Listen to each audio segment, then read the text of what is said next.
gwneud penderfyniadau yn aml yn golygu dewis rhwng y naill neu'r llall. Gyda phrentisiaeth, fe elli di wneud y ddau. Mae phrentisiaethau'n ddewis doeth. Bydde di'n ennill cymwysterau, profiad ymarferol a chael tal i wneud gwaith sydd wrth dy fodd. A hyn wrth ddysgu gan arbenigwyr y diwydiant. Os wyt ti'n gadael byd addysg neu'n meddwl am newid gyrfa, chwilia am brentisiaeth yn dy ardal di. Chwilia Prentisiaethau Cymru Dewis Doeth. Neu ffonia dim 800 dim 28 48 44. Hello everyone and welcome to Esports Wales. We are back for day 2 of the Apprenticeships Invitational and I'm joined once again by Hyperia. How are you doing today, Hyperia? I'm looking forward to this. I woke up feeling refreshed for the first time in a while, but that's probably because yesterday it was this tournament, today as well, so I'm happy. So you weren't refreshed yesterday? Is that because we hadn't had the tournament yet? And you yeah, exactly. Like I woke up and I started feeling refreshed rather quickly, but it wasn't, from the get-go. Okay, now you've had a taste of Esports Wales. Now you're a new man. You're a new Hyperia. I'm hooked.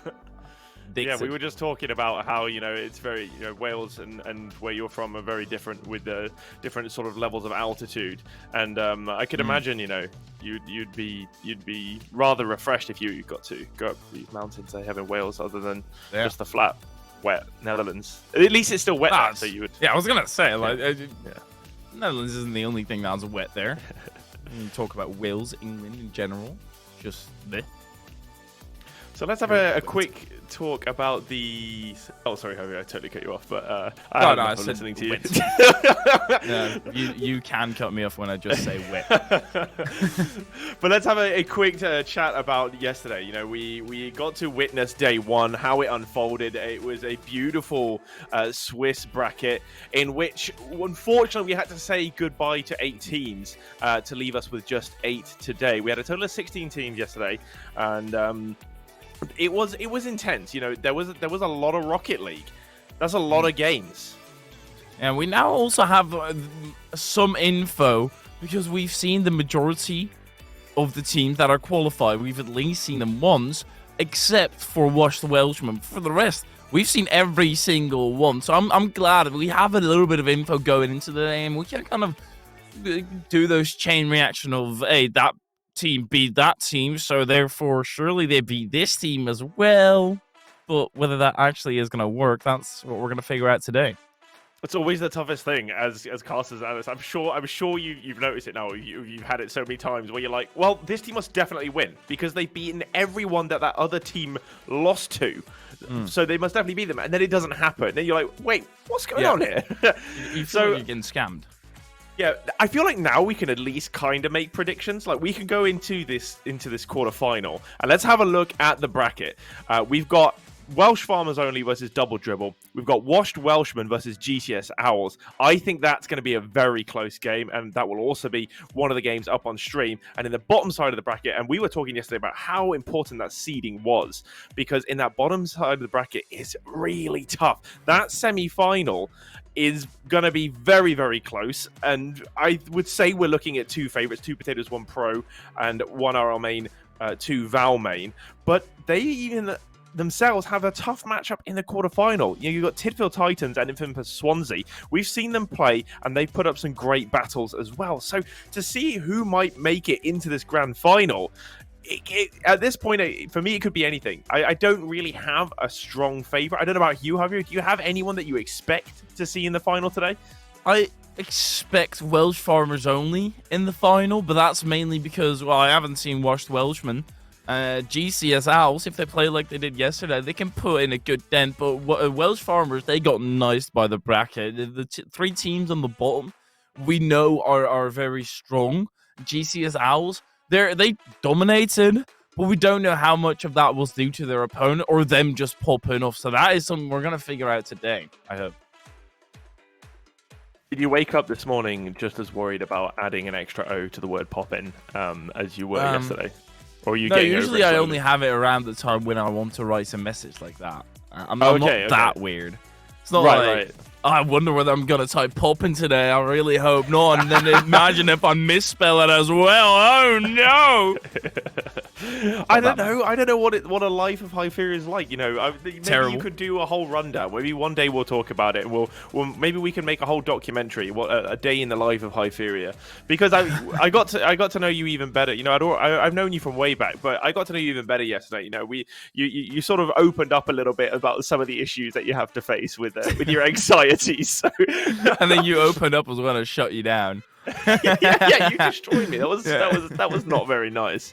But today's going to be phenomenal.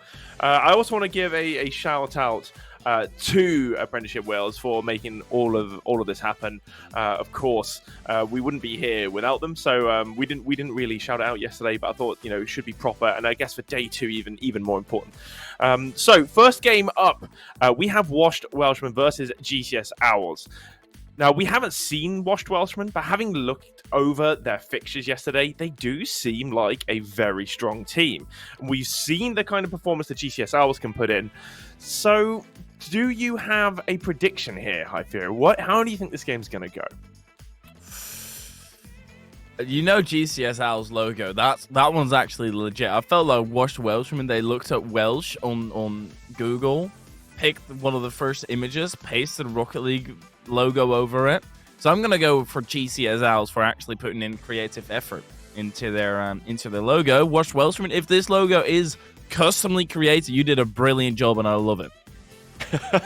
I like how even though we now have information on these teams, you're still basing your prediction off of the logos. I can't just stop all of a sudden. It was like the main thing we brought up right at the beginning of today. It was like, oh, we actually know a lot about the teams. We have some information. But you know what? I'm going to predict based on the logos.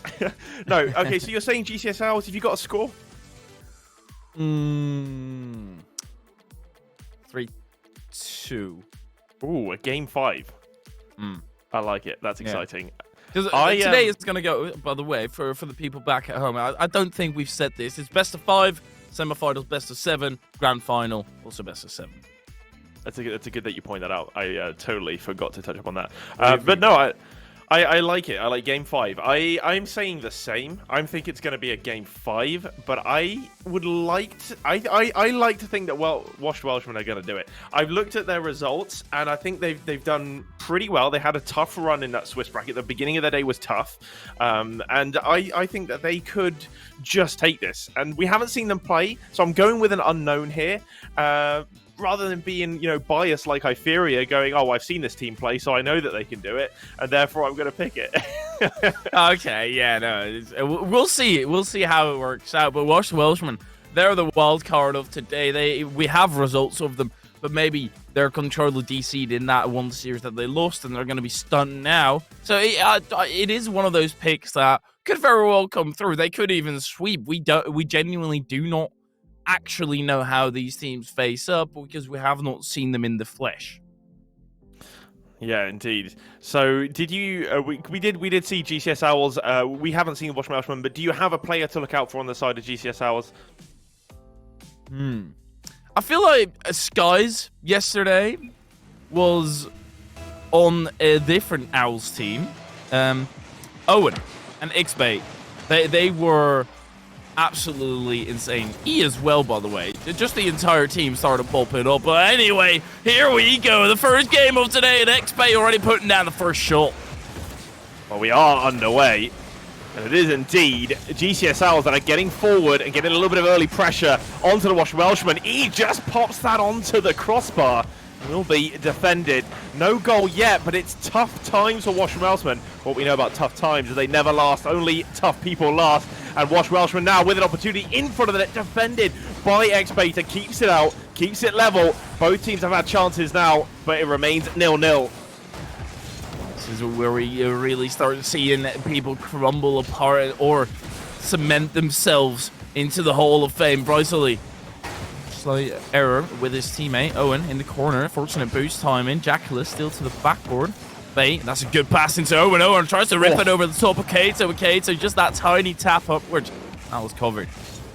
Oh, it was great positioning from Kato. You saw the play sort of forming in front of him, knew that there was a passing option there, and stayed in between the two players. Had he opted to pressure one side or another, would have been beaten. But he managed to get that challenge in, keep it level, and his team's got to thank him there because they put him in an awkward position in that 1v2. And now he's down the other end, got it really close to the net, off that post.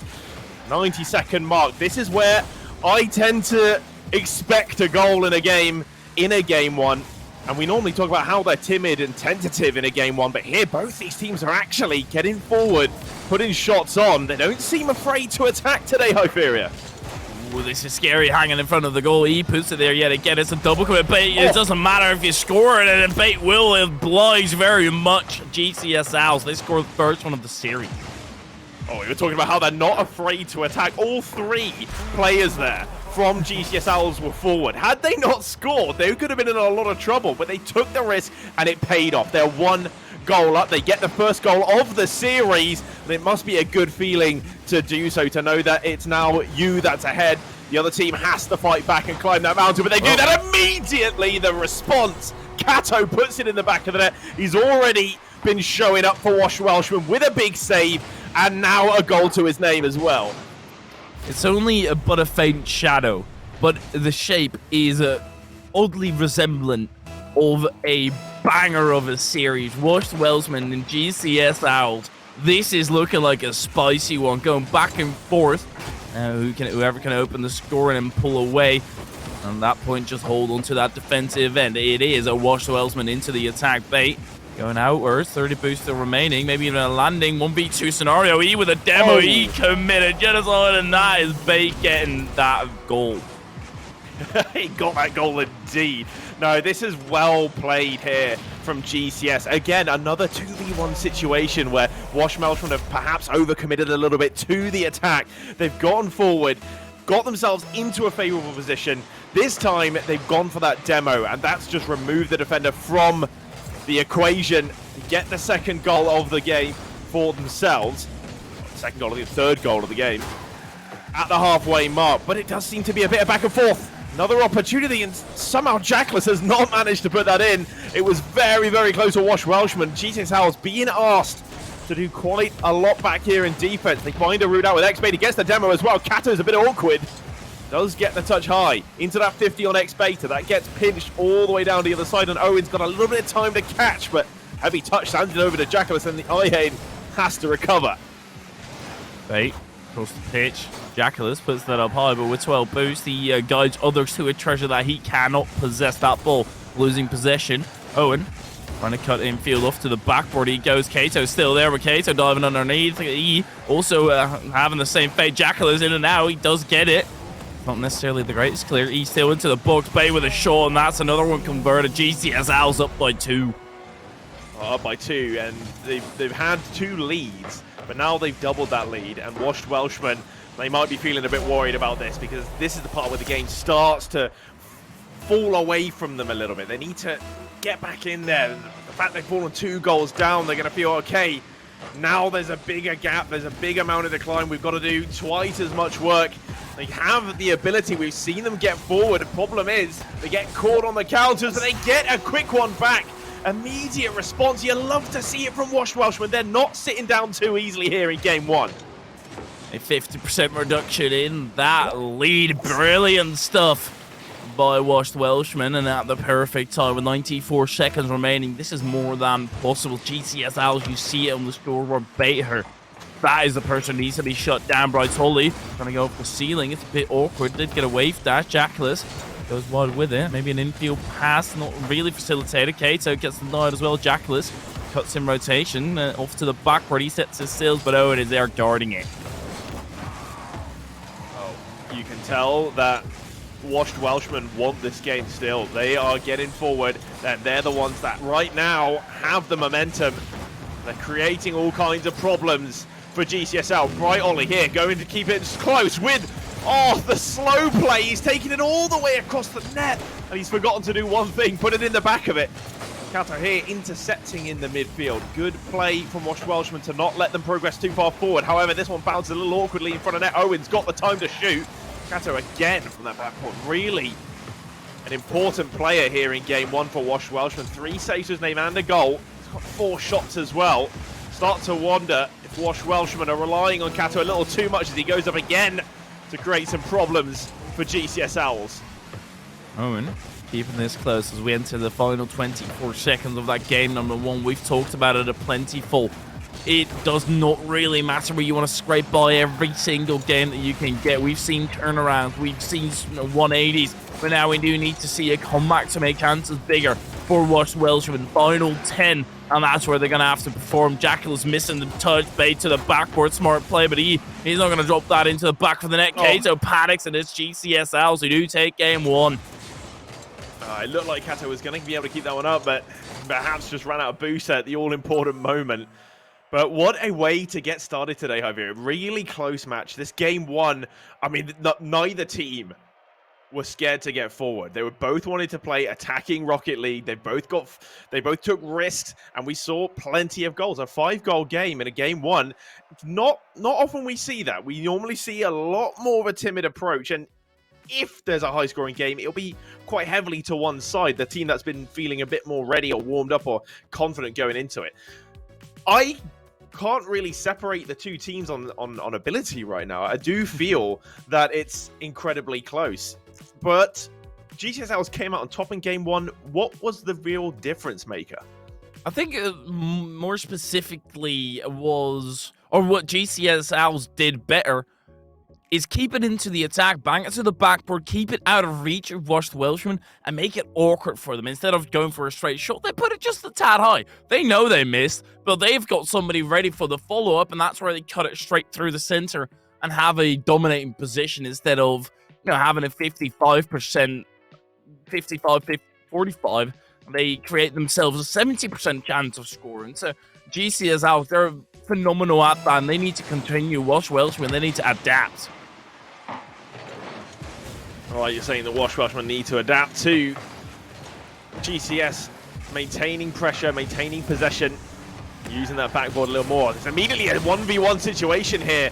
Washed Welshman, it's too often that we've seen that happen. They're leaving one man high and dry at the back, and they make a mistake. It will be a goal for GCS Owls. This time was not going to be that time.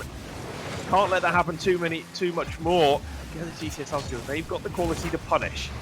Jackless create any problems up there in the corner. A little bit of a choppy start for both sides. Not getting the touches they want. Bright Ollie with a soft shot kept away by Ihane.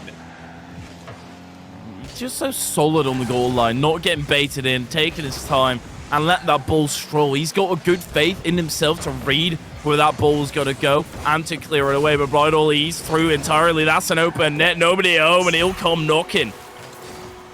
Do you think this will change the course of the game now that they are the team to go ahead first, the Washed Welshmen? It's now GCS Owls that have to fight back and maybe attack a little more aggressively. Not yet, because they've got 4 minutes still left, so it's not really time for them to panic. I think if this stays, then going into the final 30 seconds, that's where they're going to have to put themselves out there, but they can very well get a goal back here. They are coming forward with the X-Beta, just rolling that one towards the backboard. Bright Ollie forced to consume a fair amount of boost, get that challenge in. Kato now, a little awkward turn, does get a good challenge though. That falls middle for Jackless, a little bit of miscommunication, perhaps going for a pinch.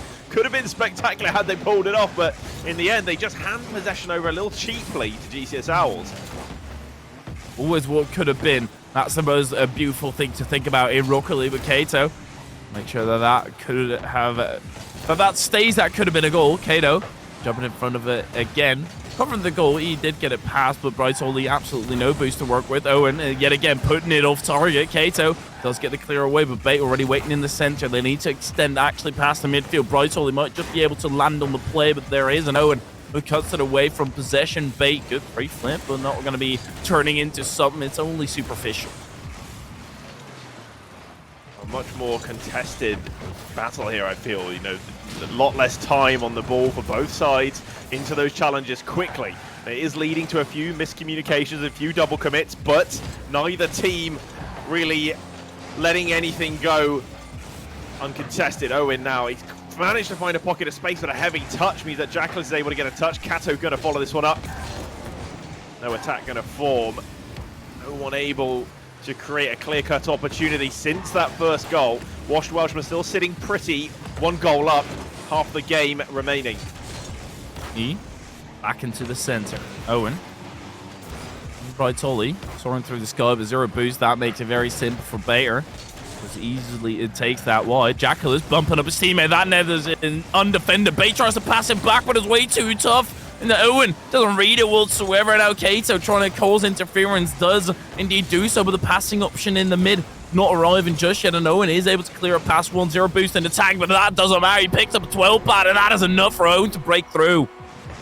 Oh, for me, they deserved a goal. I liked that X-Beta looked for that pass. He knew he's in a bit of a tight situation and perhaps he wasn't going to hit the angle. Best option, get it into someone in the center that can just drive straight into it. But that pass came a little too hard. Owen has made up for the mistake. Now we're sitting at 1-1. Welshman not able to hold on to a lead. Can they respond quickly from a kickoff, though? They have done so in game 1, but it won't be this time. And X-Beta looking dangerous down the other side. Kept away by Bright Ollie. GCS Owls looking the more lively side at the moment. So the more connected side with each other, not double committing as much, leaving each other space to actually go for the play. Nobody going here, and then they'll be forced into a double commit. Jackalas and Kato both diving in, and then Bait, he's got to have it open net, and that's 2 on the trot. Yeah, it's a good point that you bring up. Washed Welshmen, while they're playing really fast, they're attacking the ball, they're playing the ball, they're trying to get all the challenges in, but they're not really doing it in a very calculated way. It looks very panicky, in a sense, or very forced, very rushed. That's leading to miscommunications, double commits, and, well, right there, it looked like it wasn't the toughest attack to defend, but they've been their own worst enemy there and just let things open up a little too much. You see them bumping each other in the midfield. I mean, Bright Ollie's got control of this, but it just means no one's going to be able to follow it up because they end up too far away. Well, Bright Ollie actually too far away. Yeah, there is a follow-up there. Bait still is able to cut the line and slice the passing play in half. Jackalas off the ceiling, bangs it forward. He doesn't spot the positioning of Owen. Bait go for a phenomenal pass, actually gets it as well. He just tad far out. Kato wants to put in a challenge. Bright Ollie just plainly quicker, and that's a long ball over the top. Yuko won't be able to get back, but luckily they've got the best defender in the game still. Back the post, clearing them of any danger in the final 30 seconds. They're getting robbed. Oh, Jackalas has had a mare. He's just whiffed the ball completely. It was a perfect opportunity for him, and they've been punished by X-Beta as he scores a brace. 50% shooting right here in game 2 for X-Beta as he makes it 3-1 of that 2-goal lead again for GCSL's Washed Welshmen. They're staring down the barrel of match point here. It's not looking pretty for them. They're putting in such a shift. It's just they don't overcommit as much on the side of GCS Owls. They keep composed. They don't really double commit. There's an old time, but here yet again, you can count them on one hand the times GCS Owls have with double committed. I think you need a massive mutation if you want to count on one hand how many times Washed Welshmen have double committed. No, indeed. I mean, Washed Welshmen, they need to sort it out right now. Like this is it. It's now or never. You're going to go into game 3. If you lose this, knowing that GCS Owls are on match point, you're out. Your tournament's done. And that would be so sad to go out that quickly because they clearly have demonstrated they can play the game. Kato has made 5 saves in this, has been all over GCS Owls in game 1, making plenty of opportunities for his team. But I just feel like, as you mentioned, the communication is not quite there. It's unfortunate to see because this is the first time they do get to perform on stream, and that's where GCS Owls might just have that bit of an advantage, right? They've already played, they already know what it's like, they can deal with the pressure a little bit more, and they're dealing with it phenomenally. Washed Welshmen, all the double commits, that's usually a sign of feeling a bit out of order, feeling not really comfortable, and that could be due to stream, or that could be the way they played the entire time, but they need to have a chat, they need to sort it out quickly. We saw Jackalas on 102 points in that game, and he only managed to break the 100-point barrier with a save right at the death. So, do you feel like he didn't have enough impact on the game, or do you think that's just a case of Rocket League scoring system not really doing someone justice?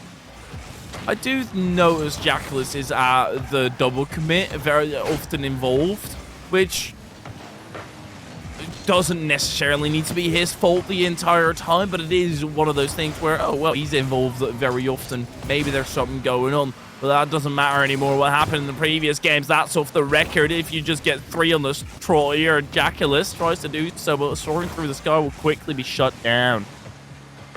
He was up quickly, though, wasn't he? And it just goes to show how reactive GCS are. They're up as soon as that ball gets popped. They don't give time for Wash Welshman to have that space and get a shot on. They challenge it straight away. And it's an important thing because we saw yesterday teams who weren't challenging in the air fast enough, they were getting punished time and time again. GCS Owls on that match point. Right now, still 0-0 after a minute. I have no clue what was going on there, but they managed to sort it out. Kato looking at the read over, makes it before him. Brightolly, that's all. Jackalus still there. Brightolly stayed in to the attack. Now pass off to the center. Bait missing it, but E in the perfect position. And that's one of those rotations where it's 1.5 commit. E should not necessarily be there, but it is a tough position for Bait. So even if Bait does hit it, he'll be in the vicinity to continue the play, and I really like that rotation. Kato, no, that could be trouble. That was a great demo. This touch into the middle. Where has Ian gone? The pass was perfect, but he's just noped out of there. He's just dipped. I don't know. He saw a squirrel something, and he might just find the back of the net. Either way, Kato will deny. Maybe you saw his mum in the crowd and wanted to go say hi. Wave? Oh, no, no! Not like this. Oh! I don't know if it was the same for you, but the angle I had in director mode really made it look like that was going to be an own goal.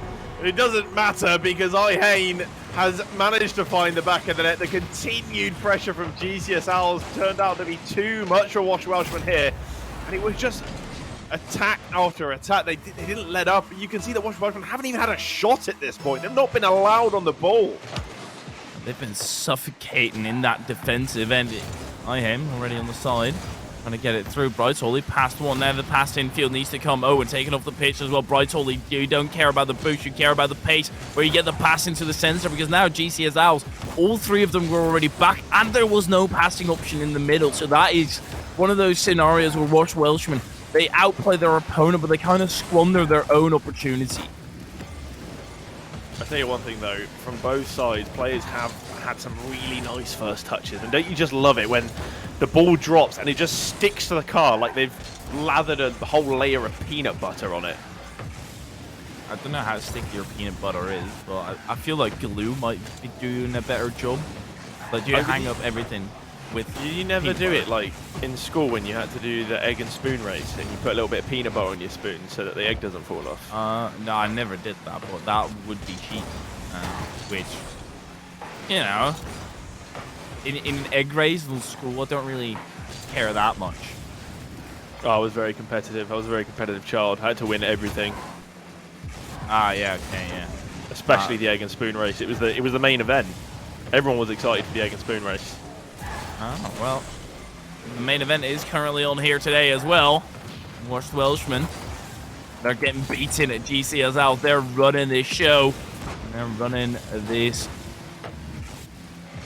game as well. Owen getting the short Kato with an easy interception. Jackalus to Brightolly. They need to go back in 1 minute 15. Yeah, time is running out, and I'm sure they're very aware of that. And I hope for them they're not checking the scoreboard because they've still yet to register a shot. And to be honest, GCS Owls, they've had 6, but it is... Okay, never mind. They've scored another one. Yeah, they've only had 1. Oh no, never mind. 2 goals now. That's just this individual effort there by Bay, who then also continues to run on to get the bump. GCS Owls are playing absolutely brilliantly, and Wash Welshman, they're just going to have to accept it. They've got a minute left, though. Is a minute left enough at this point, though? What do you think? Because we've seen every time GCS have been on a 2-goal lead, I feel like Wash Welshman have dropped their heads a little bit, and they've not been able to pull it back out. They're too defensive. It's as simple as that. They are not getting into attack enough, and maybe it's due to the reasonings like that, where they're simply getting beat by it every single time. Bait passive to the center, spikes it down into 0-0 and tries to convert, but Brightwall is still on the way. This now needs to be a quick counter, but Bates is already there. 0 boost in the tank, but still running that interception. 15 seconds now. And as much as I'd like to start getting hyped for a potential equalizer, there's 2 goals down, Welshman. And GCS Owls, I think a clean sweep is maybe a little too complimentary, because Welshmen haven't been bad. GCS Owls, they've just done that a little bit more every game. And I could have expected them to perhaps take one game, Welshman. Unfortunately, that it wasn't the case. GCS Owls, however, they progressed to the semi-finals, and your prediction was much closer than mine. This is a really quick game. 20 minutes in, and they're already done. 3 games played, and that's it. And they will advance here as well. So we do see Welsh Farmers. They're only up by 1, so no, that hasn't concluded just yet.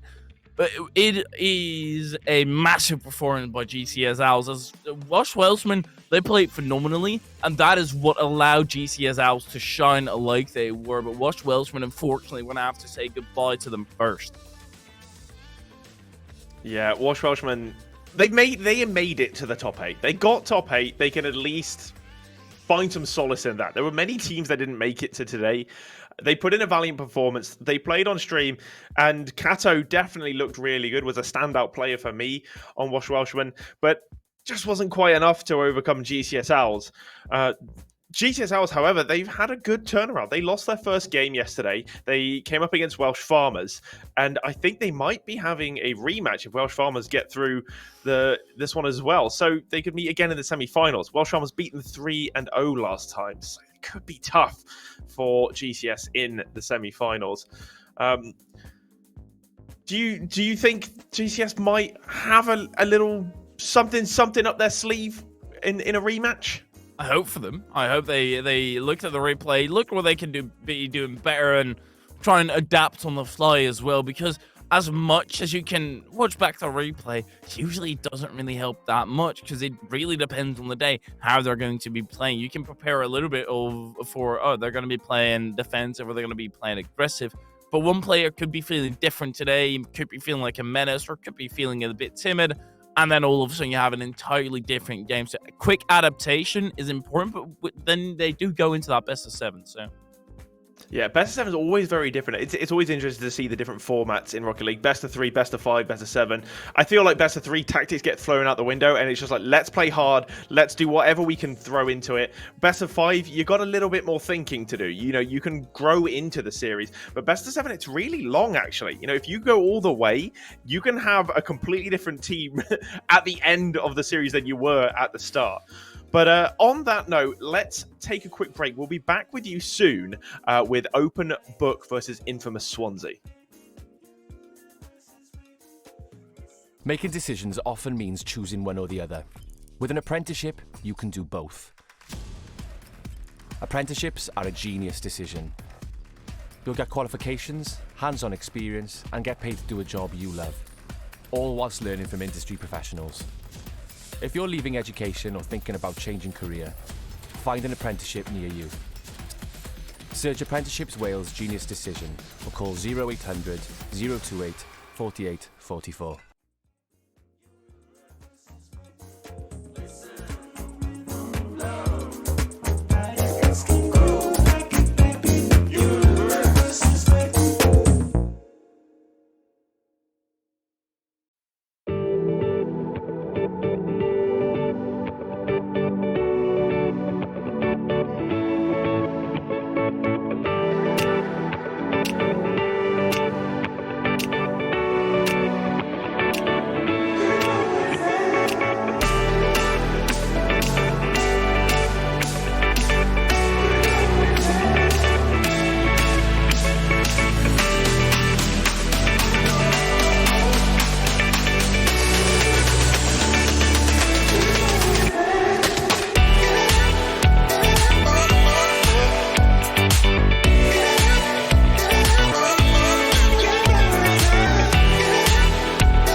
penderfyniadau yn aml yn golygu dewis rhwng y naill neu'r llall. Gyda phrentisiaeth, fe allu di wneud y ddau. Mae phrentisiaethau'n ddewis doeth. Bydde di'n ennill cymwysterau, profiad ymarferol a chael tal i wneud gwaith sydd wrth dyfodd. A hyn wrth ddysgu gan arbenigwyr y diwydiant.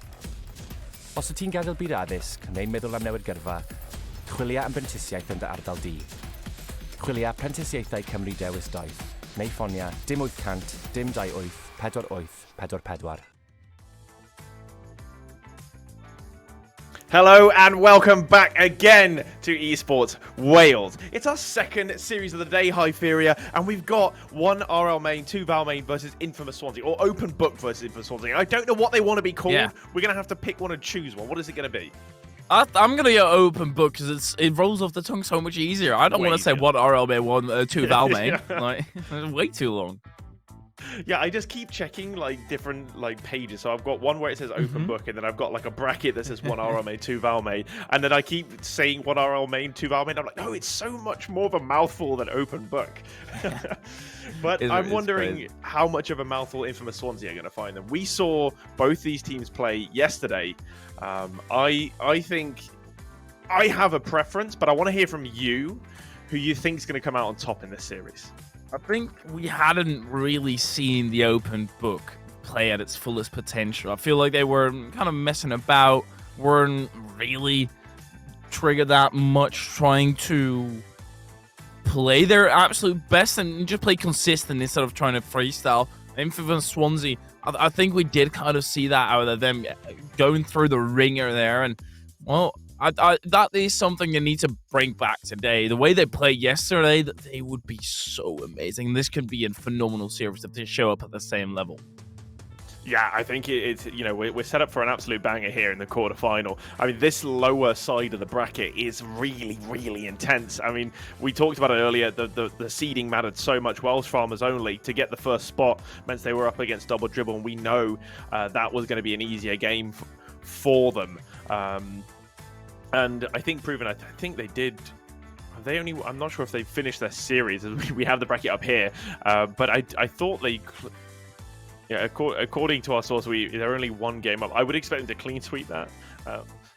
But I've got a favorite here, Hyperia. I think we're going to have a 3-1 finish, and it's going to be Open Book to take it 3-1. Bookers and Dolfinho, for me, are just they've been on a great level. They mechanically are phenomenal, and when coming up against a tough opponent, I feel like they're going to mess around a little less. They're going to keep things a bit more simple, and we're going to see their full potential today.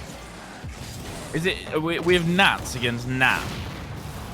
That's great. But I really hope we do see the full potential out of Infamous Swansea and Open Book. See how they can actually play instead of just trying to be freestyle. But here we go, 30 seconds into the quarter-final. Swansea versus Open Book. This is to get through to that next round and put yourself one step closer to that elusive 300 quid.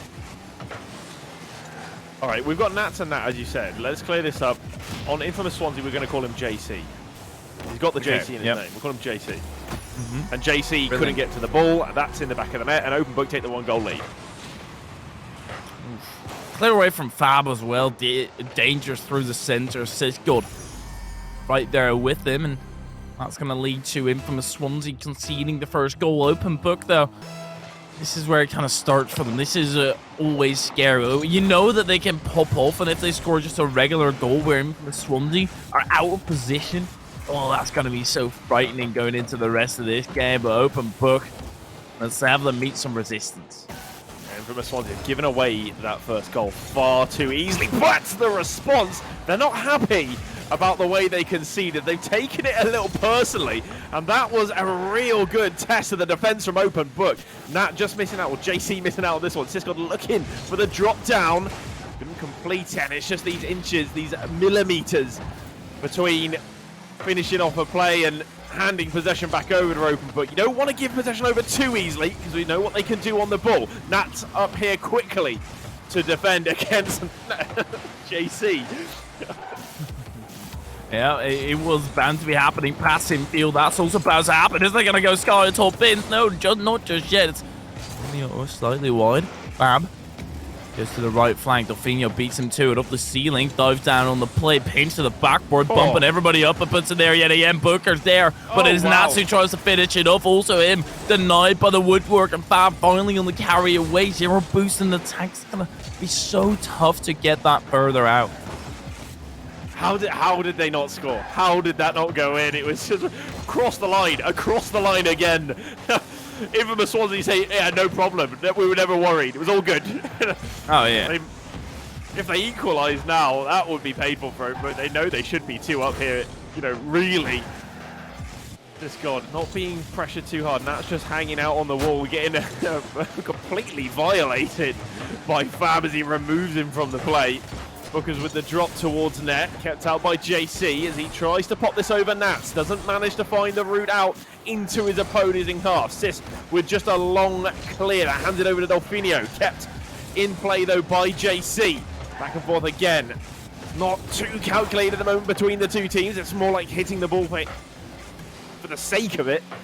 Not really a plan or idea behind it. That works out nicely for Open Book because they've got the 1-goal lead. Open Book, even with them having the majority of the pressure, are not scoring that much. Infamous Swansea are making a nice stand in that defensive end, but they do need to move down and get those goals into the back of the net. It's Nats who runs away with it. Says, pinch that outward, but does lose control. Nats has to pick that up. Delfinio goes to the backward. Fab is there, but it's yet again straight cut through the center. Nats and Sis about to be in the 50-50s. Fab able to carry that ball further. Sis still to the backward. Maybe a second tap. No, not quite, but that could have been phenomenal. I like how Delfinio really sort of plays his role. You know, he's really role-playing the Dolphin. There's a lot of air rolling, a lot of flipping around, and really spectacular stuff. He's a bit of a showman. I like it.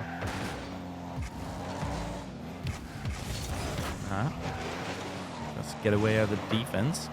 But Open Book, they're suffocating yet again. They're putting on the constrictors. Booker, he does need to fly backwards just a little.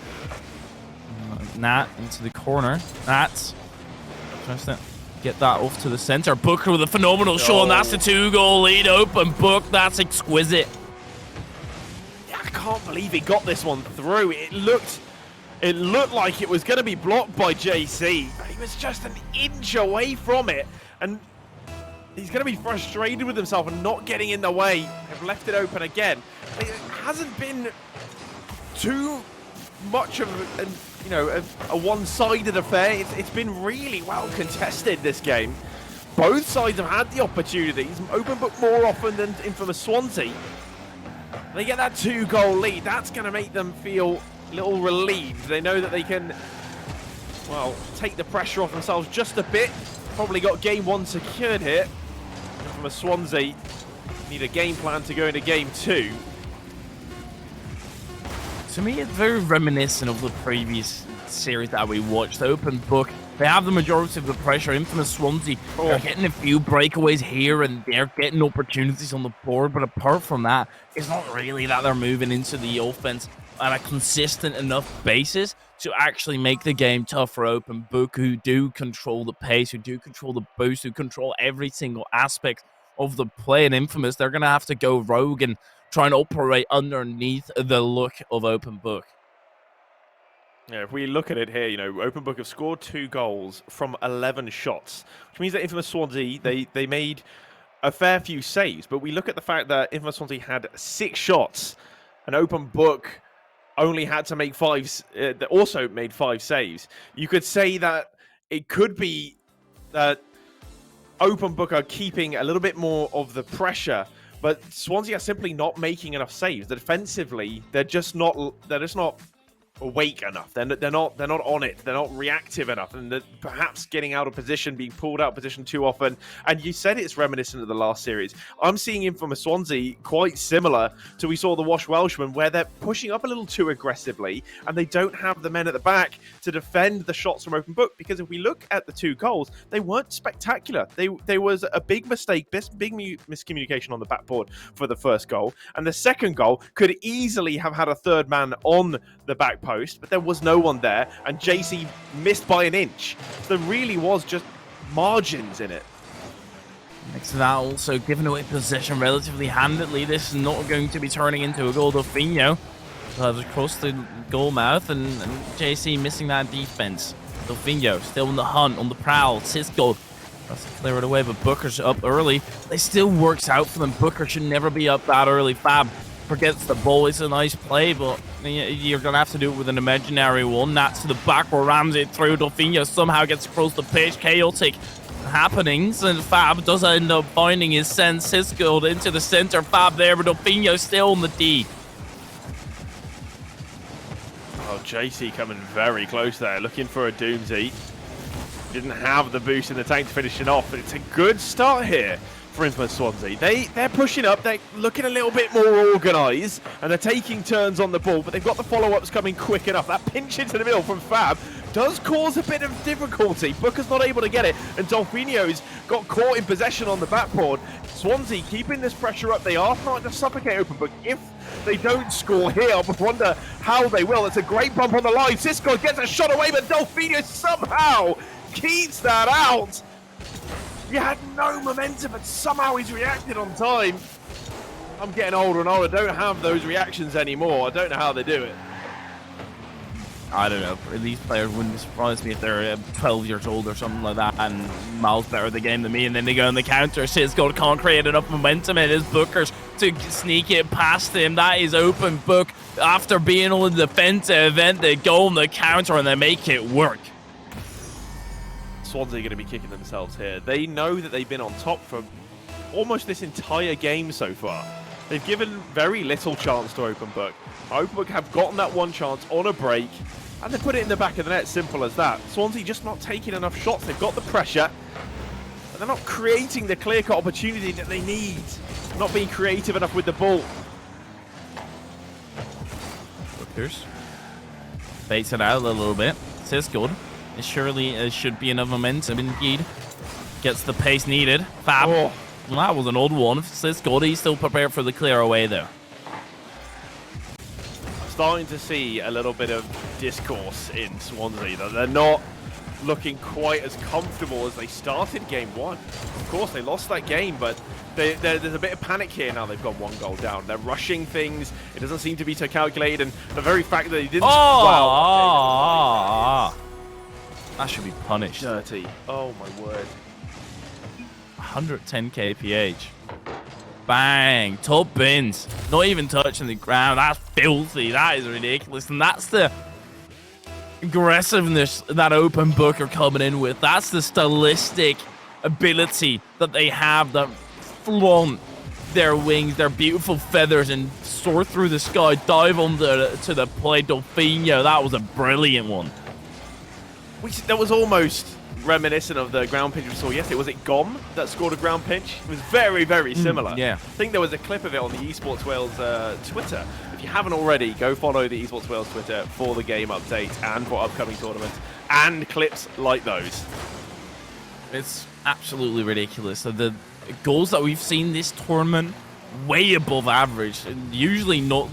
There are no real goals scored like that. And that is also partly due to the players getting more space. Delfinho, had he been playing against people who might be on the exact same level as him, he would have never gotten the opportunity to ground pinch. They would have been on his nose and putting in the challenge.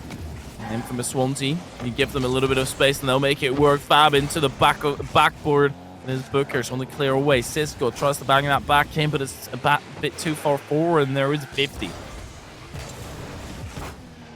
I'm really... Oh, come on, JC, you had no boost. Petition to give JC more boost, please. Oh, that one's going to bounce in. Swansea do get a goal back. That's their first goal of the series, if I'm not mistaken. It could be important for them. They've gotten things underway now. It's at least a start. They're on the board now, Infamous. They need to start dominating the board. They've got a minute and 20 seconds to do so. No ample time left, but you do need to make that work to its fullest extent as the ball drops back into Fabi. Pulls into the backdrop and not really coming through with any boldness. Fab. Delfinho. The clear away. Booker's into himself. Tries to lay that up for Nat. Spices it up, but Cisco will get the aerial challenge through. Okay. That was all. He's gone looking for that corner, and it's bounced so nicely for Delfinio. He's done well to read it. He came in with such speed. It's one of the differences. Open Book are just able to play a little bit quicker than Swansea. And that means that Swansea have to be a lot smarter with the way they move the ball and the touches they take, because they know if they put it too far away from themselves, that Open Book are always going to have the speed to outpace them. They're going to do that every time. And that just comes down to the fact that they are more mechanical. Even the Swansea need to Giga Brain this and start to adapt to that speed, find a way to counter it. Go some one extra goal brain down. cells. 14 seconds.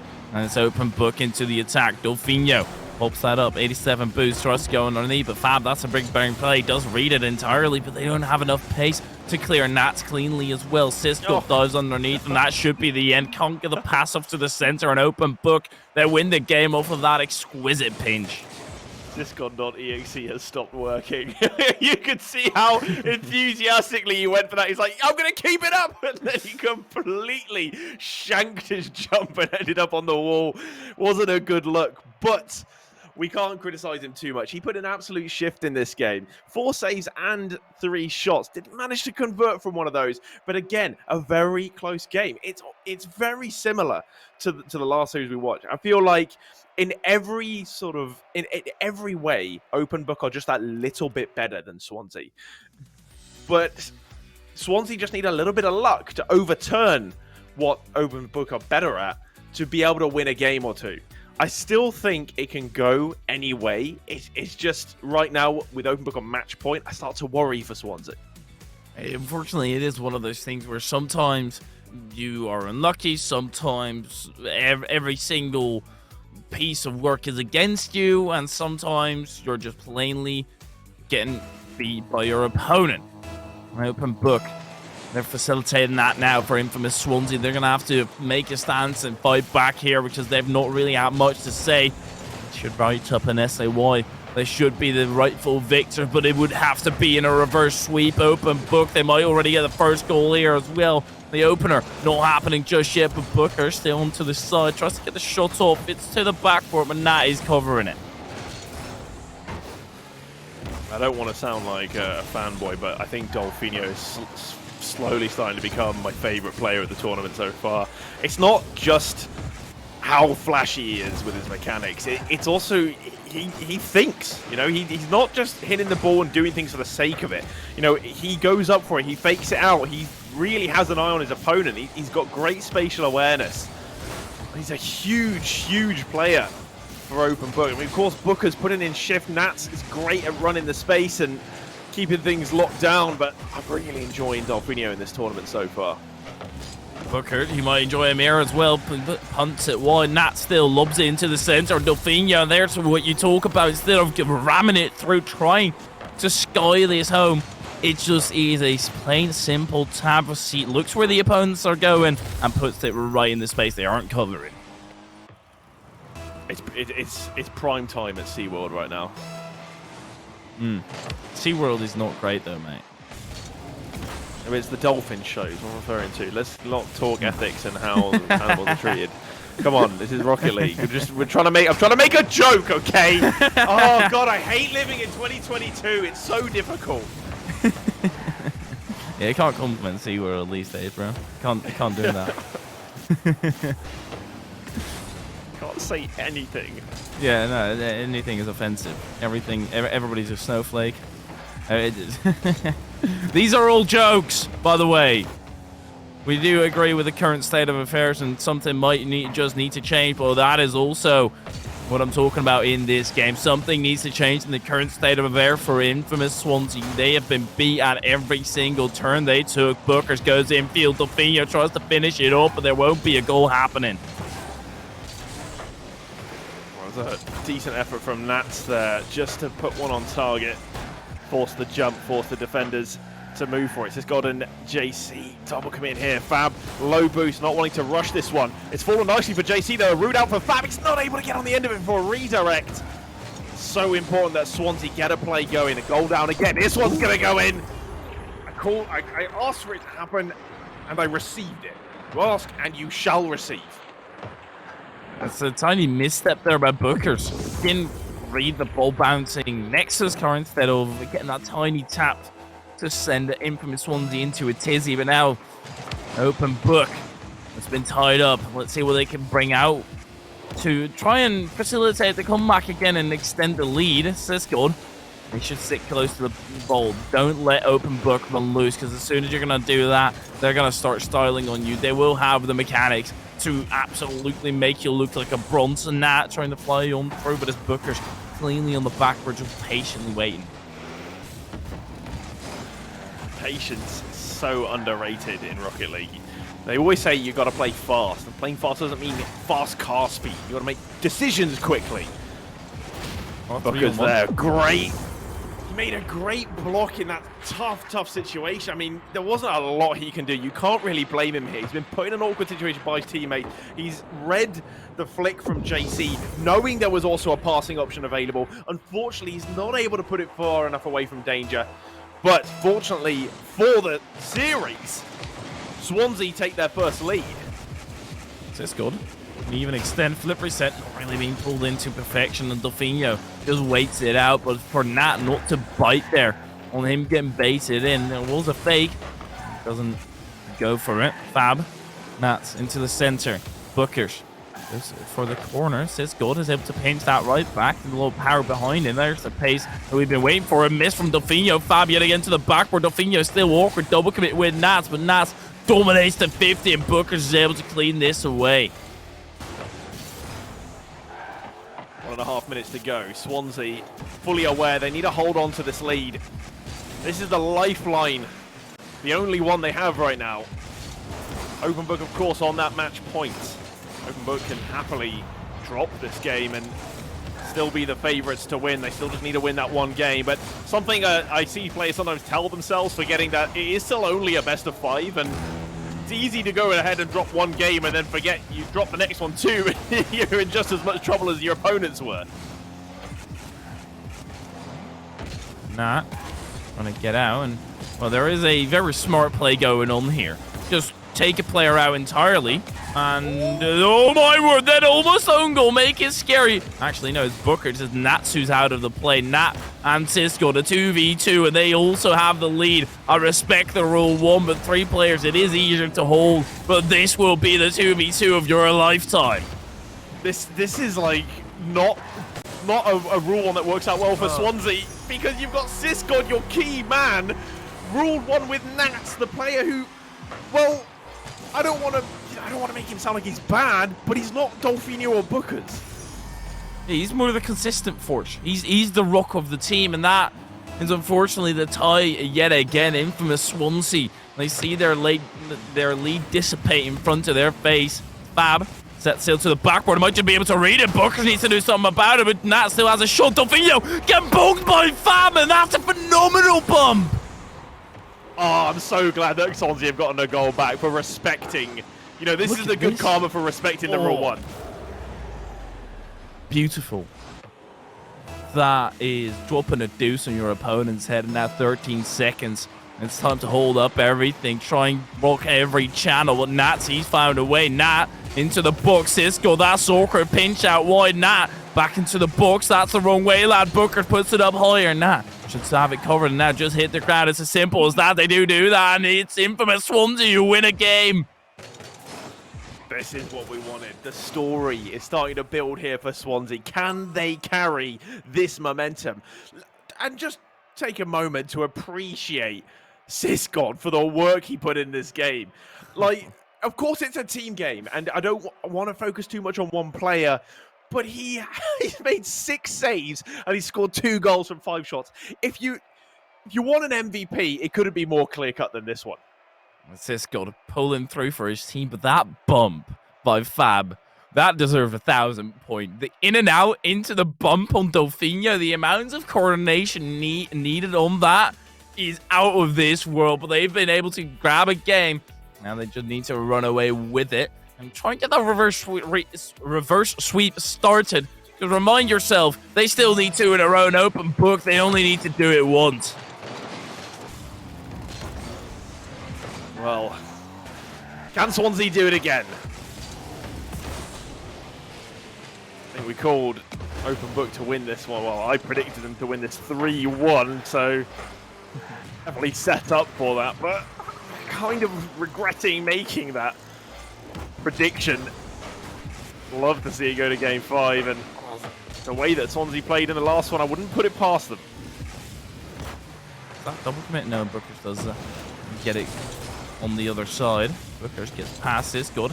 Ceramic Thrower meets a opponent very early on. Now, also swap into the Merc. That's frisky. I'm not too sure the reasoning behind it, but I'm loving it. I'm loving the Merc in there. Booker ceiling pinch to maybe even dive down on the play. Delfino gets stopped by Fab. Nat in a 1v1, cuts around Nat, and that's an open net. Bookers won't get back in time, and Nat yet again pulling through for his team. Oh, this was tidy. Switch to the Merc, and he gets a lovely little dribble here. You love to see those swerve dribbles at speed. They always look so nice. And, well, once he'd beaten one defender, it was open, but he's still a little bit to do. They're a goal up Swansea, once again in the lead. Series taking a huge turn. That's a great control from that. Oh, he doesn't quite get the double. Booker's look dangerous there, but Fab's gotten in the way. Awkward. Fab and Nat both near the play. It seems like they are able to sort it out. Bookers sets himself for the backboard. Fab, that's such a good challenge. Don't give him time for that flip reset. Yes, it will still be in control of Delfino. And Nat trying to make it awkward. But that read on, he's going to go for the flip reset, just challenging early. There's a bump now. Nat yet again in a 1v1 passing field. There are options, but it's too short. Swansea are really coming alive. I don't know what it was with them in game 1 and 2. I mean, they didn't look bad, but they seem to be linking up now much more differently. They're working together. They're pushing up together. They're being alongside, ready for the passing play. They're looking to play together. They're not just going for solo plays. And this could be the difference at the moment, because Open Book are very individualistic. Individual or infamous Swansea. They are pulling Open Book into the chaos. When they miss Open Book or caught off guard by it, but this is going to spike on down. Siscott still with a clear. Delfino goes wide. Booker's another opportunity, but Siscott, he's got that red any day of the week. And now onto the counter-attack. He's charging through, but Delfino easily swats that wide. Nats, he's panicking, and on the side of Open Book in general, there does seem to be a slight resemblance of panic. Siscott, can he keep it out? Yes, he can. That's a phenomenal save that we didn't get to see through the smoke. Yeah. Please make stroke transparent, at least for spectators. We had no idea what was happening. It's like, is it in? Is it not? Nah. And that's who's going to come out of turn 13? Hey, yo. This acceleration on the ball is out of this world. Like, he was going to get a touch, but that went so much quicker than anybody was expecting. And more specifically, Bookers, the final defender, and Swansea, they've taken the 2-goal lead. I want to see them hole up in a castle and just close every single door.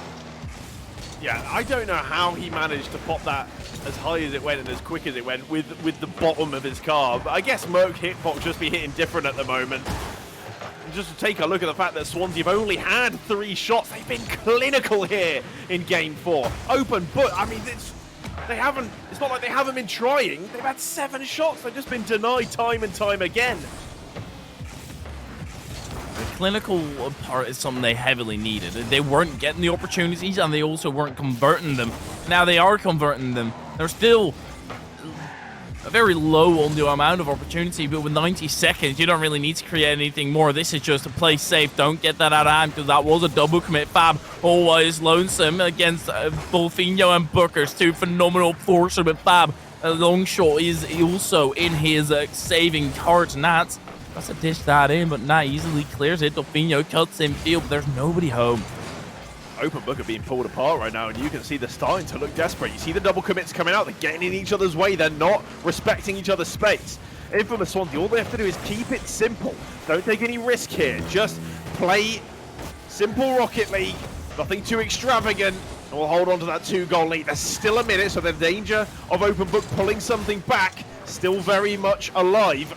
Especially given the fact that they are the more attacking side. It's got on JC getting caught up. Bookers is there in front of net. That's going to float just high of the net. It won't go in to close that gap. And Swansea survive here. Still the 2-goal lead. For how long will they survive, though? Because Bookers, they're still lurking in the wings. As Nats now in that same wing, trying to get that kick. Counter-attack yet again. Bookers up high. They need a goal right here, right now. Nat is looking to prevent, but misses the play, and that actually pulls them into the chaos. Nat still into the corner. Nat up early. Sounds very old if you listen to it, but if you do look, you will see what's going on in front of you. Delfino clearing that away, and the time ticking down. Surely this is infamous Swansea also getting onto match point. Open book. They're on the verge of getting reverse swept. Swansea are so impressive right now. The way that the fact that they've had the mental strength to pull this one back. I mean, when teams get beat 2 games back to back, they more often than not have dropped their heads. They start to panic. Of course you do. I mean, you've only got one chance left. You can't lose again. You know, you can't. You have to win every game from here on out. It seems like such a big task. You know that any mistake is going to be punished and it's going to hurt. It's going to be so much less forgiving. So to have that strength to come back into this, and I mean, Haifu, we've been casting for a while. We know how rare a reverse sweep is. So we love to see it when it's on the cards.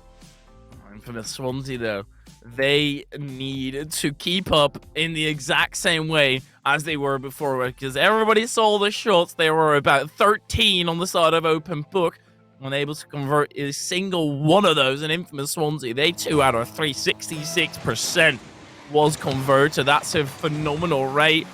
Bookers maybe off the get-go. He swapped into the Octane as well with serious mode, and he tries to carry it across the top, but Nat still on the backward, able to stop that. I love this in chat from GCSL. They said this isn't a closed book game. It's definitely not been written off just yet. Oh, but Bookers beats one. Fab. Man, putting his life on the line there on the net. That one's going to float in, though. Bookers gets the first goal of Game 5, and that could be a very important milestone. From the Swansea, time and time again, they were able to find that first goal when kind of hold on to the lead. Now they're going to have to fight from behind, but Bookers, he does seem dialed in. He switched to the Octane. Serious mode is engaged. The shots just straight rippers on target time and time again. He is having no mercy. 11 boost in the tank. As much relentlessness as you have in your blood, you're not going to be able to do much with 11. Nats keep that out, doesn't he do so? Delfino off to the center. Bookers extend, set sail for the backward flip reset. No, or just a straight go underneath, and infamous Swansea off guard. If he's done this, was he going for the flip reset, or was he really just faking everyone out? It's just the double threat of a flip reset, isn't it? It's because if they get it, you know that they can pop the ball high. Could you challenge high or low? And that's why you often need teams to double commit onto you, because you need someone to challenge up and someone to challenge down low. But he's just completely faked it out, dropped it down. They waited and waited as long as they could, Swansea, and Fab just on the ground there, completely bamboozled as to what to do. It's a 2-goal lead for open book, and while Swansea were trying to write their names into their book, it's starting to seem like this task might come just a little short-handed in Game 5. Plenty of time left, though.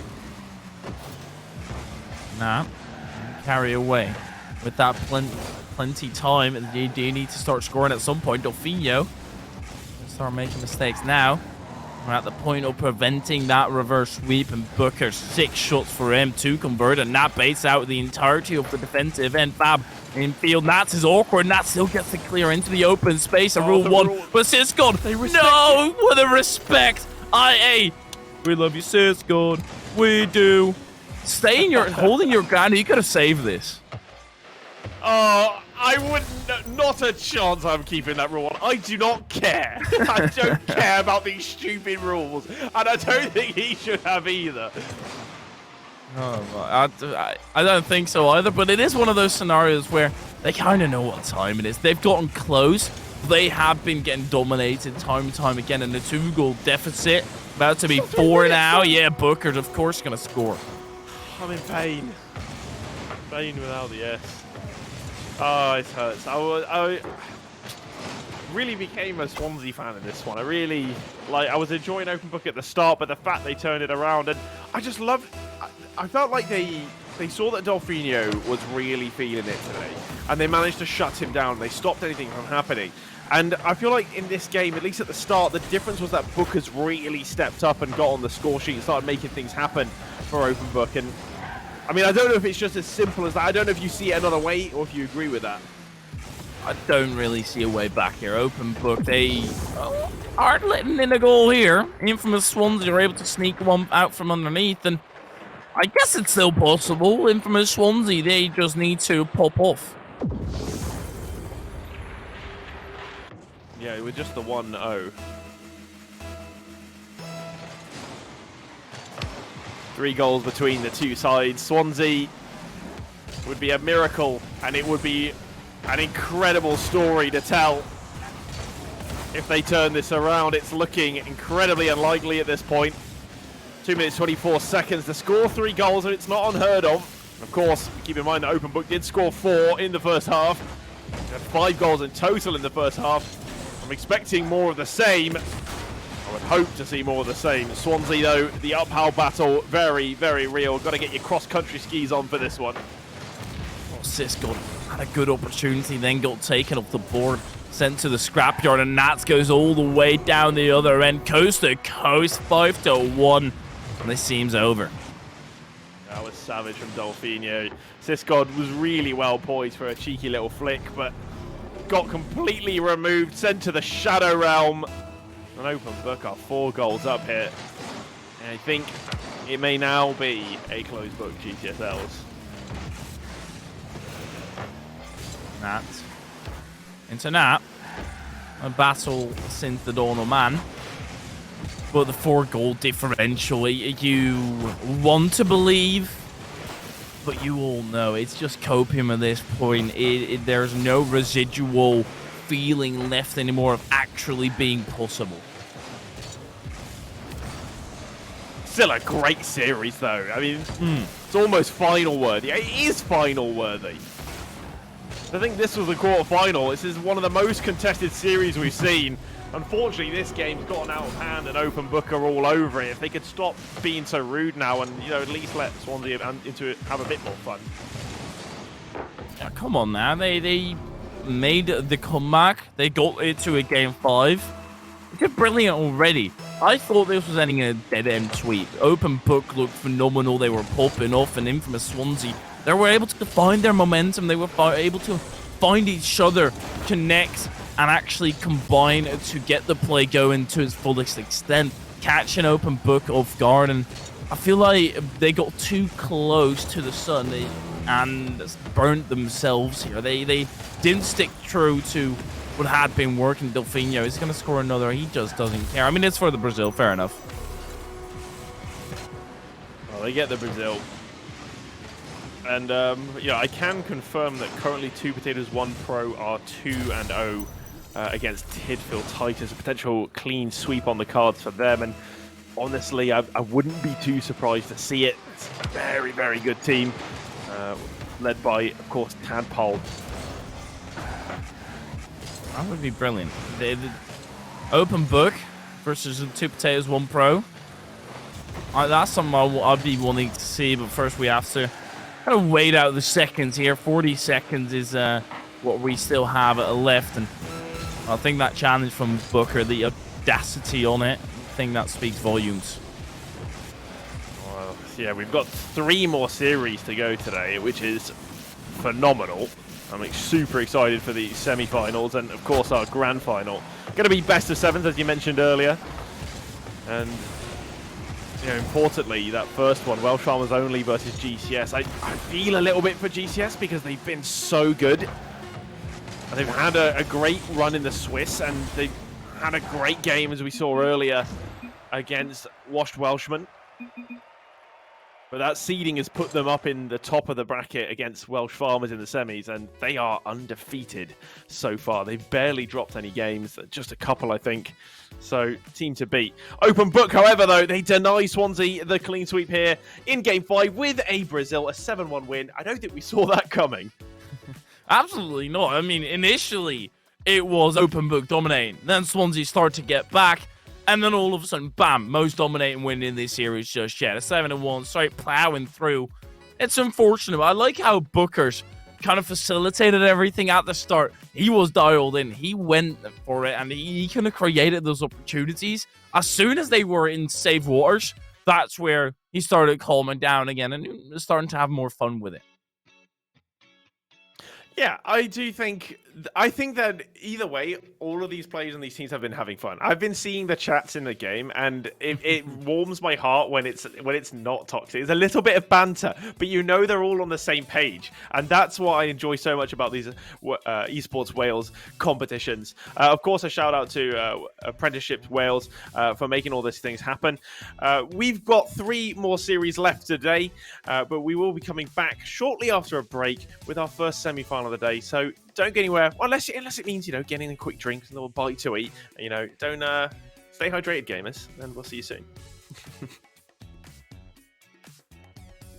Making decisions often means choosing one or the other. With an apprenticeship, you can do both. Apprenticeships are a genius decision. You'll get qualifications, hands-on experience, and get paid to do a job you love, all whilst learning from industry professionals. If you're leaving education or thinking about changing career, find an apprenticeship near you. Search Apprenticeships Wales Genius Decision or call 0800 028 48 44.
Gwneud penderfyniadau yn aml yn golygu dewis rhwng y naill neu'r llall. Gyda phrentisiaeth, fe allu di wneud y ddau. Mae prentisieithau'n dewis doeth. Bydde di'n ennill cymwysterau, profiad ymarferol a chael tal i wneud gwaith sydd wrth dy fodd. A hyn wrth ddysgu gan arbenigwyr y diwydiant. Os wyt ti'n gadael byd addysg, neu'n meddwl am newid gyrfa, chwilia am brentisiaeth yn dy ardal di. Chwilia Prentisiaethau Cymru Dewis Doeth, neu ffonia dim 800 dim 28 48 44. Hello and welcome back again. After a very short break, we're here with Esports Wales. I'm still joined by Hypheria. He hasn't gone anywhere, which makes me very happy to see. I appreciate that. Yeah, people have been trying to kick me off, but I just keep on coming back. Ain't no hater gonna get rid of me because it is a brilliant day today. We've had a phenomenal quarterfinal just now. The reverse sweep being denied. We do move on. Indeed. We'll have a quick look at the bracket here. The quarterfinals at the top, 2 3-0s. The Welsh Farmers only. I figured it was going to be an easy series for them, and they probably had an easy time. That first game was 8-3. They did not hold back at all. GCS Owls, that was a 3-0, but those games were close. Welshmen did come close every time, but GCS Owls were just a little better in every aspect. 2 Potatoes, 1 Pro, taking a 3-0 over Tidfield Titans. That is not too surprising, but when you look at the game scores, it was a lot closer than I thought it was going to be. 2 Potatoes, 1 Pro went 1-0 in game 1, 3-2 in game 2, and 6-4 in game 3. And of course, the series we just watched, the denied reverse sweep from Swansea. What a series that was, worthy of a grand final. But these teams that still remain, Welsh Farmers only, GCS Owls, 2 Potatoes, 1 Pro, and Open Book, still have 2 series just between them and being our champions. And first up, we're going to have Welsh Farmers only versus GCS Owls. Do you have a prediction for me, Hypheria? I am going to go Welsh Farmers only. They were undefeated yesterday in the Swiss. I don't really think that's going to be changing here just now. But GCS Owls, do you think they're going to put in a shift and a half? I do think that Welsh Farmers are going to be having a very tough game right up in front of them. Gum is back for today, though. But as soon as Gum is not really feeling at his peak level, it's going to be a problem. Yeah, I mean, this is going to be really, really tough for GTS. Welsh Farmers only. I wouldn't like to say it's going to be a clean sweep. Welsh Farmers only, I think they've dropped 3 games in total across the entire tournament. So very hard to take a game off of them. And GCS Owls didn't manage to do that yesterday. It was in round 1 of the Swiss stage. GCS Owls and Welsh Farmers only, they had a little head-to-head. And Welsh Farmers only had a fairly easy time. And every game ending, well, not as easy as I may have first thought, 1-0 in each game. But anyway, we're underway. I'll stop my waffling. I think game 1 is here. Game 1 of the first, the best of 7 of this entire tournament. GCS Owls, they are meeting resistance for the first time. They've been able to make their way through. Well, no real tough task. This is where it really is going to matter. Gum pinches that through, but it's slightly off target. The accuracy failing him. We've been a big fan of Gom in this tournament so far, haven't we? He looked great yesterday, and I'm only expecting more of it today. I hope so. It was phenomenal to see him just pop off, do his own thing, get in the space, Gum with this punch down. It's Bensi, tries it as well. It's going to trickle down into the box. Kize might be able to get a play, but it is just give away a possession. It's been all Welsh Farmers so far. 3 shots to 0 in that opening minute of play. I feel like it might be just a matter of time before Welsh Farmers do find a goal to take the lead. GCS Owls have been putting up a fight. They are defending valiantly, but this could be it. No, denied by Ihane. Gom came flying in, and now Ihane on the counter. Is he able to set something up? No, taken away a little too easily for Bensi. Well, he made it look easy anyway. Wasn't challenged at all. Bensi now from the backboard, trying to get this one clear. A little bit through the centre. Gom not able to follow. Whiffs it. Next Bater's able to keep it in the Welsh Farmers half. They haven't gotten out, but GCS still struggling to register a shot. Haven't opened it up. That could be the first one on target. It is indeed saved by Bensi. And the follow from Ihane only just off target. And against the runner play, GCS Owls have come very close to taking the lead. That was filthily close. Kize into the attack. Owen trying to deny him. Benti with an infield pass will come up empty. Gum miles back in the defensive end. Gets cleared by Bait. He's still in the play. Bait it's in another, and then he just cleanly gets it through. That's a phenomenal goal here by Bait. So clinical.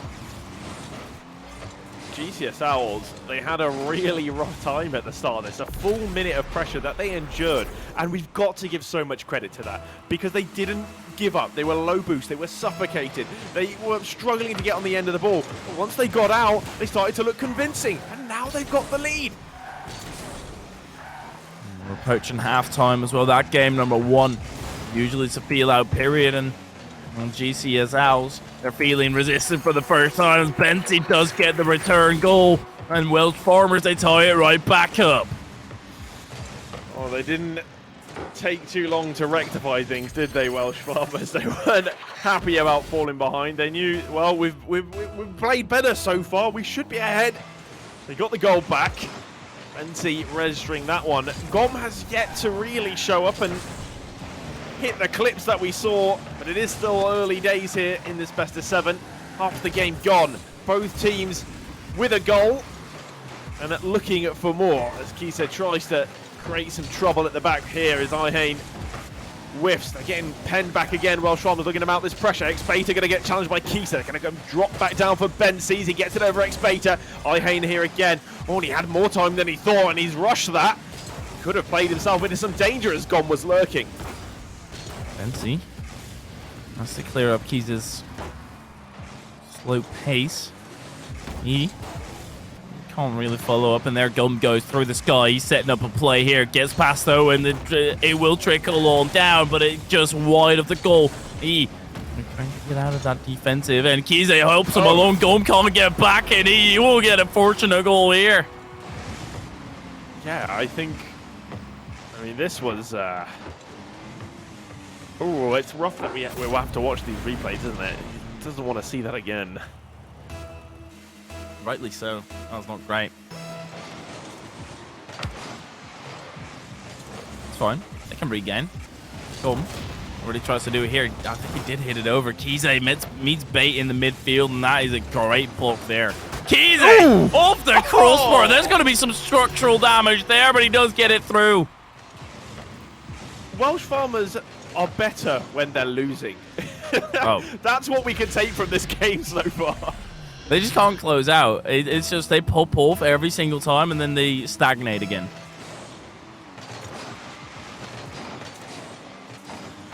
Two apiece. It's almost as if nothing has happened in this series as we're all level. 1 minute, 20 seconds to go.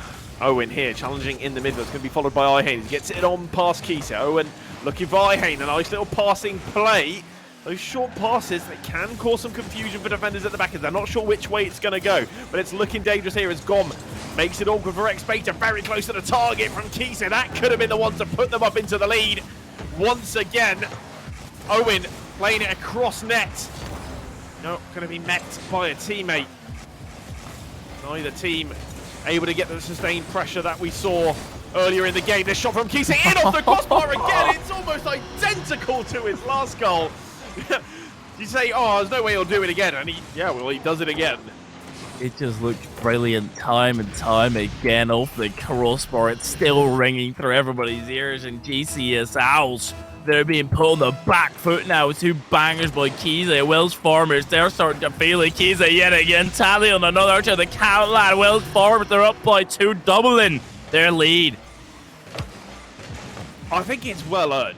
They've dictated the majority of the play, and I feel like GCS Owls have come from a couple of mistakes that Welsh Farmers made. Like they didn't do anything spectacular to get those goals. Welsh Farmers, they've had all the pressure. They've been running the game, and to me it makes sense that they're ahead, but it is also sad to see GCS Owls go from contesting this so closely in game 1 to now being 2 goals down with not a lot of time left to recover. Goal right here, right now, but they're passive. They're not even into the attack, and on that point, GCS Owls, it's just a waiting period of long ball over the top. That should mean the end of the game. Gum just to put in the dagger, but that dagger has already been there in GCS house. They've not been able to dislodge it. And we'll go down in game number 1, a game where they did look solid in, to be fair. I mean, the one thing you have to rate is the GCSL's defense. Even when they're suffocated and they're pushed with their backs to the wall, they communicate well, they don't get in each other's way too much, and they're not double committing that much. So they are organized at the back. The thing with Welsh Farmers is they just have so much quality on that team. You know, we were talking earlier about how we really enjoyed Gom so far in the tournament, the plays that he can bring out, the danger that he brings to his side, and the way he can influence the game. But now we're seeing Kisa and Bensi just run the ship. The Gom is all the way at the bottom of Kize. Those two archers of the crossbar, oh, they were so brilliant. I don't think you getting them an inch up, they're shooting back right at your own goal. Welsh Farmers, they threat the needle there, but GCSLs, they're getting put through the ringer. They need to even step it up a notch at that. Even though they had a solid game, it's simply not good enough against Welsh Farmers, but it is a best of 7, a lot of time for adaptation. Game number 2 underway. For a moment, I almost forgot it was the best of 7. They've actually got lots of time to adapt and reconsider their approach. It's a long way, isn't it? It takes a lot of strain on the players. I've not played many myself, but I mean, just a couple of ranked games and I'm already sweating, so this must be tough. Finally, the only one. If you win, you have to do it another time. Bensi, that's an open net. Does he have the accuracy? Easily converted. Welsh Farmers up by 1. Well, they started this game the way they ended the last, with a goal. They've gone from 4-2 and now they're 1-0 up, and GCSLs were the team to take the lead first in game 1. Looking a little different now. Welsh Farmers have all the momentum. They seem to have woken up and they are on fire. GCSLs will need to bring some fire extinguishers to the field if they want to have any chance of stopping them spreading. Gum, keeping it close, but preserving his flip bait. Knowing in, facilitate an open net for Kize. He just whips it up on a silver platter for his team. Look at this. It's so simple, but Owen baited in entirely. I think, you know, one thing that you got to give the Welsh Farmers is they're very good at punishing mistakes. It took one miss from X Beta, and they get possession in the midfield, and they turn it into a goal. And Owen, we were talking about how much we were respecting GCS's defense. That was a misplay from Owen as well, just diving in a little recklessly, being last man. Now it's an uphill battle for GCS. Not only are they a game down, they're so 2-0 down here in game 2. Of course, best of 7. I'm sure they're not feeling too nervous just yet, but it's a shaky start. Wow. They're not feeling too nervous at that point. They are now, I guess, missing an open net like that, getting impatient, double committing here as well. Bensi just forced it through bait, can't get back in time, and Gum will extend the lead to a 3-goal deficit for GCSLs. This is crumbling. I mean, this is just the best team in the tournament so far. They proved it in the Swiss stage. They went through dropping only 3 games. Their closest series was went to game 5. I believe it was against Open Book. GCSLs get a nice little one off the kickoff, but I don't know if that's going to save them just yet. Welsh Farmers, they are really dangerous. They're a force to be reckoned with. It's at least one of those ones where you kind of stop the train that's coming at you. Welsh Farmers, otherwise they would have run over GCSLs multiple times where they were just tumbling and stumbling along. And now they've been able to put in a work, they've been able to recover and actually get a goal here. We just need to wait for Welsh Farmers and hope that they don't link up, but they do in exquisite ways and unique ways time and time again. Look at this feature. Oh, that's lovely. I think, for me, Welsh Farmers, they remind me of Open Book when it comes to the mechanics and the flashiness. But then they have that team play as well. They have that synergy. I don't know how long these guys have been playing together for, but they look like a well-oiled machine. Jeez, that's going the wrong way. Yeah, I very much do agree with your point of they seem in touch, and that's something that was still lacking with them yesterday. So even getting another day of practicing and getting through that Swiss stage made them improve even more. And they already went undefeated. They might just be able to do it again here today, go undefeated the entire tournament. Gun flip reset, tries to spike it down, does get him a bait will deny. Giza still there in the midfield to put in the dagger and make a lady sing. I mean, you got to respect the initial save here from X-Beta. He read it perfectly. I mean, he was already off the backboard. He sort of looked a little into the future where that ball was going to end up. Couldn't get it to safety, and that will be a 5th now for Welsh Farmers. I'm wondering if Kiset, the way he's been putting them away, will he make it to 20 goals in one series? It honestly wouldn't surprise me. Welsh Farmers, they started this series on fire. Right now, they're just sitting in the incinerator, just surrounded by it, indulgent. The flames are around them, engulf them in it, and Welsh Farmers, they are just pulling away. But this game is very much a write-off. We knew how good Welsh Farmers were, but we wouldn't. I don't think I would have expected this game to run out of control as much as it has. I mean, it's not like you don't see it at the highest level of Rocket League as well. You know, when you watch RCS and things, you do see games like this. It just gets out of hand, and the rest of the series can be relatively close. Let's just hope that is the case for GCSLs, and they don't let this get under their skin. And that's usually the problem, where it does start manifesting itself, and you can't really find that flow that works for you anymore. They had a decent flow going at the start, that 2-goal comeback, and all of a sudden, Welsh Farmers actually extending it to 2 as well. That's going to hurt.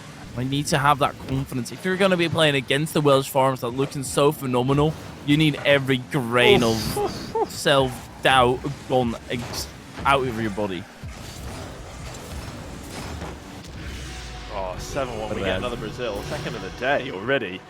I mean, I'm not sure about you, but I think I would rather get absolutely shafted in a game and then play the next one than to lose, like, after fighting really hard, maybe pushing into an overtime and then conceding a kickoff goal.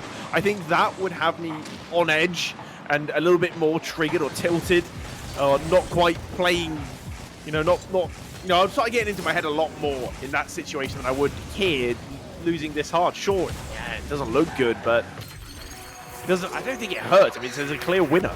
Now it's 8-1. There is a clear winner, but at the same time, it's not really close. Bensi even doing a 360 to get it in and perfectly scamps the post and will roll in. It is... You can make an argument for both sides, and that's with most things in Rocket League. You can very well make a point for both sides, and it'd be a solid argument as well.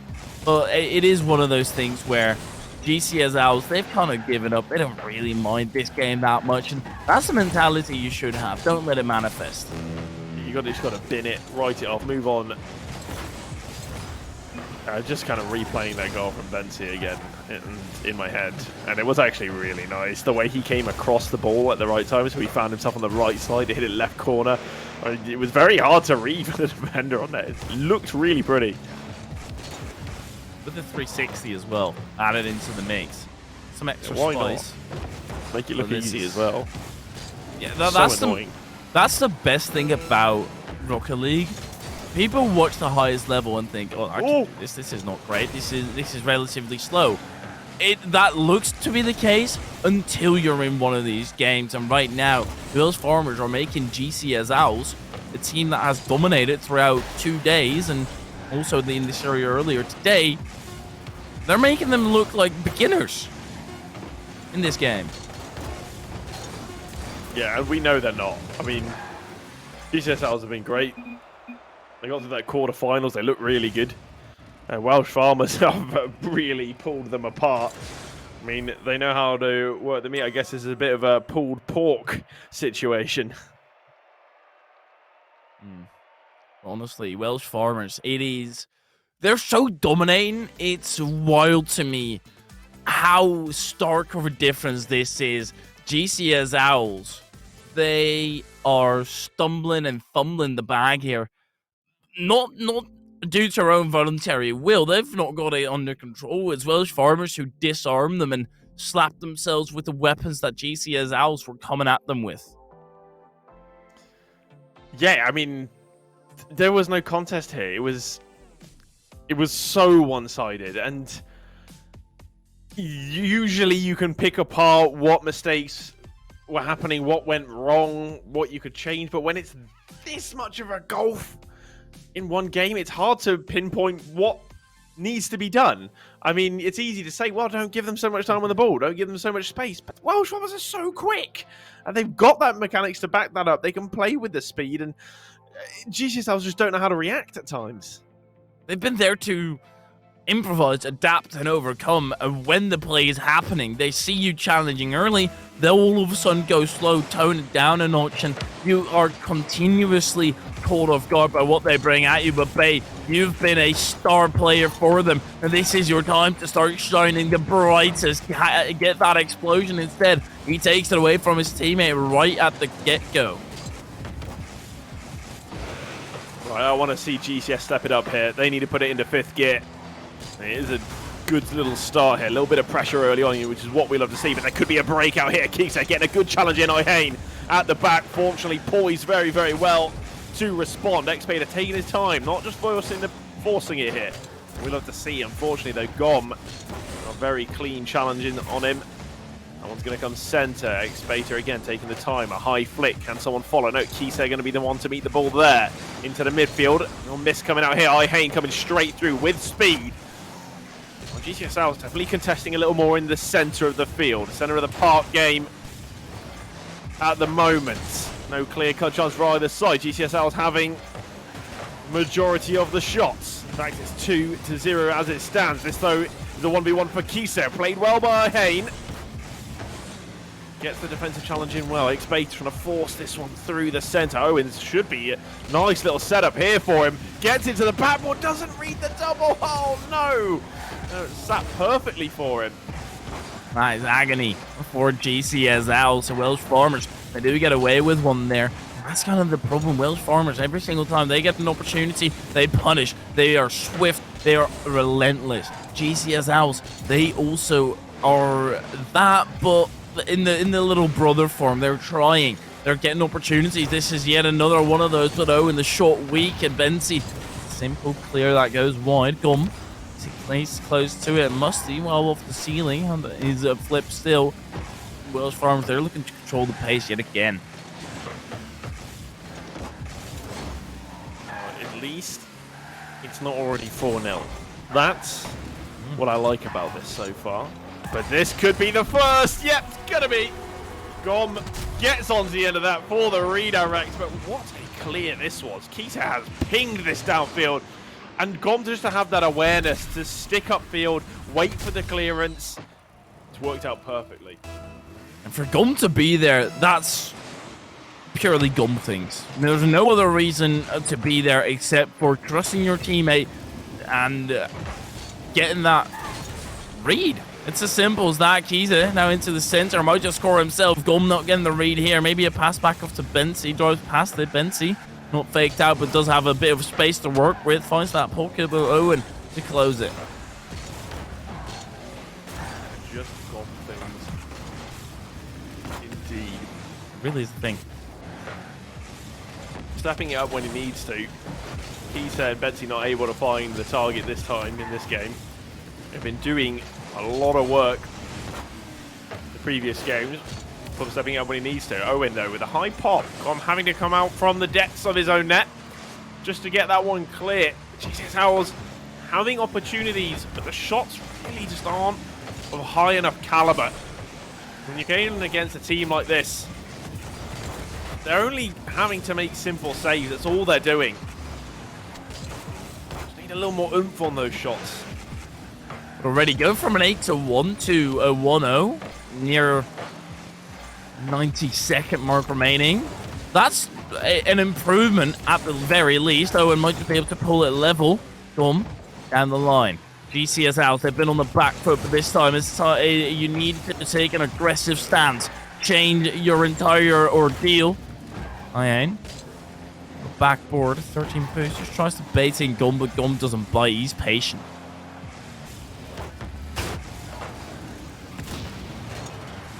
Welsh Farmers trying to keep it in GCS half, and they're doing that. Increasing their shot tally. Started the game struggling to find shots, and GCS were actually had the upper hand. The tide slowly turning. X-Beta could find Ihane here. Unfortunately, couldn't quite play it back to Owen. They could have completed that 1-2-3. That would have looked very nice. Happy to see GCS holding on, being a little bit more stern in this game. Not making Welsh Farmers look quite as good as they did in Game 2, but Gom here could be for something spectacular. Didn't have the boost in the tank to get back around that ball for the double tap. He's had to pop one on target. Batted away again by Haynen. Bit of an onslaught coming from Welsh Farmers. GCS Owls finally able to break away, and now they actually need a goal. Owen pass back to Ihane, but that's quickly intercepted by a Welsh Farmer. Owen goes wide. Bensi doesn't give him any space, and he just needs to grab this ball. Keepy up for Ihane, and he doesn't even get close. Kiza spikes it to the dirt, and Welsh Farmers, they're up 3-0 already. This is now a reverse sweep scenario for the GCS Owls. Ooh, I don't know about that. Feel like it'll be tough for GCS to get a game here. Welsh Farmers are... they're on another level. I mean, GCS Owls are far from bad. Like, they are a really good team. And in this tournament, they're one of the top teams. I mean, they're top 4 confirmed. But I don't know anyone could take on Welsh Farmers right now. They're just on such a roll. It's like a train with no brakes. I don't know who could stop them at this point. They just look on it. You're going to have to derail them. Throw it through chaos into the mix. GCS Owls, they're on the back foot. They're improving. They are making this score less and less, reducing it to only a 1-goal differential instead of 7 in that previous one. But that's still not going to be enough, right? Still, you're still losing, and you need to have that offensive pressure. Yet again, another repeat of what we saw earlier today. Teams not really having that pressure down the other end and more accepting that they're going back on defense very often. Yeah, I mean, the thing is with... you know, we can always say they're going back on defense, but the problem is when you play against a team like this, like, they force you to be on defense. It's so hard to get out. Welsh Farmers onto match point, and it could be an early goal here in Game 4. It will be, and they set it up for the clean sweep already. And even turning on the afterburners. Not getting back 6 seconds in, and the Welsh Farmers, this stays the way it is. They will have punched their ticket of the first team into the grand final, but it's not there just yet. 4 minutes and 50 seconds remaining. I guess that's the one positive part about an early lead. The negative part is that they can get bigger. No, actually bait into Owen against Gum. Tries to fake him out, but instead puts it right on him. Ihane's still there into the books. Owen has to turn him, but 0 boost. There's no power behind that shot. What a big save that was from Gom. He read the situation so well. It's one of these things, is like, you could do everything right, and still they'll find a way to better you. Absolutely. Pass into the center. Ihane still there. Sticking close to the play. Owen into Kiza to the backboard. Bait able to intercept, and Bait also really hasn't been able to show up today to the same extent that he was yesterday. Whether that's extraterrestrial factors or whatever is going on, Owen, he is still basing them in though, and okay, not what I was expecting. Was that another own goal? Maybe. Yeah. Yes. That so now I think there's been just as many own goals. I think actually there've been more own goals than GCS have scored. There's been 2 own goals, and GCS have what, 3 or 4 goals? Oh, that's painful. That is painful. But great for GCS Owls. Hey, they will very much take it. They're back into the game now, and Bensi, that's a good outplay. I mean, there's a bit of the GCS faithful in the chat, I'm sure. They've got plenty of support. Of course, they've got 2 rosters, that both of them playing it. Oh, Gom is there again. Like, what are you supposed to do against that? Go to the gym. get more muscle than Gum on that 50 because he dominated that. Putting that outwards is crazy. So annoying.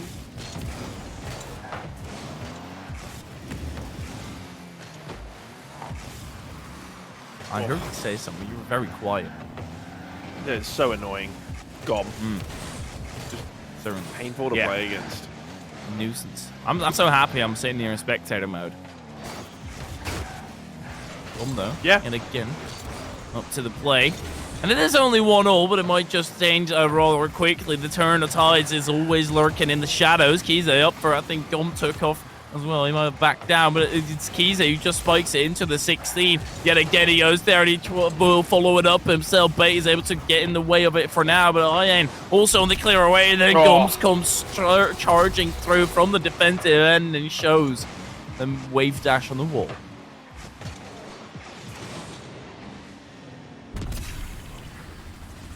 He just comes flying through. Like, he just comes on barreling through. Like, he doesn't care. Whether it's on defense, whether it's in front of net, he's got power, that Gom. We didn't see a lot of him in game 1 and 2, but in last game, did the work he needed to. Got that all-important goal.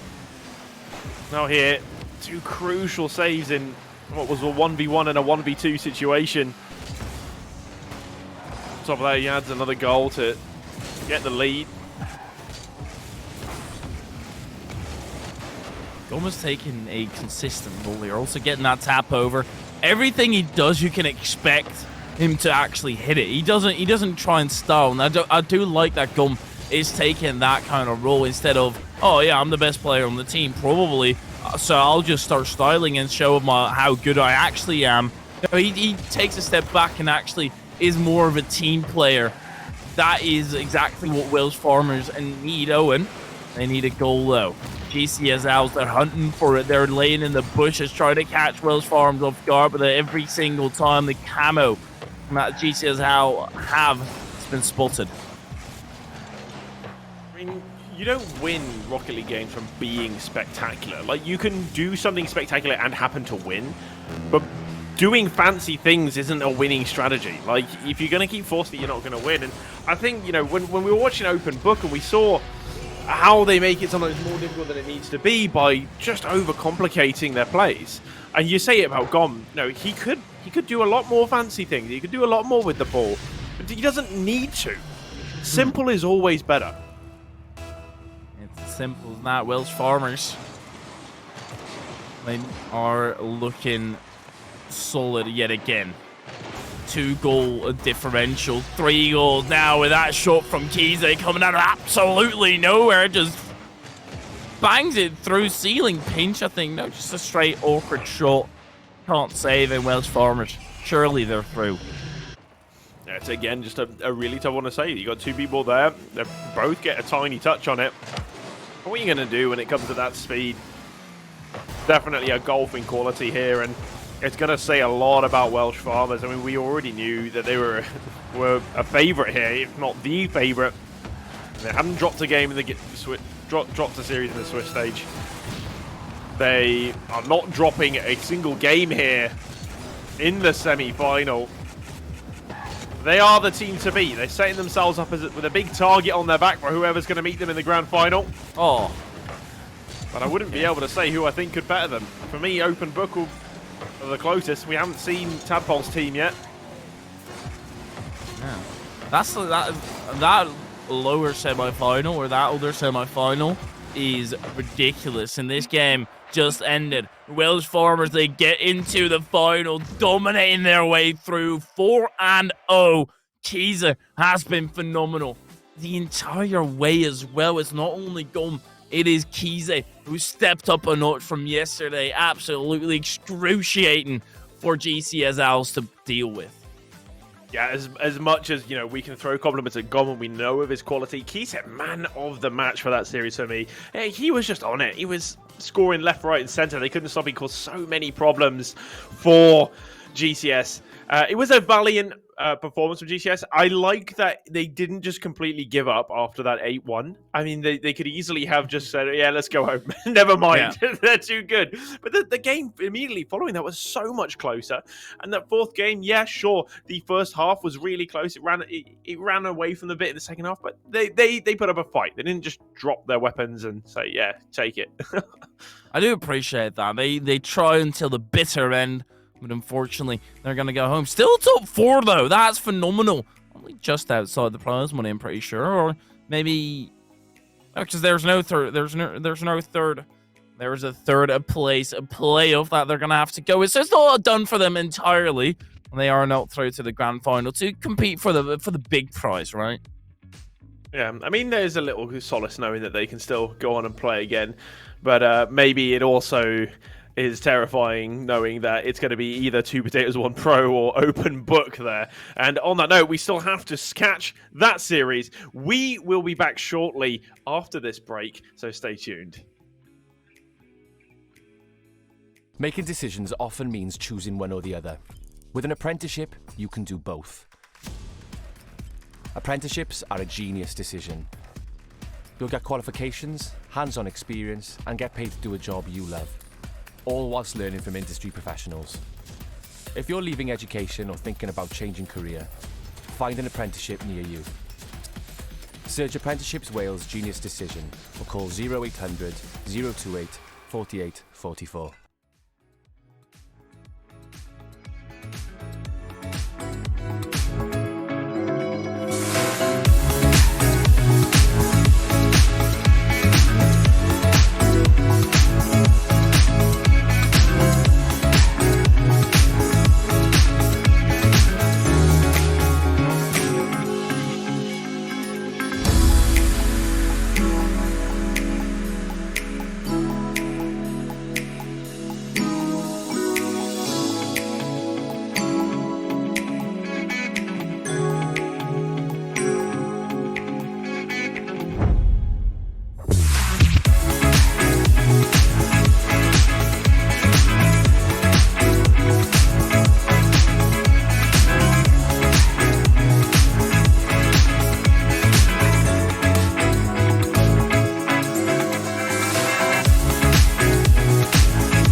penderfyniadau yn aml yn golygu dewis rhwng y naill neu'r llall. Gyda phrentisiaeth, fe allu di wneud y ddau. Mae phrentisiaethau'n dewis doeth. Bydde di'n ennill cymwysterau, profiad ymarferol a chael tal i wneud gwaith sydd wrth dy fodd. A hyn wrth ddysgu gan arbenigwyr y diwydiant. Os y ti'n gadael byd addysg neu'n meddwl am newid gyrfa, chwilia am brentisiaeth yn dy ardal di. Chwilia Prentisiaethau Cymru Dewis Doeth, neu ffonia dim 800 dim 28 48 44. Hello and welcome back again to Esports Wales. We're here for the second semi-final of the day. It is another best of 7. Hyperia, we've got two fantastic teams here for us today in the form of Open Book and 2 Potatoes 1 Pro. That's going to be a banging match. 2 Potatoes 1 Pro, and the pro obviously being Tadpole. We've been talking about him the entire tournament throughout the day. There's been old points, but this is the first time we are seeing him in the semi-final. And we've already got the top 4 secured. An Open Book, they've got the potential here to maybe even take them down. Yeah, no, I mean, of course, Tadpole, he's a pro player. He's played in RLCS. He's been around the block. He's got the experience. It'd be interesting to see how he does here against Open Book, because Open Book are still a very, very good team. But of course, Tadpole playing at Wolves now. Fun fact, used to be at Wolves when they had the Oli, Rix Ronde, and Lewis P roster. Shame I'm not still there to see Tadpole, but yeah, they're not doing so well now, so it's fine. I'm okay with it. Yeah. His RLCS experience is from the past. He has not really been there recently, but that's obviously not only his fault, or if it's even anybody's fault. The competition is going fiercer, and well, now you're on a fierce competitive pitch as well against Open Books, who are going to be trying to pull every single bag of trick that they can to try and beat you. Well, it'd be great to see 2 Potatoes 1 Pro get to the final, simply because of the fact they would meet Welsh farmers only there, and Ash Boyo is actually a farmer in real life as well, so maybe that would be maybe that's the guy they need to take them down, an actual farmer. That team is Welsh farmers only, so he had his options open. He could have joined, but instead decided to link up with a Potato and a Pro, but they're banging it across the pitch. Ash Boyo needs to farm and save for now. I do believe last year when 2 Potatoes 1 Pro were in the same competition, they made it as far as the semi-finals in that one, and they got knocked out by Menaces. I think that's correct. It was probably disappointing for them to not reach the final, and I think a lot of people would have expected to see Tadpole there in the final. Whether or not they'll reach it this time, it's going to be hard to call, as Dolfinio drops one down into the net for the first goal for Open Book. I'd rather have 3 players all of the same rank and still averaging the same one, instead of one who's really high up and the other one's down low. Because everybody on Open Book will just be on the same level, whereas I feel like Tadpole might just have to run a lot of cleanup, try and get it going that way. And on the side of Open Book, they're faltering in defense. Ash Boyo getting the tie back up. Or he could just pop it up to the backboard, set up the double tap for Farmer Man to go finish the business. Or he's going to call him Farmer Man now instead of Ash Boyo. Farmer guy, farmer boy, farm boy, Ash boy, potato boy. Whichever works for me, honestly. I think it's great. I was on an endpoint cast earlier, and well, not earlier, but like about a few weeks ago, and we were calling Relating Wave COVID Boy because at the time he had COVID. Isn't Relating Wave Welsh? Is he? Nah, I don't think so. I think he's English. I feel like somebody on that team is Welsh. I don't think anyone on that team is Welsh. Oh, that's wild. I'm tripping. Okay. Yeah. Bookers. You're off your meds. He wants to make somebody trip and fall as well, but it won't be 2 Potatoes 1 Pro who are holding steadfast. Tadpole looking for that aerial space, tapping it through, but Booker's had it red.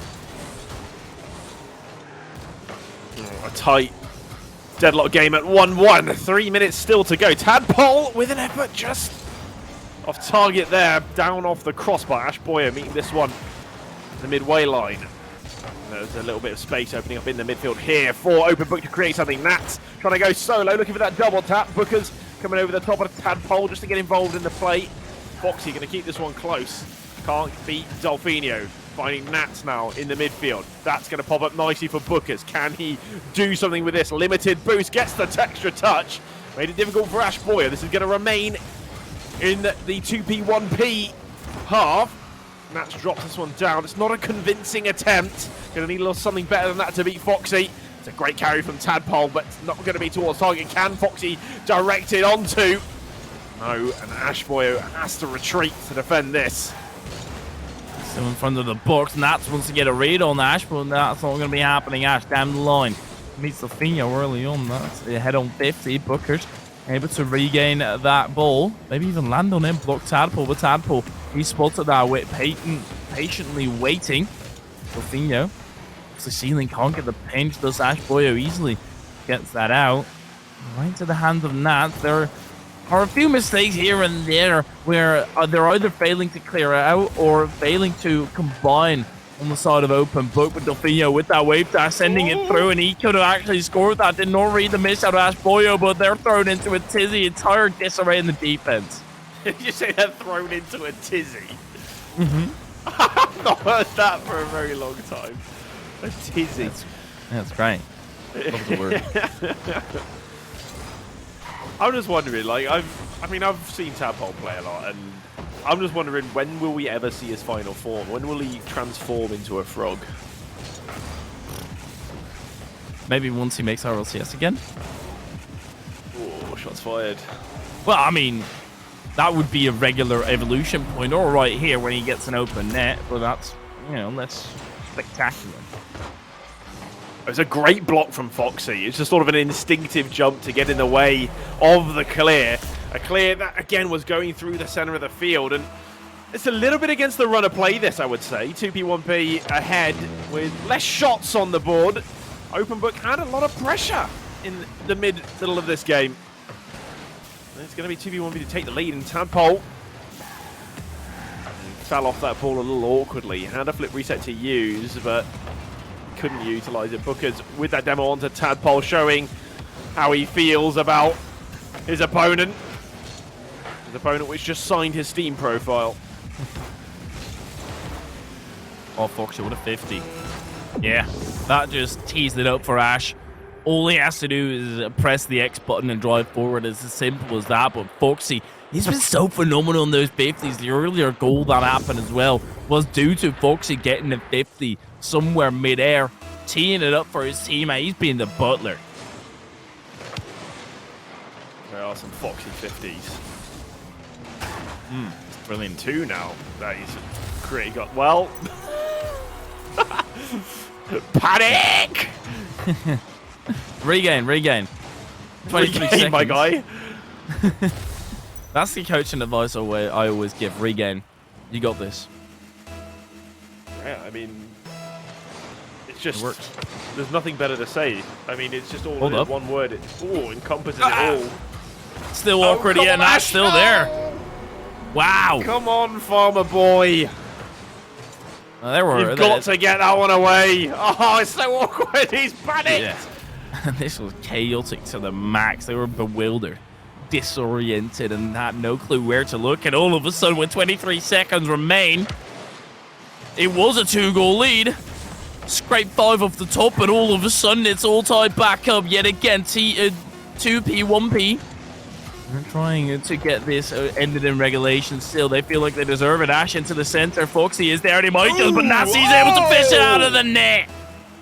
No way did he save that. Where did he come from? Where did he go? Where'd he come from, Cat and I Joe? Imagine throwing a 2-goal lead in the space of 5 seconds. Couldn't be 2P1P. That as well.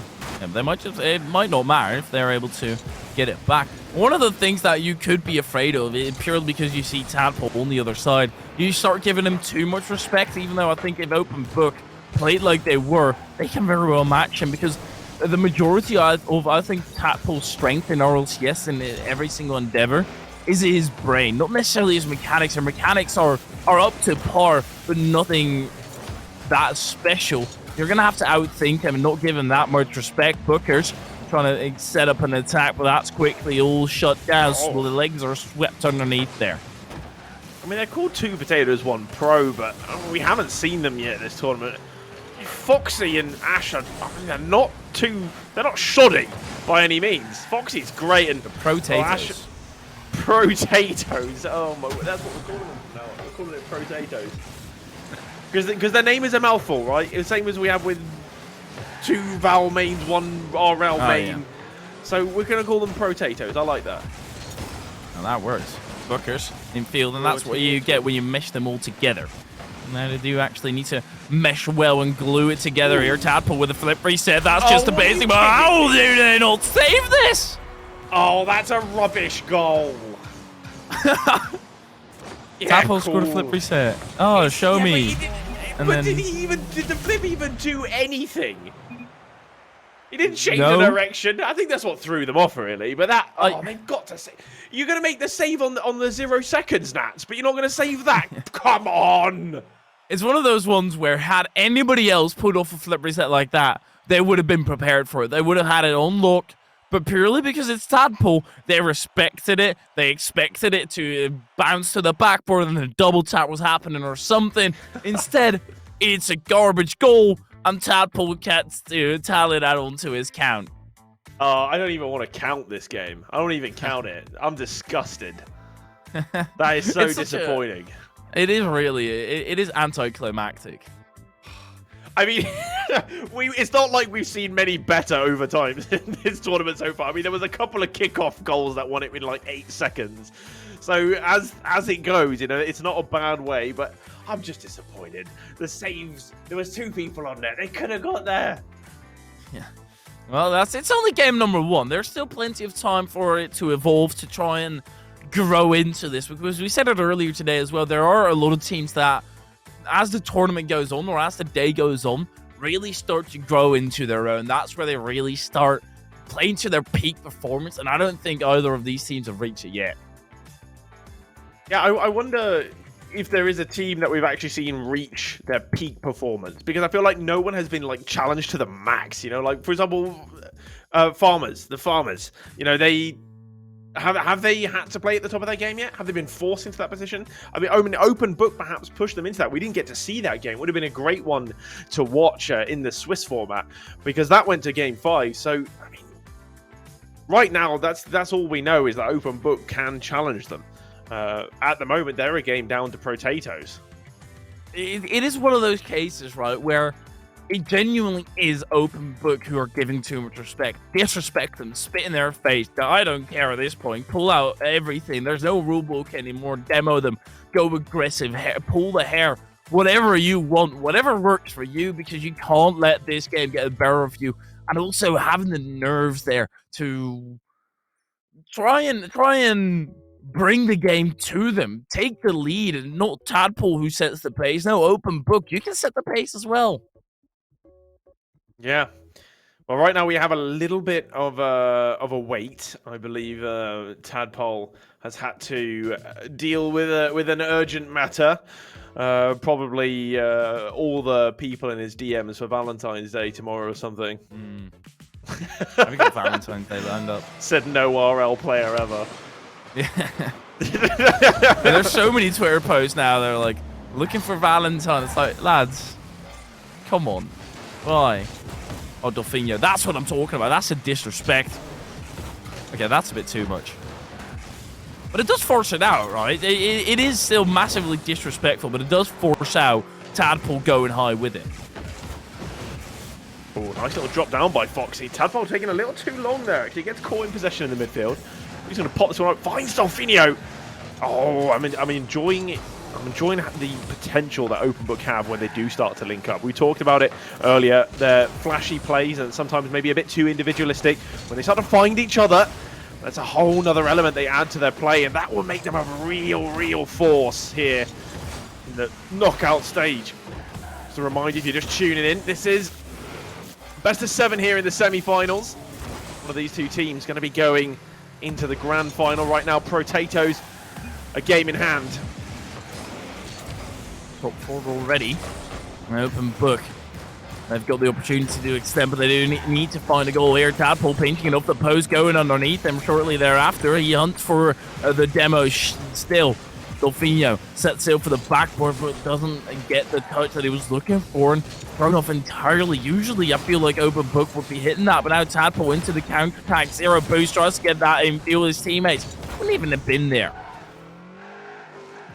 No one really chasing this one down, giving space and waiting for the touch from Dolfinho. Foxy's reacted well, and he's managed to win the ball back for Potatoes. Dolfinho with an attempted clear. Ashboyo missing this one, which could cause some problems as Tadpole hasn't got the best read on it either. Nats now to drop this down and go into a 50 on Fox. It's going to roll up the backboard as Tadpole tries to get things under control. It's a good little flip into it to get it clear, but he only meets Dolfinho in the midfield. Ashboyo set this one up for himself again. A little double tap to the corner. Booker's reading it well, and it seems like everything either team are doing is met with equal force. A good battle here. This feels like a game one, though. They're being very secure. Potatoes, they don't even have a shot yet. They're all still on zero. It's open book, who have not had the best of shooting in the entirety of the tournament, to be honest. Also in this series earlier today, where they did deny the reverse sweep.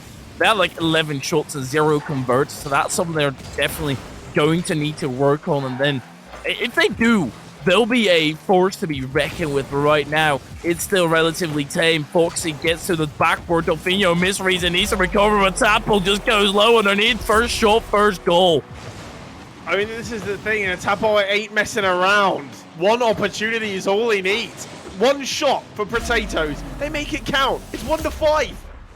You got to respect the defending as well. I mean, they've saved every single one of the shots. You know how Rocket League will register some shots that are off target, but all of them have been on the net. They've been forced into saving all 5 of them. So it is very admirable to be up 1-0, definitely against the run of play. Nats to the open space, meets Tadpole, puts it behind him, but Tadpole had it read. Nats just not doing enough there. Book is off to the backboard yet again, but also Foxy just catching an Ashboyo, the former, needing to turn in quickly. Foxy takes that wide 50 with Dolfinho. He's been solid on it, but this time Dolfinho will come out victor. Pinched it across the net. And that will be another opportunity squandered here by the defensive capabilities of Potatoes. Actually, Nats keeps it alive. 90 seconds remaining. Booker's with a shot! Oh, he's popped up out of nowhere. He's beaten 2 players to the ball here. Nothing too fancy, nothing too spectacular. Something we have come to expect from Open Book, but here just a simple little dink down. Make it 1-1. This one stays exciting. This could still very well end in regulation. Last time we went to overtime, Foxy takes it through the sky, punching a hole behind him. That's still on the 50. That's a good denial for Tadpole. Booker's on the counter-attack. 0 boost in the tank. Makes it incredibly tough. Dolfinho had that red. Tadpole still with the clear away. Dolfinho just throws that up high. Unable to find some boost. And Tadpole is getting that in front of the net. Ash, it's a good attempt, but it's not necessarily the best one. Time ticking down for both of these sides to get a winner in regulation. Open Book have had the majority of the chances, fair share of possession. Tadpole not able to do much with that. This is a good catch from Foxy. He beats 2. That's a double commit. Could be danger now. That comes centre. No one's there. And Bookers is able to scramble this one away. Potatoes wasting a great opportunity. Just quite high enough up the pitch. I feel like they're not aggressive enough going forward, relying on clinicalism from Tadpole as he makes a huge save. Foxy down the line. That's a decent tap. Foxy, he's been popping off. He's been making his name known in this series. Nats down the other end, 50 with Ash. Nats lands on the play, gets it behind Foxy, but he turns. Does get it under control yet again, able to land underneath. But Dolfinho quickly challenges afterwards. Tadpole might just let this drop on the ground. Indeed, and we have another overtime. Open Book versus Potatoes. This is an important one for Open Book. I love that we have now had almost as many overtimes in this series as we've had in the entire tournament so far. It just goes to show the quality of the two teams and that this tournament is getting to the stage where it really is ramping up. The competition is hot. Foxy beaten in the midfield. Nats not going to get on the end of that. Foxy and Dolphino, bit of an awkward coming together, a clash here as Tadpole can take it over. He's got another one from the ceiling. Oh, it's on target. He's done really, really well. What Dolphino has met him is an equally just as good save. Ash, simply clear away for the counter attack, but that's going to be right into the hands of Nats. Nat across the pitch to Dolphino, tries to take a controlling touch, but punches it too far forward. Unable to read his own strength. Tadpole relinquishing this ball to Booker, who dives underneath, trying to get that shot off shortly thereafter. But Tadpole, he's got that red still into the center. Nats nicely extends past it along yet again. But Booker, he's miles back. He didn't read that whatsoever. Tadpole making things difficult. Booker's just being as patient as he could be on that backboard, and it's paid off for him as he was able to play it to the corner. Potatoes getting the probably biggest succession of attacks in the whole game so far. They had 2 shots in regulation. Now they're up to 4, and all 4 of those on Tadpole's name. Foxy looking for Tadpole on the wall. It's a great reader, and that's on target. Booker's with a huge save. Keeps Open Book in the game. Foxy dropping down, and Ash Boy comes flying in. Unable to beat the opponent. Now they've got to scramble back as Booker's looks for the transition play. Foxy will nip that boost away from him. Booker's caught low. He's coming down awkwardly. Tadpole sees that he's got a bit of time. Good awareness from him, but it's a poor flick. Booker's trying to punish. It's kept away again. Open Book looking to cause some pain. Dolphino with the drop down. It's not enough. Tadpole can't get it away. It's still in their half. And that Open Book pressure that we've seen so far quite often in this tournament, still here in this series as well. Feels like to me they are starting to reach that potential. They're both firing at all cylinders. Dolphino is able to get an aerial play started. Ashy is on the backboard, but Dolphino baits it out. Nats into the center. Foxy's there. Long clear over the top, deep into the orange half yet again. Booker just taps it wide, whereas Dolphino makes it under control, baits out Ash, tries to get past Foxy, but that's the simple 50. Again, Nats through the air, just taking it wide one. But I feel like they're just trying to get the ball from one side to the other. Both of these teams, no one is really getting it into the center. It's down the wing every time. They've got to get it middle, got to create that danger. Played into the pocket of space, a huge whiff from Tadpole. Ash Boyo now lonesome at the back, under pressure as Dolphino bears down in the demo. Potential from behind with Bookers. Foxy, though, with a great carry through the air. Bookers meets it early, gets up really fast. Oh, and he's dropped down so well on that ball. Tadpole now, though, full tanker boost. This is where he should shine. He's got the drop down the flip, and the pinch! What a way to win in overtime! Nobody covering the ground yet again, and Tadpole likes to go low. That is yet again Tadpole to finish it in overtime. The calmness from him, that is what's so commendable. He doesn't panic. That's something that Open Book, they don't have that experience. That Tadpole by his lonesome holds Foxy together with him. They just are able to keep calm under these intense scenarios and not falter, not relinquish, and keep trucking through at a massively quick pace. Yeah, it's just potatoes. They were slowly chipping away. Where I felt like when Open Book, when they get hold of the ball, it's throw everything forward as we can. And that came earlier in that game. And then they sort of dropped off as time went on. Potatoes were able to come into that game more and more and more and more. And they kept chipping away, and eventually they got that goal. But to think they only had 2 shots in regulation. They ended the game with 8. All of that coming in overtime. They clearly, as you said, with Tadpole with his experience, he can stay calm in that situation. It really showed.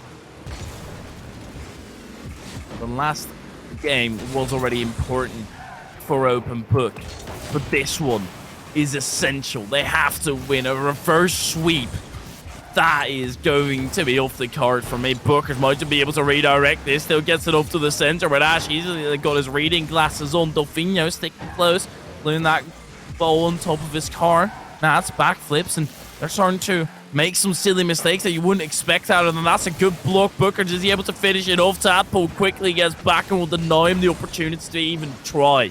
I think our open book are slightly rattled. We've not seen that from them. We've seen a very dominant open book, a very calm, collected, flashy open book.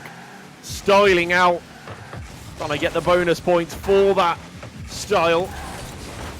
Now, they're starting to back up to the wall just a little bit. 2 games down, of course it's best of 7. So they know they can still lose this one, have chances for a reverse sweep, but I think they want to try and put the brakes on it here. The triple commit. Booker's coming through the middle. Backboard, Tadpole sticks close to it. Tadpole really coming into his element, getting that slow play, trying to outplay their opponents. An open book. They're struggling to break through. They've got opportunities yet again into the center, but Foxy reads it. Nats to the backboard. Ash misses, but that shouldn't be too much of a problem because the bounce is favorable for them. Booker's maybe a ceiling pinch. It is on target with Tadpole. That is a sky-high ball. That was a lot more power than I was expecting.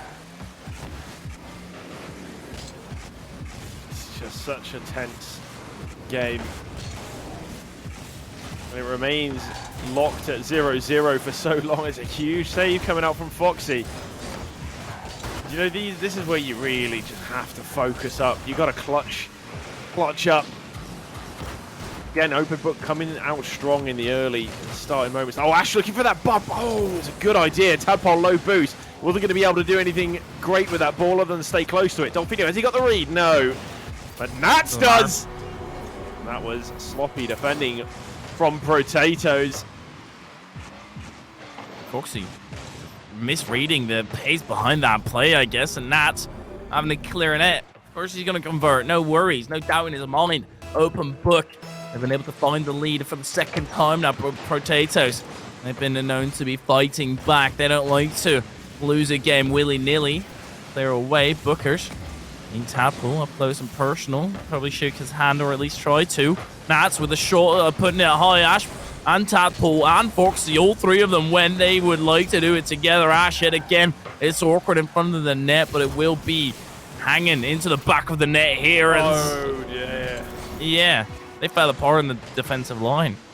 Yeah, and I think this is a moment where Tadpole has got this probably idea in his head of, I need to be the one doing the important touches, getting the important hits, and he's rushed that. He's gone up, perhaps unnecessarily. There was a lot more space than I think he thought there was. There was a lot more time. Don't know if the communication was there from his team or not, but he's hit it straight towards his opponent. They've been punished immediately, and that's clinicalism. That open book definitely missed in the last game. Now hitting a few more of their shots. They've taken 7 but scored 2. Demo. Ash. Got time on the sidewall. Delfino goes for an old shot. Delays it.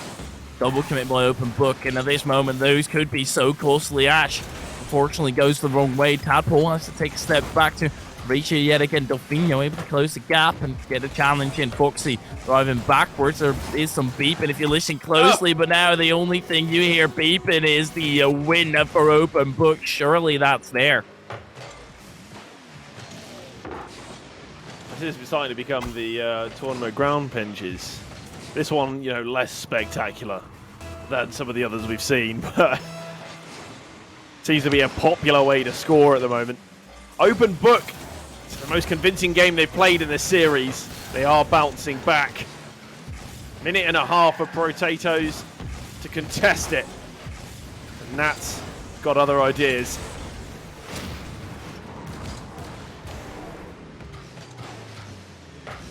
Three-goal differential, though.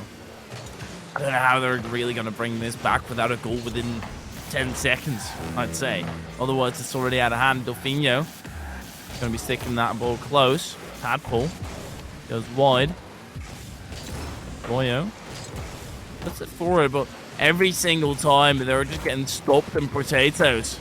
you're slowly but surely losing the opportunity to even make the comeback. It might already be out of hand, but I don't want to speak too soon. 30 seconds to go. I would say that this one has been dusted. Potatoes are not too worried. Of course, it goes against their momentum. And the tides can change like this in Rocket League. You one team on top and momentum can change. And that's one thing I do love about a best of 7. It gives space and time for teams to grow into a series. And it comes down to the team that's going to be allows themselves to be the most malleable, as to say that they have that extra adaptation. An open book have come into the series looking like a completely different, come into this game looking like a completely different team. 3-0, much more clinical from them, and they haven't allowed a single goal from Potatoes. They cleaned up that defense. It was a solid game for Open Book. They were not faltering, they were just playing solid and just outshooting your opponent and actually able to convert some shots, find some open nets. That's been the main thing. They've just not really found those and being able to convert it the entire time, or at least consistently enough. But now they're bringing the game towards Potatoes, and we are looking at a completely different game view going into this game. Number 4, still incredibly important for Open Book to tally on another. Otherwise, it's still Potatoes in match point position. You're going to have to get 3 straight. They're not in match point position, are they? No, but if they lose this one, Potatoes would be. Of course. Yeah. Sorry, I thought I missed the game for a second. I thought I totally blacked out. Happens sometimes as you get older, you know? Yeah. Sometimes you just tune out over conversation. I have that way too often where I just tune out, forget to tune back in, and all of a sudden I'm staring blankly into the void. Sorry, what was that? Were you saying something? Important. As usual. What?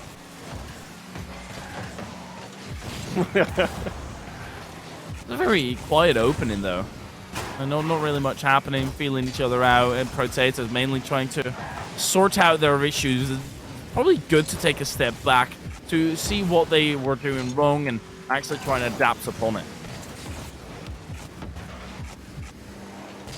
I think Potatoes definitely were taken a little bit by surprise. I'm sure they didn't expect it to be a 3-0 game. I thought they had the momentum. Obviously, they have to do something different here. It's a good little dribble from Nats. A little bit of pressure on Foxy. He's dealt with it well. Gets to flick over as Nats comes through again. And can he finish it himself? Oh, Nats looking for the demo. Tadpole evading very, very well. Evasive maneuvers engaged. Nats in field, that's a phenomenal pass. Booker's there, but Foxy's still on the clear away. Nats with a weak shot. Tadpole prepared for it, but Delfino tries to. It's even weaker. Ash, simple clear away, but it might not be good enough since Booker's, he's still there to bring it back up, and he's got the read as well. Booker there with the finish. He's got the read. Open Book. They live up to their name. Well, they have indeed opened a whole new chapter in this series since the last game. Now 4 unanswered goals from Open Book. Potatoes, something not quite right with them at the moment. Open Book have got them figured out.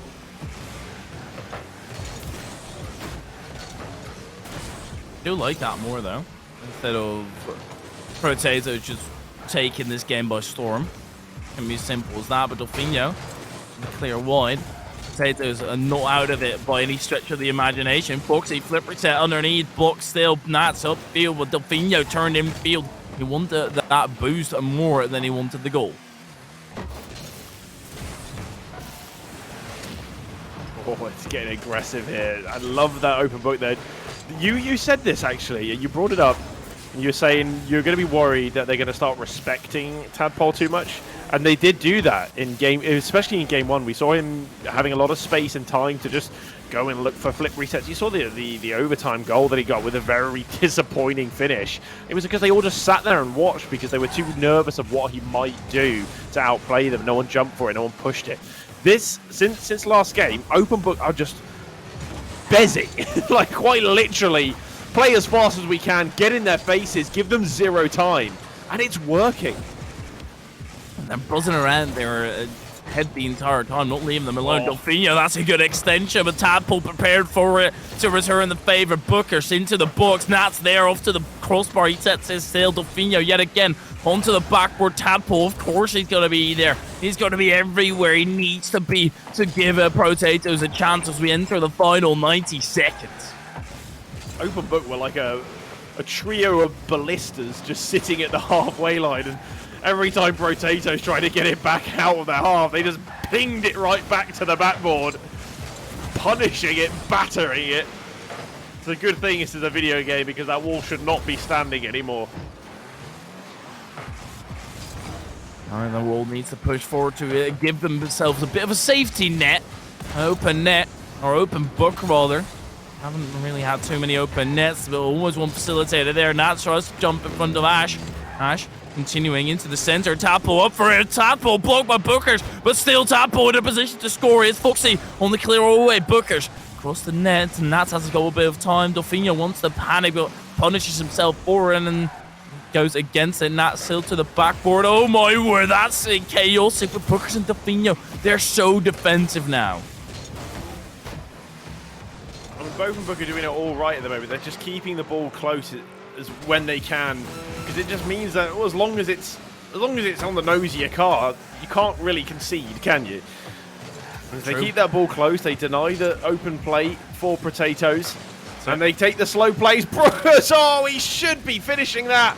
That would have put the nail in the coffin. Oh, he saves the shot from Delfino. No.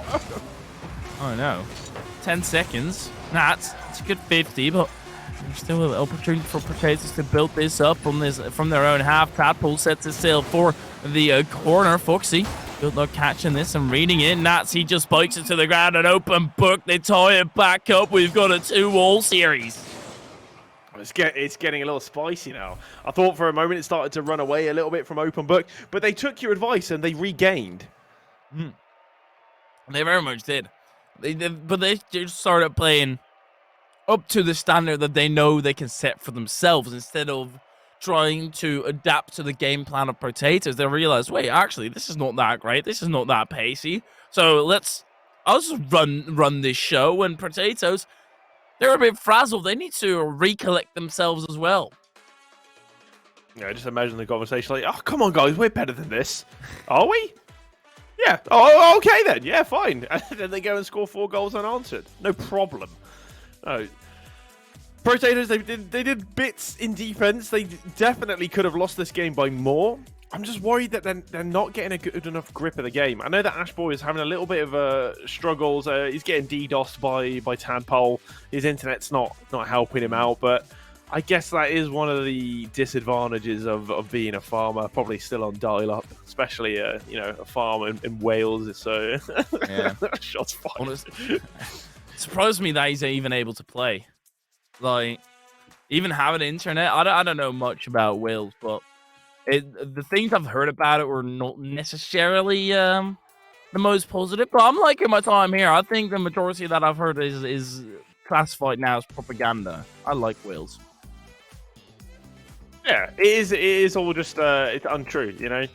They like to put a mask over things and make it seem like they don't have the nice things. Just like, oh no, yeah, it's lower HDI than the rest, but no.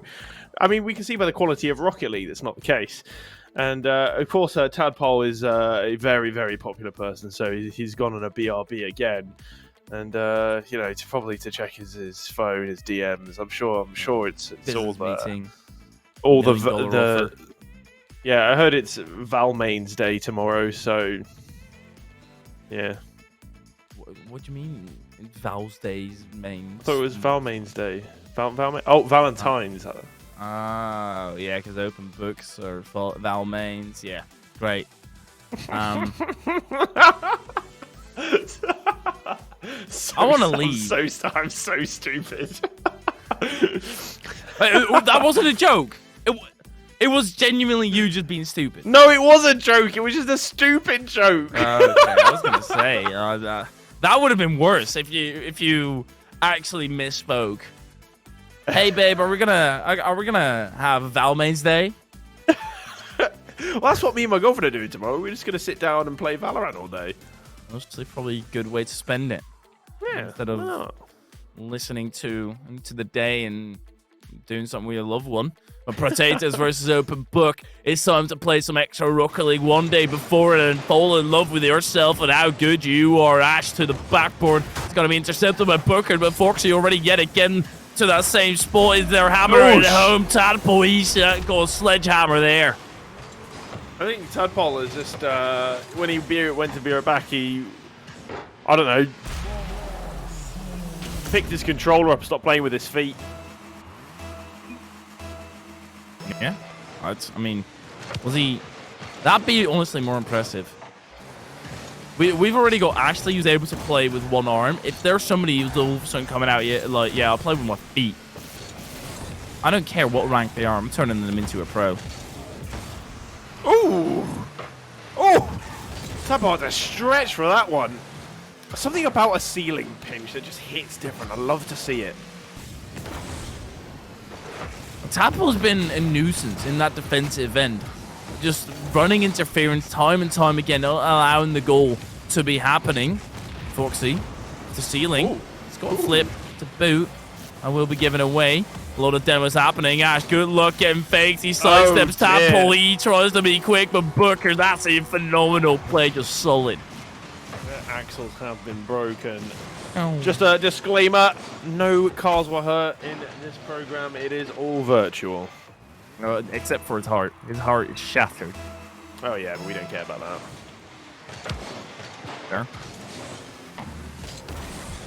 I mean, they never at the end of shows or productions put no humans were hurt in this. It's like, oh, no animals were hurt.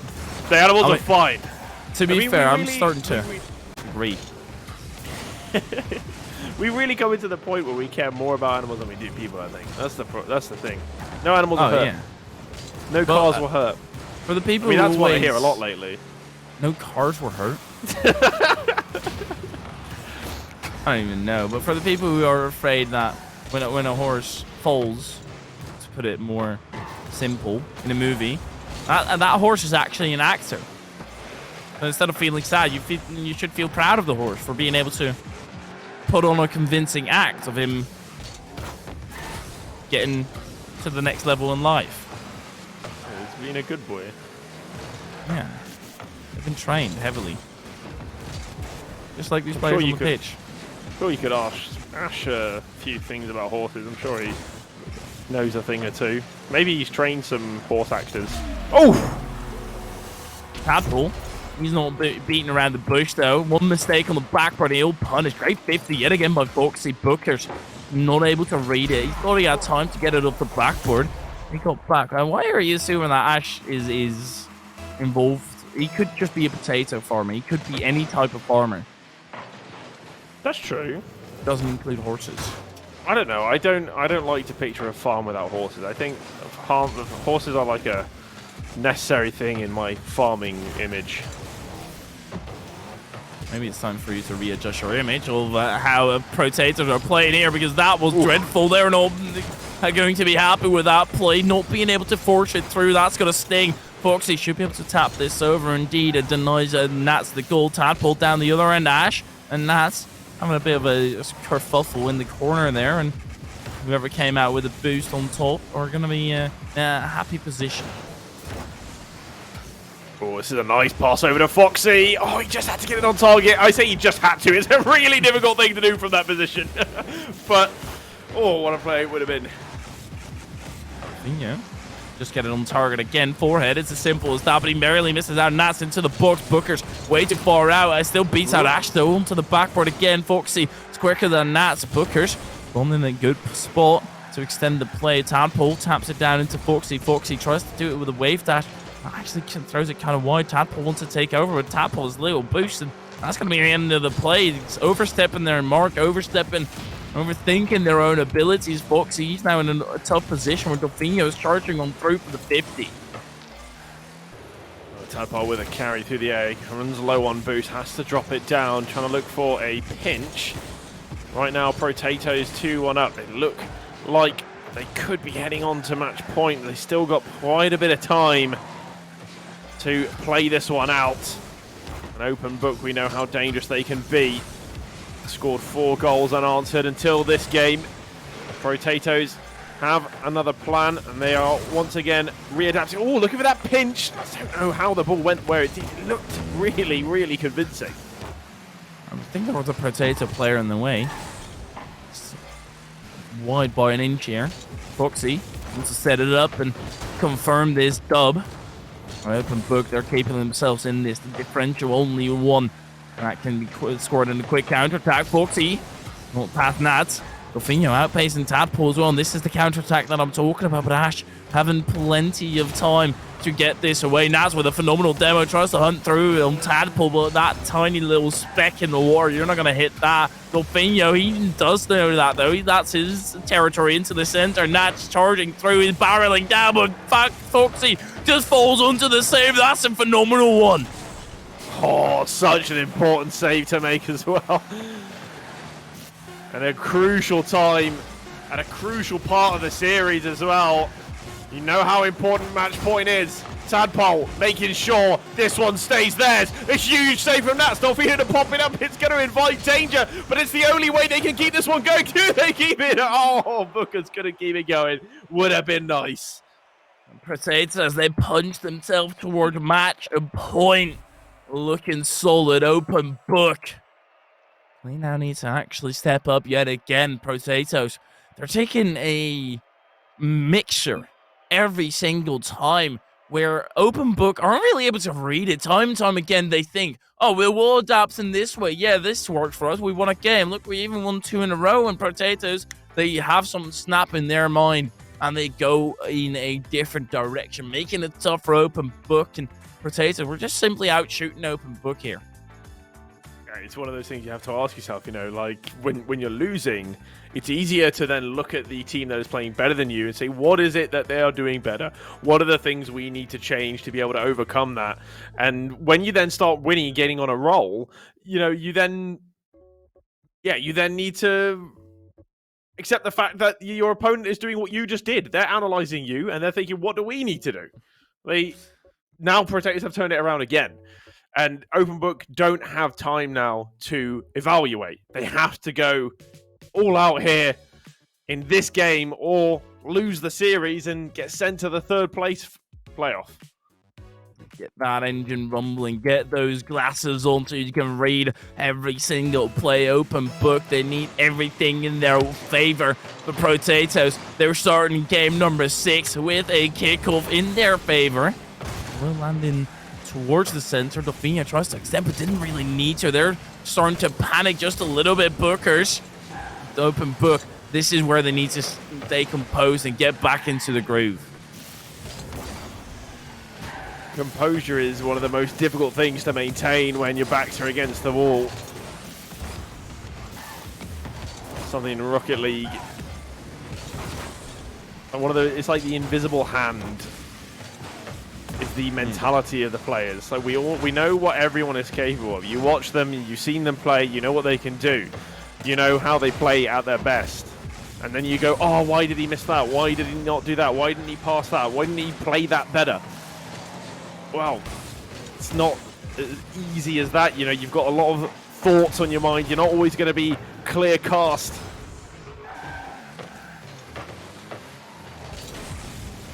Bookers. That's time. Yet again, panics. Does put it behind Ash. But Foxy's just waiting there. It's as simple as time and time again, Open Book. They're starting to crumble underneath the pressure. Potatoes having a field day here. And it has been roller tame. No real shots being put through. No threatening ones at least. And they also have not countered Ash. Oh no. He's having a nightmare. What's happened here, lad? Internal error. Oh, that's pain. Ashboy.exe. Corrupted. It's not just not working, is it? It's a bit more than that. Been hijacked. Oh no. Oh, beautiful. Catches it, but also he is a bit awkward. Tadpole just waiting patiently for Delphine to give away the possession. Ash goes up high. Nat should be able to read it, and he should be, and that's the key word. Bookers down the other end panics. Tadpole, he's been so patient, but they still don't read it. They're still respecting it. Tadpole, to be fair, in those positions, it is very fair. Getting a demo now and the pinch off to the center, too much power. Those pinches, I mean, it's horrible to defend, but it's not like your teammates are going to have an easy time reading it either. They can't just blindly throw themselves at it as well, because they miss and they open things up, and things opening up there as Dolphino got that demo on Ash. But of course, Tadpole shows up again to be the thorn in Open Book's side, denying them from doubling their lead. That still should have been a goal. I don't care who was back. You put anyone in that position. Monkey Moon there, don't care. That should have been a goal. Nat's had an open net. Was struggling on the power department. And now they're going to have to create it another way. Nat's yet again getting blocked by Tadpole. This time, a lot tougher to try and break through. Ash runs that forward as Tadpole is able to pick up possession and continue to play. Bookers skies it. Foxy is there to try and facilitate a pass for Bookers. Able to interrupt and run a bit of interference. Tadpole waiting it out, being patient. Long clear. It's awkward. Scrambling back. Booker's on the end of it. Good work by Foxy. Tadpole popping this one up. Ashboy hesitating. Not sure whether he wanted to go for it. He went a little late. Dolphino almost caused some problems straight through the middle. Foxy with a drop down. Oh, he's completely done that. Has he got the flick over Booker's? It was the double bait, and it almost worked out. Bookers. Oh, wow, what a touch. Sophia there, quicker than Foxy as well. And this touch to send it forward is just brilliant. Look at this. So minuscule, but so impactful. You can barely see it until it's slowed down a little bit in the replay. It just happens so quickly. There's not much you can do as your opponent. There's nothing you can do. You're going to be completely sent packing. Those bags are halfway packed at the moment. As Open Book, 2 goals up. Looks like we could have a Game 7 on our hands. What series this one has turned out to be. Ooh. Foxy, that's almost the wrong net, but it doesn't matter. At this point, the lead is already heavily in favor of Open Book. It's not only the lead, obviously, in score, but also just in opportunities. Potatoes, even if they convert at 100%, it'd still be a 1-goal deficit. Open Book have been able to shut them out, and going into game number 7 in about 40 seconds, if Potato aren't able to change it, that is going to be a tough one on the mental game. Potatoes haven't exactly been on X Games mode in this game 6, and not really a time to lower the gear. Oh, Tadpole just trying to go with a drop down. It's a lovely move.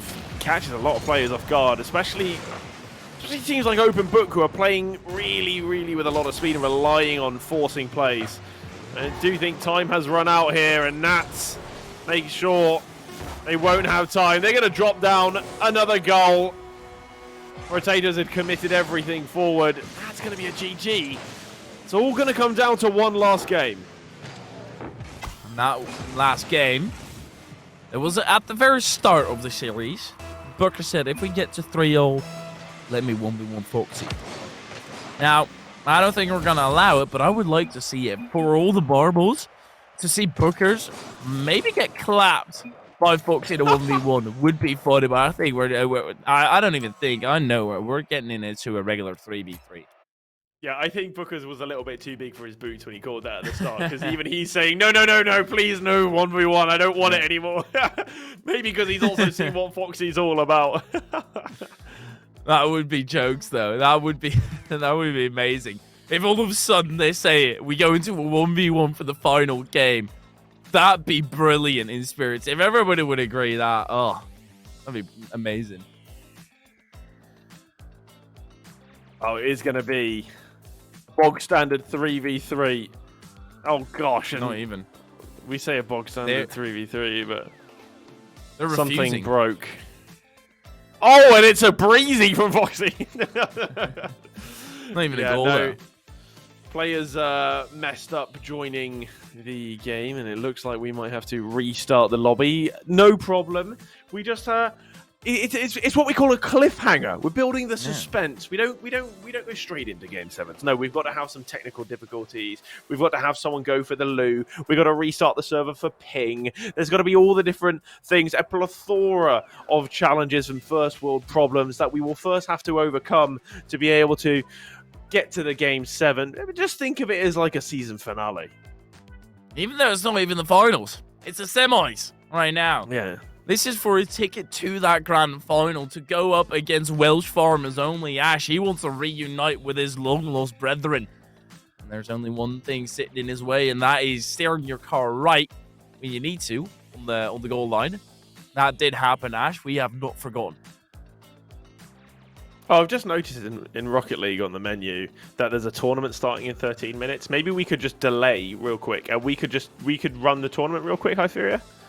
I haven't actually won one this season yet, so I haven't won one since tournaments became a thing. So that could be good. That we could delay the game 7 even longer. You know, build some more suspense. Tournament as well. Just also fine with me. The winner of that wins. I have to ask the producer. Short. Jake, can we do that? Yeah. I don't think he's up says, for it. He says reluctantly. Yes, we are going to do that. We are going to run the in-game tournament. Yeah, we're going to get back into that beautiful lobby, and then we'll have it underway. You won't hear us waffle anymore as much, and that's game 7. Yeah, the game 7. We love a game 7, don't we? Not even a question. Of course we do. We love a game 7. We love a game 7. It was rhetorical. It was rhetorical. I didn't need an answer. Do we love game 7? You know what? I don't think the players do, because they're trying to delay things as much as they can, because they messed up joining the lobbies again, and they had to do the rain dance. Here we go then, best of 7, and it all comes down to the final one. Open book to versus Potatoes. Foxy to keep out the first one, but Open book, they have the momentum on their side, but Potatoes, they've got Tadpole and Foxy on their side. It's going to be fine margins, this. If open book finish their chances, I think it's a matter of that. Is Tadpole going to make the saves, and our open book hitting the target? Because they consistently have been the more attacking side. They've had the better of possession. They created more chances. The times when they've lost, it's simply because they couldn't convert. And Potatoes are very clinical when they do get forward. They don't need a lot of shots. They don't need a lot of chances. They just put it in the back of the net. Simple as it can be. That's awkward. It's not a shot. They are able to get it into the attack, but Potatoes, indeed, they are clinical with it. Their surgical precision is keeping them in this with Open book. They just like to go quantity over quality. Infield pass. Ash and Foxy both hanging around that play. Bookers with a tight angle short. Tadpole there with a save. Ash somehow on the ceiling. Not going to question that one. Booker's actually opportunity. Booker buries it home. Yeah. This is not what Potatoes wanted. It's a little bit too slow from Tadpole. He should have seen his opponent coming at him. And I know with your vision it can be a bit hard when you're blocked by the ball like that. But it was a flick straight into the opponent. That's come real nice for Brookers, and he's not messed around with this one. 1-0. And Open book are in the lead. And if things stay like this, they will be heading on to the finals against Welsh Farmers. Keep it out. What a match that would be, but first they're going to have to hold on to this lead. Potatoes, they're giving a lot of space away to Open book, though. Struggling heavily. There should be a counter-attack by Fox. He gets around one. He's able to recover and beat Bookers in this race. Now Bookers is having more horsepower. Tadpole, it's a good bounce. Foxy actually able to rip a shot. Bookers taps it over. It's still in dangerous position. Nat's having to clear that out to the side. Still not out of the woods just yet. Delfino puts in a good dent. Ash goes forward with it. The tap might just be good enough to get a follow-up. Tadpole quicker. Tries to extend, but it's Natsu got that under control.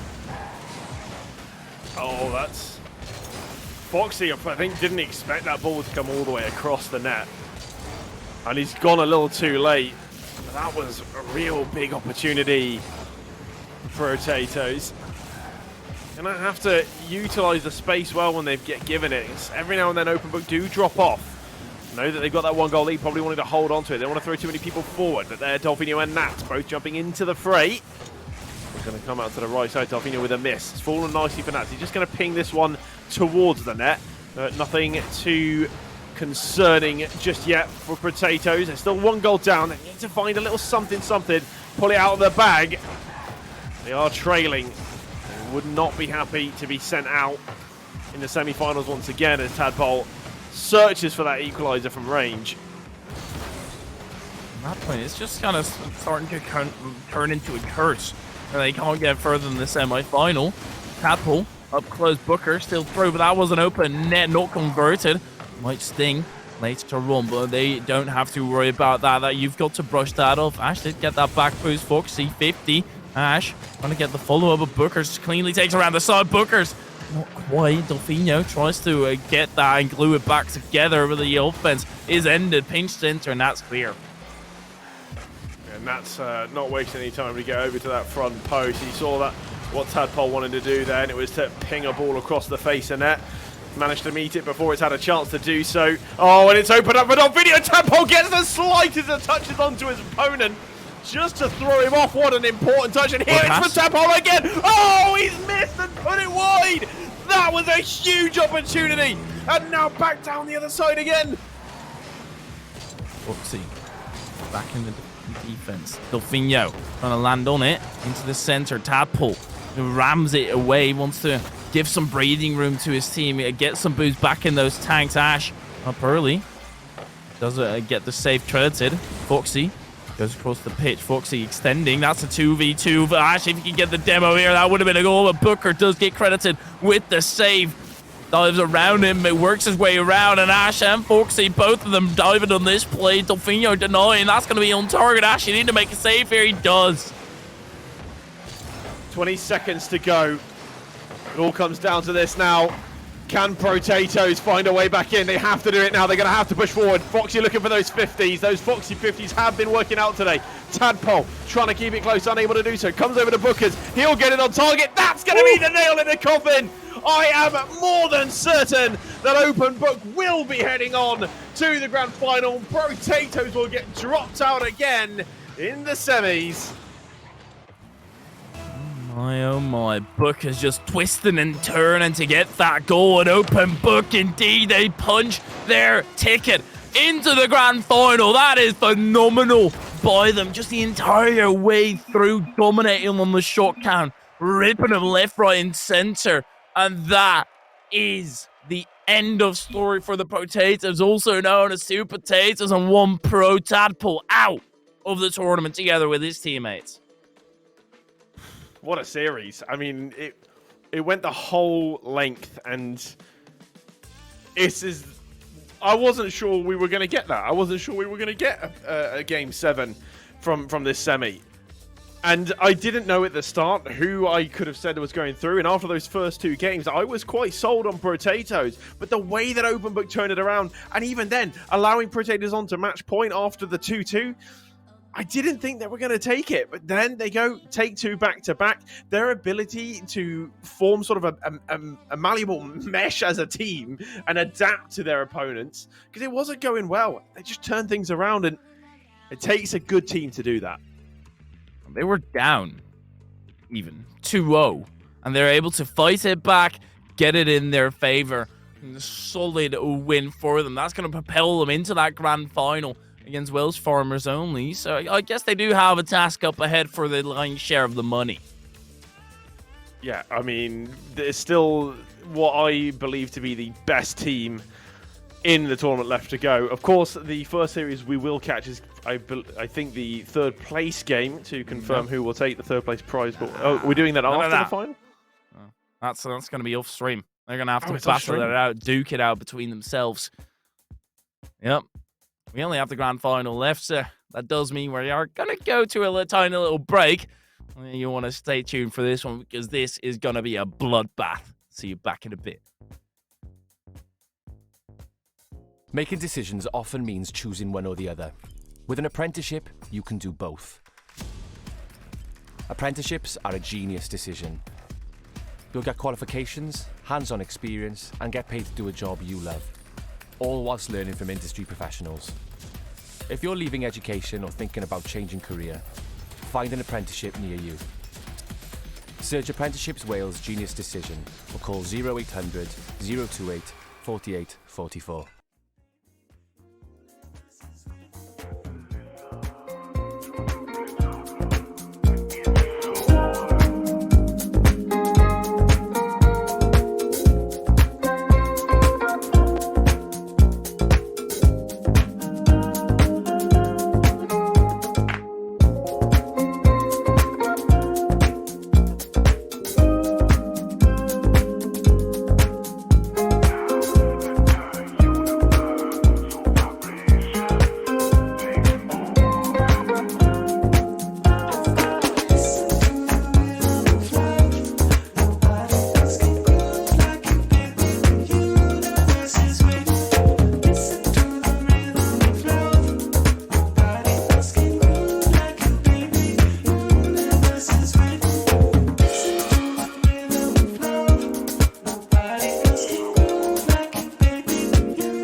Gwneud penderfyniadau yn aml yn golygu dewis rhwng y naill neu'r llall. Gyda phrentisiaeth, fe elli di wneud y ddau. Mae prentisiaethau'n ddewis doeth. Bydde di'n ennill cymwysterau, profiad ymarferol a chael tal i wneud gwaith sydd wrth dy fodd. A hyn wrth ddysgu gan arbenigwyr y diwydiant. Os wyt ti'n gadael byd addysg neu'n meddwl am newid gyrfa, chwilia am brentisiaeth yn dy ardal di. Chwilia Prentisiaethau Cymru Dewis Doeth, neu ffonia dim 800 dim 28 48 44. Hello and welcome back to Esports Wales and Hyperia. What time is it?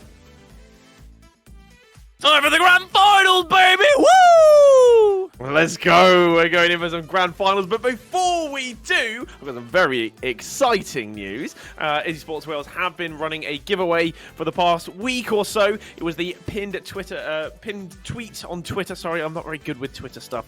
I always get it wrong. But we have a winner. Someone has won a brand new PS5. I should have known about this giveaway earlier. I might have entered it myself. Wouldn't mind a cheeky little PS5. Wouldn't play Rocket League on it though. PC Master Race, of course. But we do have a winner. Drum roll, please, Hyperia. Ben Locke, you are the winner. Congratulations for the PlayStation 5. That's pretty amazing. That's incredibly solid. Ben Locke, congratulations. Incredible. PlayStation 5, Sony PlayStation 5 Digital Edition, Samsung 1TB M2 internal SSD with heatsink and Logitech G435 headset. If that's not what you want, I don't know. You're probably too spoiled. Yeah, this is the part where he goes, "Oh, I've already got one." Scalps it for 1,000 quid. Yeah. We keep an eye on it on eBay and Facebook Marketplace. We might see a PS5 pop up on there soon. Yeah, make sure, Ben, to contact Esports Wales through Twitter or Discord. Just bug them everywhere, though. You'll find somewhere where they respond, and that's where you can start the conversation. Congratulations again, lad. Yeah, congrats. That's actually huge. But now, what we've all been waiting for. We have had a phenomenal weekend. What a way to spend it. You know, it's cold outside, so why go outside when we can sit here and watch some Esports Wales? An entire Swiss stage gauntlet for 8 teams to make it in to a playoff bracket. We have seen Welsh Farmers Only, Double Dribble FC, Washed Welshman, GCS Owls, 2 Potatoes 1 Pro, Tidfield Titans, Open Book and Infamous Swansea all battle it out today for a space in the grand final. And that grand final we will be bringing to you now. Welsh Farmers Only versus Open Book. Now, Hyperia, we've been spending a lot of time with these guys, watching them play, analysing them. Surely by now we can make a prediction. What are you saying? They did face off before. History is often repeating itself. That ended in 3-2, so that can't physically happen. You need to play more games. I think it's going to come down to that final game yet again. That best of 7 played out to its fullest. These teams, it's going to be a bloodbath. I kind of want to see the entire Welsh Farmer undefeated run, but I wouldn't be surprised if a Lost Book win this. I'll go Welsh Farmers in the end. Yeah, I'm gonna predict it in the way of Open Book. And fair. I think that just because these 2 teams have met before, they've gone to a game 5. It was Welsh Farmers that took it, of course. They're undefeated. But I think that having seen Open Book adapt the way they did against Potatoes, they will have had time to think about. They will have had the time to think about Welsh Farmers. But I would not be surprised if it goes all the way to game 7 with a few overtimes in the mix as well. But we are underway for the game 1 of this grand final. Hyperia, take it away. Welsh Farmers, they do have that pop of player Gum, who is really starting to come into an element, but he's been on that grind the entire time, keeping it out of the net here. And it's Bensi and Kize who stepped up here today, who facilitated that fly-through victory, the sweep of them earlier today. They've been dominating, yet to lose a single game in the playoffs. phenomenal, really. When, you know, if you could do it in the Swiss stage, fair enough, but then to go ahead and do that in the playoffs just shows quality that they have. Gom now searching for that infield pass. Dolfinho, he will get in the way.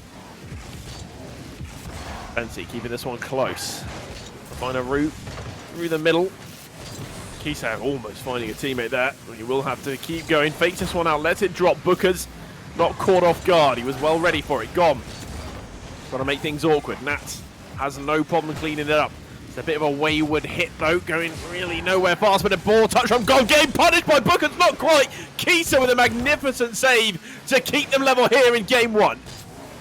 The game number 1 vibes yet again shining through, both a bit reluctant but open book. They've certainly had the majority of pressure. 4 shots already against the 1 of Welsh Farmers, but it doesn't matter how many shots you have, it's about converting them.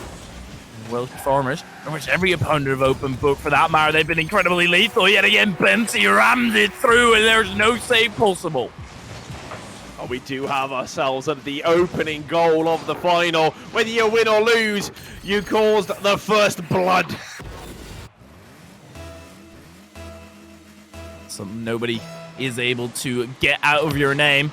Gum and Bookers to kick us off again. Kize into the corner, and that's there to try and block it. Bensi forcing it through now. Dolfinho, he's caught off guard. Gum pass off to the center. Gum with a shot directly. Can't get the bump or anything on Bookers. And that means the counter-attack is started. Can they create something here? Open book. Wouldn't be surprised that they come forward with those onslaughts we're used to seeing from the Dolphino. Here with a great shot. Oh, Bensi. Oh, he did so well to get something on that. He had no time at all to think about this. He was able to get a touch to keep it out, but Nats and Bookers both fully aware of the players they turn in. Bookers to get the goal, and it will be 1-1. No, I don't expect anything else from this grand final. Welsh Farmers, an open book, battling out. Bensi, Dolfinho. It's actually Kize who takes over the play in the end. Those were just mere players facilitating the ball in towards Kize's hands. Gun wants to cut infield. Bookers has a great read on an early challenge, sends it down the pitch. Bensi's going to have to take a wide turn and let Kize take over. Great clear from Dolfinho. Problem with these long bangs is you do just keep trading possession. You got to be careful you don't do that too much. A good long clear is always good when you're being suffocated, just to relieve a bit of the pressure, give you a bit of space to drive upfield, collect some pads.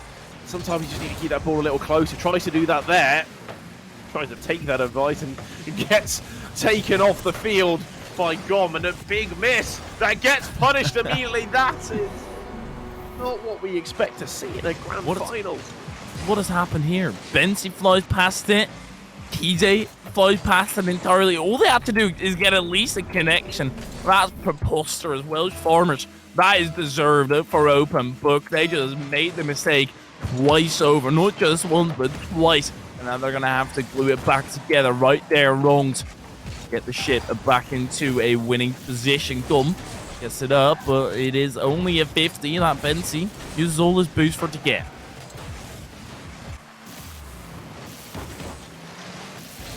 I'm just thinking back to the time when we had 2 Nats on the field, and we never said these Nats. I like our maturity. Yeah. I've ruined it now, though, haven't I? I mean, we still have the opportunity, but because you said it in that way, it wouldn't be fun to use it anymore, because it's only fun we actually get it unexpectedly. Yeah. Anybody trying to be funny? Unexpectedly. You're not. No fun allowed. I fear it said so. No funnies. No ha-has for the ground pinch. I'm telling you, it's the tournament of ground pinches. They love it. It's going to spike it down. It's that extra bit of power that you get behind it, and especially when you get the space. You might as well, but we're entering the final 40 seconds. The Welsh Farmers, they're still trailing by a goal. Dolfinho keeps us into the attacking half. Benzie awkward, almost own goaling, dumped out from the 16 line to try and come to his aid, but instead he makes matters worse. He worsens the situation. Another demo Booker taking Gum to the scrapyard, and finally they break away.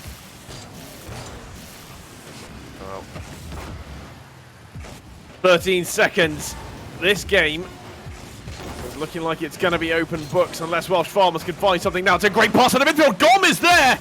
Denied by Dolfinio. That could be the last chance. Gom with another touch to the midfield. Kisa's up. 2 players committing from open, but this one's going to stay in play. Touch to the midfield. Going to be caught by Gom. Taking up the wall. Bookers wants to drop it down. Will do so. An open book. Taking number 1. Open book. They get their first game on the board.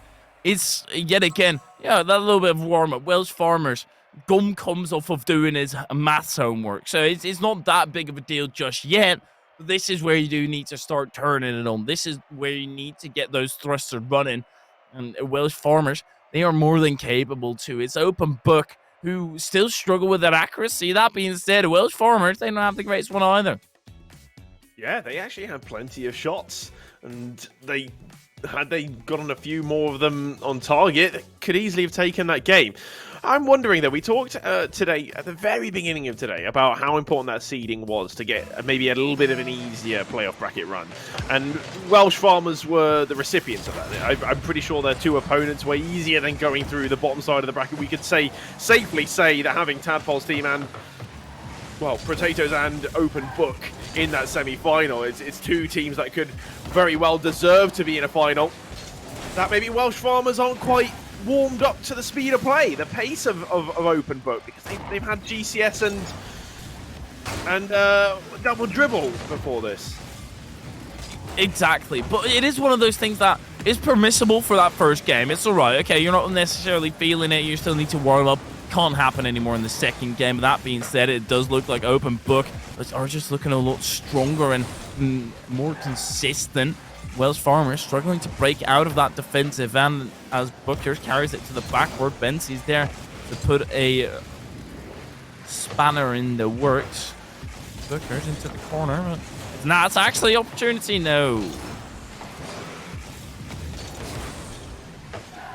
Welsh Farmers get taken down by Open Book. It will show that the Wales region has some depth. I know that's something we talk about a lot, is how competitive the different scenes can be. Sometimes you see one team dominating all the time, and well, Welsh Farmers have dominated the entire weekend. But if that could be put to a halt by Open Book, it would just show how the Wales esports scene really is growing into something special. I think the tournaments like this, where they get the opportunity to play against other Welsh players, and maybe for a different tournament, they're going to re-tie their team up. A goal mid, that's, oh my word, the ground pinch comes through yet again at a time where you do not want to see Akiza. Yet again, Dolfinho can't get it out, and Akiza still converts. Just ground pinch central today. A nice touch from Kise, just threading the needle. There's a little dip on that. Any more power, that would have been the crossbar. He's calculated his effort. It's paid off. Welsh Farmers trying to bounce back here in game 2. They've got the lead. Took them 2 minutes to find it, which means 3 minutes left for Open Book to turn things around yet again.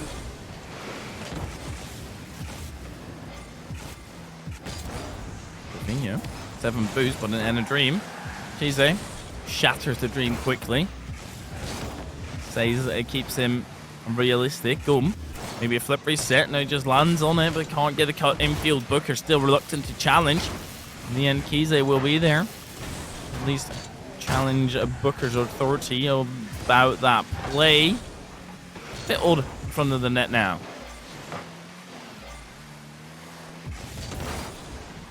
Just trying to find foothold in the game, really. I mean, sure, Farmers have gotten a goal, but nothing is really so clean cut. It's very scrappy still, this series.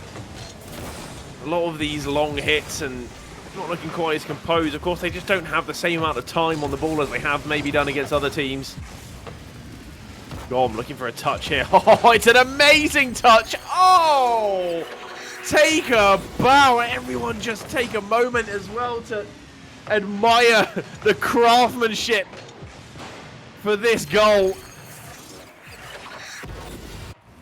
This is brilliant. Welsh Farmers, yet again. They do it in style, but that's only the 2-goal lead. I don't think that's going to be enough to close out this game, but maybe it is. And Booker misread it, pass across the pitch. Nat and Dolfinho both dive underneath. They're both expecting each other to be hitting the ball. I guess great demo with Kiza. He gets fortunate on the spotting. The only luck that's genuinely in this game. That 50-50 won heavily. Demo's coming out. Trying to make things difficult, but Kisa has done really well to clear this past that halfway line. Dolfinho popping to the backboard. Nats on a good follow. He was on course. He'd locked on. It was a homing missile. But Gom completes his hat-trick of saves. Oh, we talked about how annoying he is sometimes. He's a great defender. Got a good read of the opponent. Gets mixed up here with Bensi. Kita, though, to beat Dolfinho. It was a very misconstrued team play, but somehow it's worked out. I like how Kize is playing here. He just lets Gom and Bensi interfere with each other, running each other's hair, and Kize is just always in the position to actually finish it off, to actually pull through and come in clutch for their team. Welsh Farmers, they are surely victory abound in this particular game to tie it right back up, and it wouldn't surprise me if this is what's going to be happening throughout the rest of the series. Actually, you can't be making mistakes like that on the backboard. Gom Booker gets a return goal. Is it too little too late, though?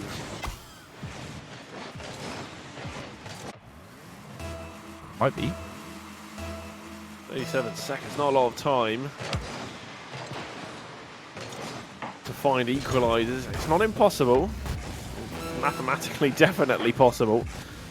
As Bookers floats one over to the corner to be chased down by just as time. Fakes out Gom. Had to still get around Bensi. He was going the long way around as well. Took the scenic route. Dolfinho 50ing and Bensi 15 seconds now. That's got to be this game over. Oh. Fizzling out. Dolfinho gets it really, really tight between Gom and the net, but Gom's come out on top. 3-1 it will be. Welsh Farmers going to tie things up in the series, make it 1-1. This series so far forming to be one of the greats. Welsh Farmers able to get it back, but at the end there, they closed it out, and it was chaotic for them. It wasn't necessarily that clean play that they were playing at the entire game, right? So going into this third game, if Welsh Farmers kind of start falling into that kind of momentum instead of their clean gameplay, that's a wide open opportunity for Open Book that they're going to have to convert quickly. Yeah, I mean, I think the one thing that could come to bite Open Book today is in this final is just that they have no problem getting forward. They have no problem winning the ball. They have no problem challenging opponents. They don't get beaten easily. The problem is they just don't finish their chances enough, and you can't afford that in a grand final. Not against Welsh Farmers. Literally as simple as that. You can't afford the mistakes that are currently happening time and time again. Kize. It's a fortune mistake, and as soon as that is happening, it's fine. It's fine if a mistake is for Dolfinho, clearing it away, actually keeping it close, and now he's got a sea of space to work with. He goes for an early flick because he was getting challenged. A lot of bumps, a lot of aggression, but Bookers doesn't spot Nats there wide open. Well, Nats had a nice idea there. I'll pop this into the centre. I'm sure someone will be able to come onto it. No one ready, though. No one to follow. Bookers, though, he's done really well to get this one out of defense and charge down this left side. Kisa turning like a swivel hinge there just to get the defensive touch, and it's worked out real nice as Gom chases it back down again. Really end-to-end stuff. They're not wasting any time moving this ball up and down the pitch. A little more lateral movement wouldn't be amiss. Kisa just to test Bookers. Nothing too spectacular, but sometimes those simple shots are what you need to just start wearing down an opponent. Force them to jump, just use a little bit of boost. And maybe try to bait another teammate into committing.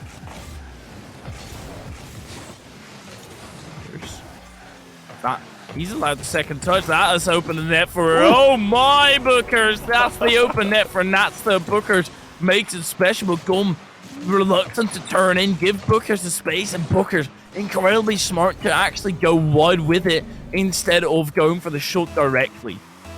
I bet though he was a bit nervous with that recovery as he was coming out the net. He was like, oh, better not save it. Those are stressful. Oh my, yeah, it is.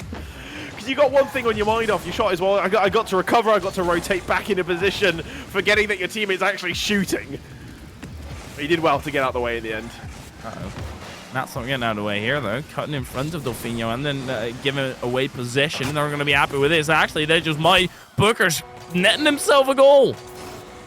It's starting to become a very polite series. Open Book will take the first, and Farmers will take the next one. And now Open Book is saying, well, we're 2 goals up now. We'll just keep rolling on. We'll take this one. Let's just keep taking turns. It'll work out perfectly for Open Book, and they took the first game. Shaping up to be a brilliant series still for Welsh Farmers. They're on the brunt end of receiving this damage brought to them by Open Book. Bookers, yet again, the majority of the offensive pressure come. Good challenge to keep the offense up. Delfino down the other end. Kize there, missing the touch. That's an open net for Delfino. It will get bumped from on. There's nobody there to try and convert it in the end. And Welsh Farmers, they keep themselves in the game with that. That was some clutch defending. Delfino just thinks he's got all the time. He's always like, oh, I'll just tap this one in, no problem. He's probably singing smooth operator, and then just out of nowhere, he just gets yeeted into it. He's missed the open net. Yeah, that was a wild defensive play. Might not matter though. Nats, very flip, denied by Gum. Kize goes forward, but that's a foot too far forward. Gum was not able to touch, and the Bookers isn't even able to get it around the side of him. Something Bensi. This challenge early, Bookers. He's feeling that boost button heavily, pressing it at all times. They do have to take a step back. They don't have to score. They don't have to chase. They can just sit back and enjoy the show. I just got to bring attention to what has got to be one of the stupidest copy-pastes, like, support messages I've ever seen.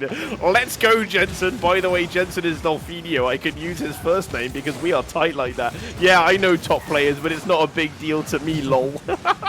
I'm jealous of him, though. I can't call anybody by their first name. Oh, that's dirty. Jensen. Getting it. Look at this.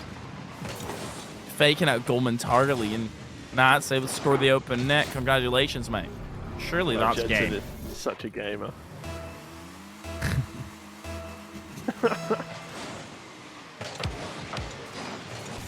3-0. Really, it is. Just a series of 2 sides. It's polite Rocket League at the moment. I don't mind it. They have to put a stop to it at some point. At least Welsh Farmers will have to. It is one of those things where neither of the games that we've had really that incredibly close. It's usually one team takes it relatively handily and then the other one takes it. I want to have a tantalizingly close match, and not just that it seems to be the case in series score in this game. Welsh Farmers might already have the next one in the back of their minds. 38 seconds to go. Game number 3, and it's well and truly in favour of Open Book right now. Welsh Farmers not really getting a lot in this game, not much to show for it. Unlike them, it's 4 shots, 0 goals. Open Book, one thing I've seen about them as they progress through this tournament is how much they've improved, not just their team play, but also defensively. We've seen them, was it against Lost RL? They didn't even make it to the playoffs, and Lost RL at times were giving them a run for their money and getting some goals against. I think Open Book were they took that individualistic approach in that one, and they showed off a lot and weren't really working together as a team and keeping things simple. They've really grown into this tournament. I mean, right now, they are the leading team. They're the favourites to win as it stands. It's as simple as that. They're the favourites. They're up 2-1. They only need 2 more. Say only. Those will be hurtful. I can't imagine that Open Book are just going to start running away with it. But Welsh Farmers, they don't necessarily seem in that same rotative manner that we've seen them in earlier today and even earlier yesterday, where they were incredibly solid combining. They're struggling to connect. And it's also partly due to Open Book just running interference. Yeah, they're doing really a good job in the midfield, and they don't give space to opponents. They did do that against Potatoes for the first couple of games, but it's like they talked to themselves and told themselves, well, what are we doing? We're better than this. We're faster. We can get in their faces. We can afford to do that. And once they started to really get up in their grill, Potatoes fell off. And I feel that's happening right now as well. As Open Book, they sometimes doesn't always look like it's calculated, but they know what they're doing. Absolutely, Benty. That's not really the greatest clear. Booker tries to run on through for the demo. Golmy still in an awkward position. Benty goes off the line, carries it wide. Booker's on the right wing, lurking. Gum getting bumped up, recovering spectacularly. Nats to the corner, still has to pay for it with his life. That might be a worthy sacrifice if they can net a goal out of here. Delfino pass to Booker. Booker with a weak shot. Benty was jumping at the throat at that. They're going for the juggler now.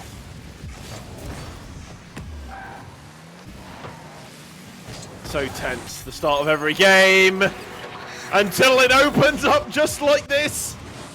It's a lovely touch from Gom to take it away from opponent. Takes his time, and I think Delfino here has given him too much time. No one really challenging the man on the ball. It's allowed him to carry it all the way over to Benty to fire it home. 1-0 Welsh Farmers in the lead. That's turning infield. I just want a close game, mate. We've had so many of those ones where it's just one team take the initial lead and they extend until it's out of hand. I don't want to see that. I want to see Open Book return a goal here, make it spicy. Welsh Farmers, and do have 100% shot accuracy rate. Benty, that ball just going slightly past him, and he's able to recover nicely and adapt on the fly.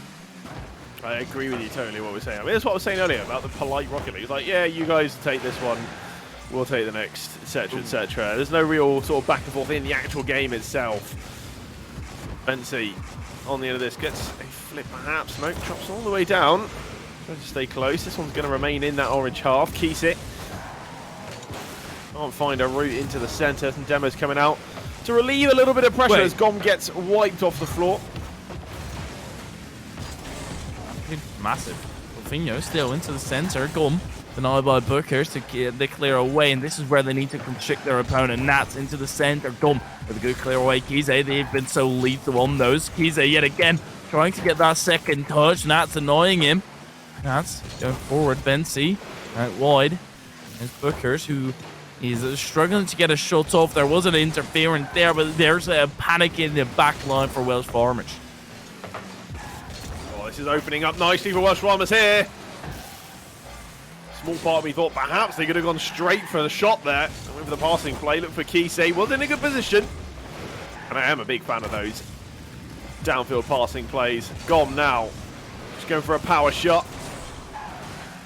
Not too much trouble for Bookers, but this is what we say.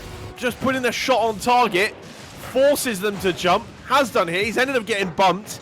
And the rotation back from Delfino was a little awkward. He's lost all his momentum, stopped on the line. Not what you want.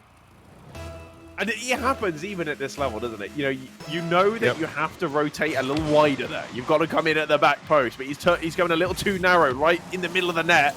And he's had to stop. He's just let it go in behind him. Not going to be happy with himself, Delfino. It was one of those cases where he probably looks at the play too much and realizes, oh wait, I'm too close to the post, and well, I guess I'm messed up now. I guess there's nothing for me to change. Kiesik, so has his flip, There's 95 seconds to try and change the outcome of this game. Welsh Farmers currently in their hands, but open book. They love a little scrap here, and that's an open net. Nats can't convert. Delfino also decided against going forward to the backboard. Feet goes. Second tap goes wide. Nats also not getting it. Booker's nowhere to be seen. The hero in need flies past it, and gums make him look silly. I love a little scrap, I do.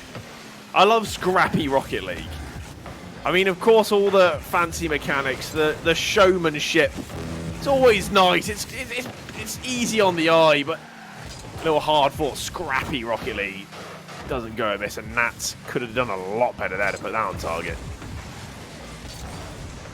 Every single opportunity that they're getting, it's just not really working out the way that they're thinking of it in their brains. This has to be a goal. Booker flicking field, but there is a defender there. Kize on the defense. Delfino passing field, goes up high. Gum makes a demo on the bump.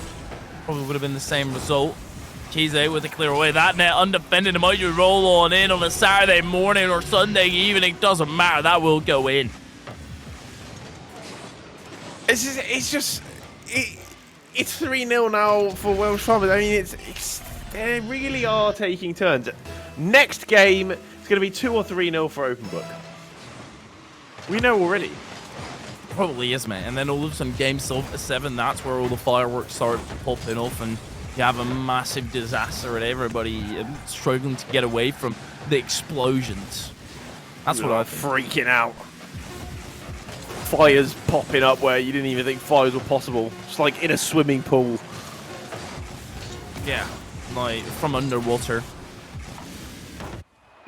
Welsh Farms, though, they get themselves above water, or at least on an equal playing field with Open Book. We're turning basically into that best of 3.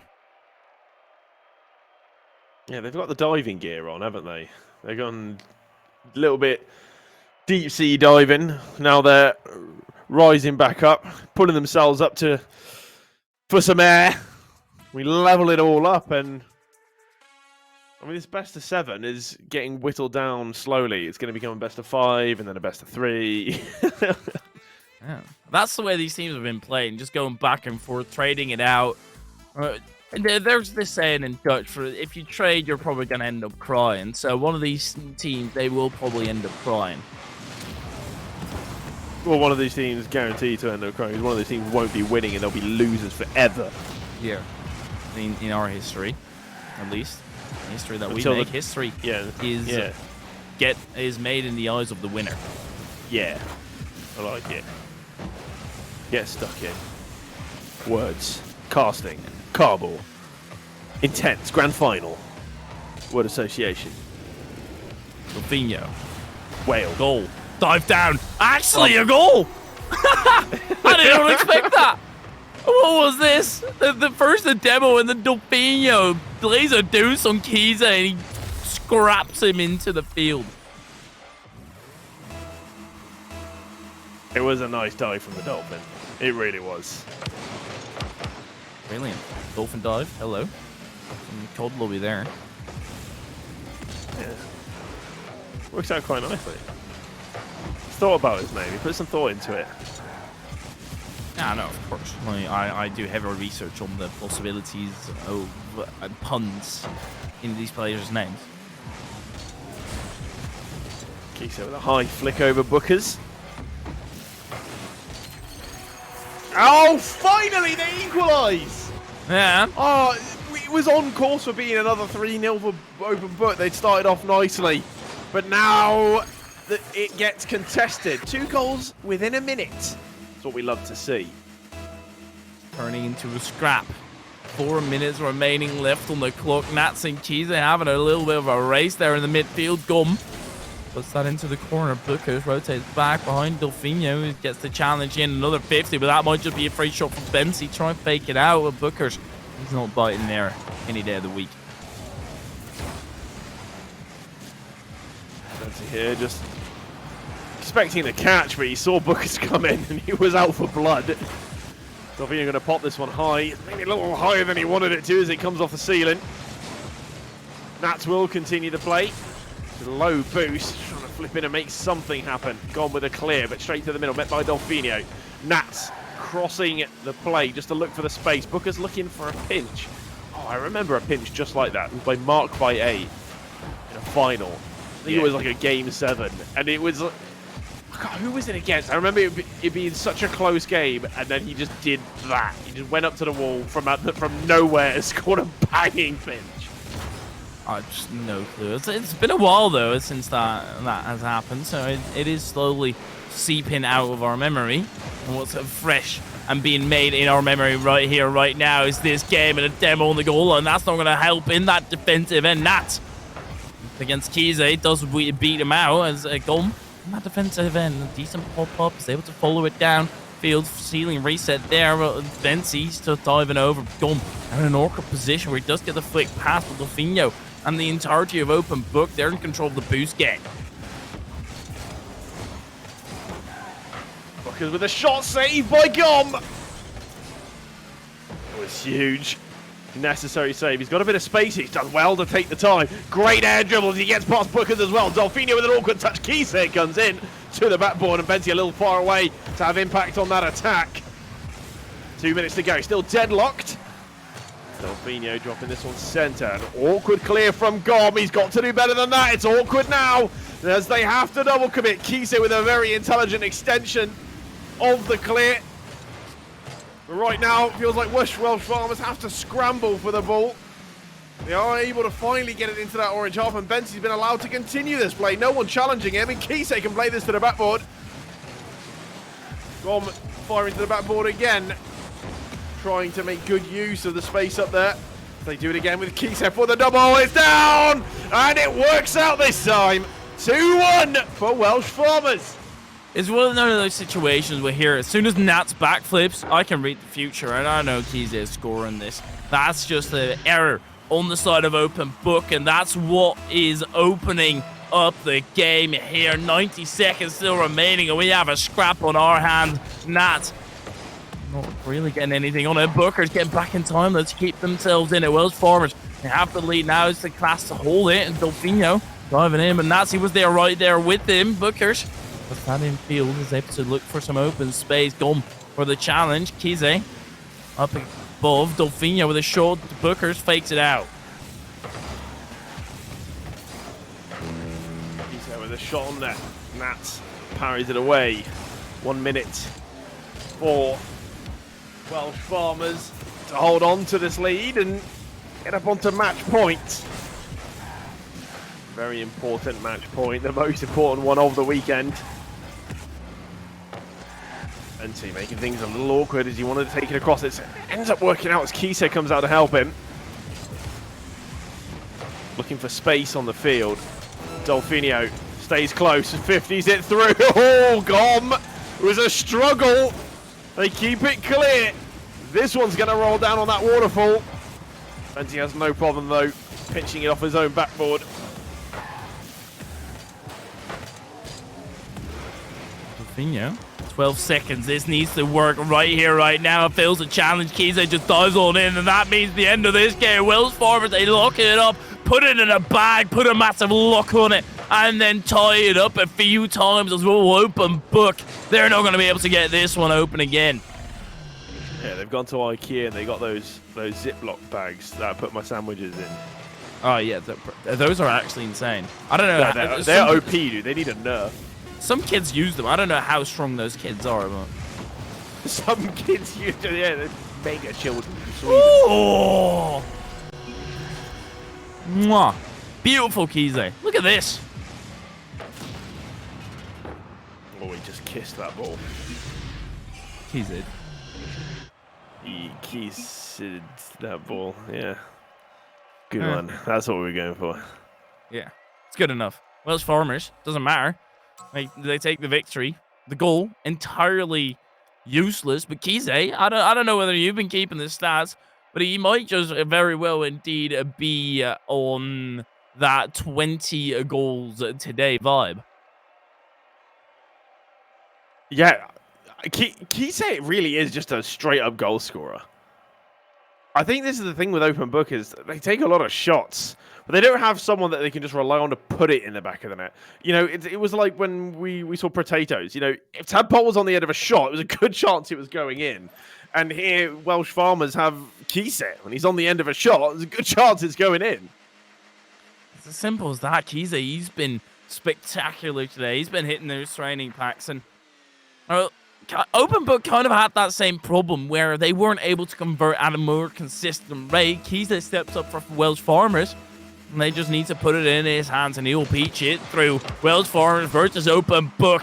This could be the last game of Booker. He opens us up, and that's exactly what they need. Didn't take any time at all, did they? Just like that, really. Into the lead. Sometimes you gotta do it quick. Get that confidence surging through your body again, because Open Book, their backs are against the wall. They've got a gun to the face, and they need to get out of their sticky scenario.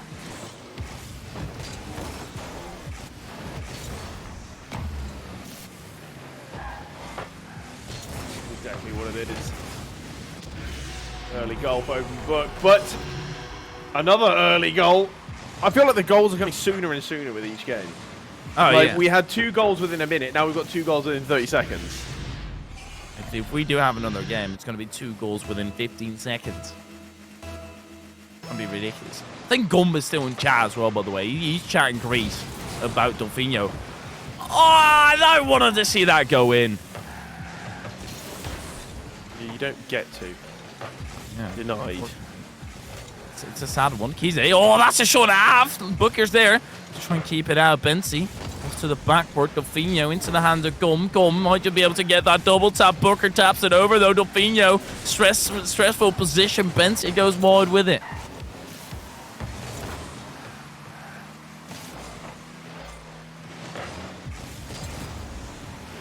It's really heating up this final. Open Book know that they have to win this game. Farmers know that they've got that extra lifeline. Perhaps that extra lifeline comes with a little bit of complacency as Open Book have the lead here. A shot. Yet again. 99 kph. The accuracy in the battle is ensuing here on the pitch. Open Book versus Welsh Farmers.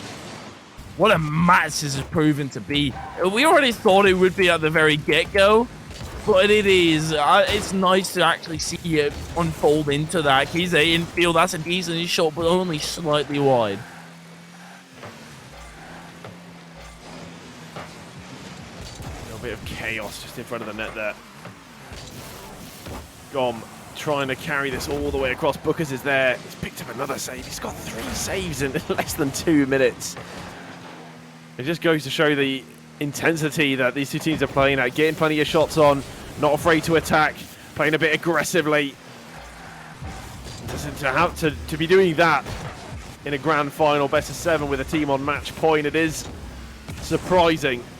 Open Book want nothing but that game 7. They've already shown they can go the full distance. So against Potatoes. Delfino tries to just slip one downfield, but hit by Keaton. He was looking for that double tap. Done it earlier.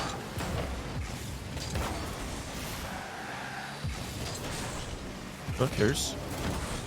We're approaching half time and about to cross it. Bookers had a bit of time and space, but that is enough. He gets it centered, and that's it there for the burial. 2-goal differential now. Yeah, super nice play here. It was a really good little pop-up for Nats to follow up on. And he's done nothing but just a simple little touch into the top bins. And it really is one of these games where Open Book are hitting the shots. They're getting them on target. They're doing the simple things well. And they're reaping the rewards. The benefit of having a 2-goal lead with half the game to go. You know, that is a big lead. Higher level of play you get in Rocket League, the less goals you tend to see in a game. 4 goals already being scored. You wonder how many more we can expect to see. Definitely leaning towards Open Book here with that 2-goal lead. It'll be tough for Welsh Farmers to pull it back. And a game 7 is 100% on the cards. Open book, just hold on. Or even extend the lead the way they're going forward. I wouldn't be surprised they do so. That Champions Field, I have not seen that in a long while. Benty getting bumped up on the clear away, facilitating another opportunity for Delfinho. Mats is there, or Nats rather, and he will put it into the back of the net. Surely this is game. Open book. They're dominating Welsh Farmers. They're starting to tear apart. Who's Shirley? She's from a different school. You don't know her. Nice, that was quick. 4-1. Open book. They're on a roll. They're on fire again. And this is scary, isn't it? If you're Welsh Farmers, you know, just knowing how close the games have been and how tightly contested this whole series has been, to see your opponent go and score 4 goals when you're on match point, you think, how have they had the confidence to attack us like this? How are they not rattled? They're going forward, they don't care. They really do not, but for the second time, Lost Book are most likely, or are going to go to a game 7. I'll call it already. 3 goals in a minute. I'll call it off, mate. They are going to go there for the second time in a row, and that mental tenacity of them is great in this moment. Every ball from the Welsh Farmers are just being met in the midfield by Open Book. They're struggling to get out their half, and they've had a few shots to their name. It's not like they haven't tested Open Book, but a lot of it from range and not too convincing. This, however, from Keita looks like he'll be special. What a great attempt! But the save from Bookers, and now it's opened up in the back, and Nats will get his goal stolen by Bookers to make it 5-1. Of course they do. It's one of those scenarios where you might as well, right? It's perfectly fine. He's unhappy about his shot not finding the way into the back of the net, but all I can say is take the L, kid. We're going on to Champions Field. Hey, you say take the L, kid? Yeah, sometimes these kids got to be put in their place. Here we are in a grand final. We've been casting all weekend, and it comes down to, yeah, take the L, kid. Grow up.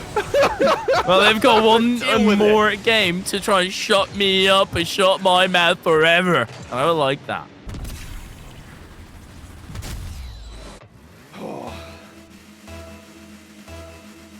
Welsh Farmers do get a little one at the end there.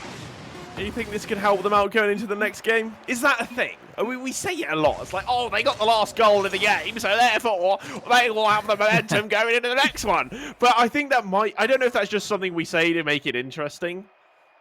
Like, do you think it's actually a thing? It is.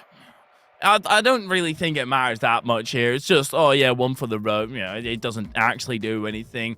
But it kind of depends on what kind of goal it is. If you score a banger at the end there, that's you know, you get the confidence surging there. As soon as you score a banger, that does actually influence the momentum.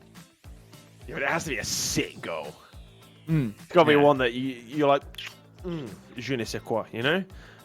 Or everyone in the VC is just like, clip that. That's when you start to feel the hype. That's when you start to get excited. When your teammates start clipping the goal for you because it's just that nuts. Yeah. Oh, it looks sick from my perspective, bro. Nice regain. We are going to Champions Field here. It is daytime, not nighttime, because it is reflective of the time zone if you are a few hours back where it's still day. Oh, I wonder. Whoever gets the first goal here, it's huge for them.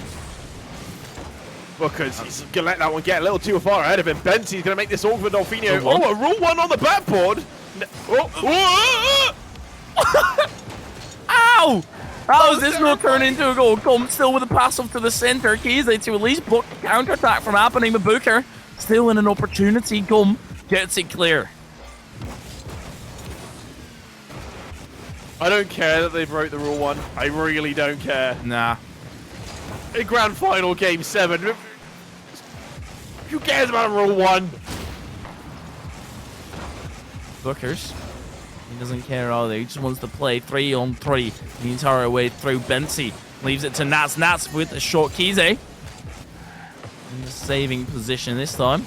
He knows how to dish out, but he also knows how to take it. Delfino is going to be beat by Gorman. Booker spotted that, but Nats Bones in an unfortunate position. Makes the entire rotation for Booker's awkward. He doesn't have any boost there to get the clear any further. Great flick from Delfino. Always your job as the first man there on the ball. You're carrying it out, just beat one player. All you got to do. Make it easier for your teammates to follow up.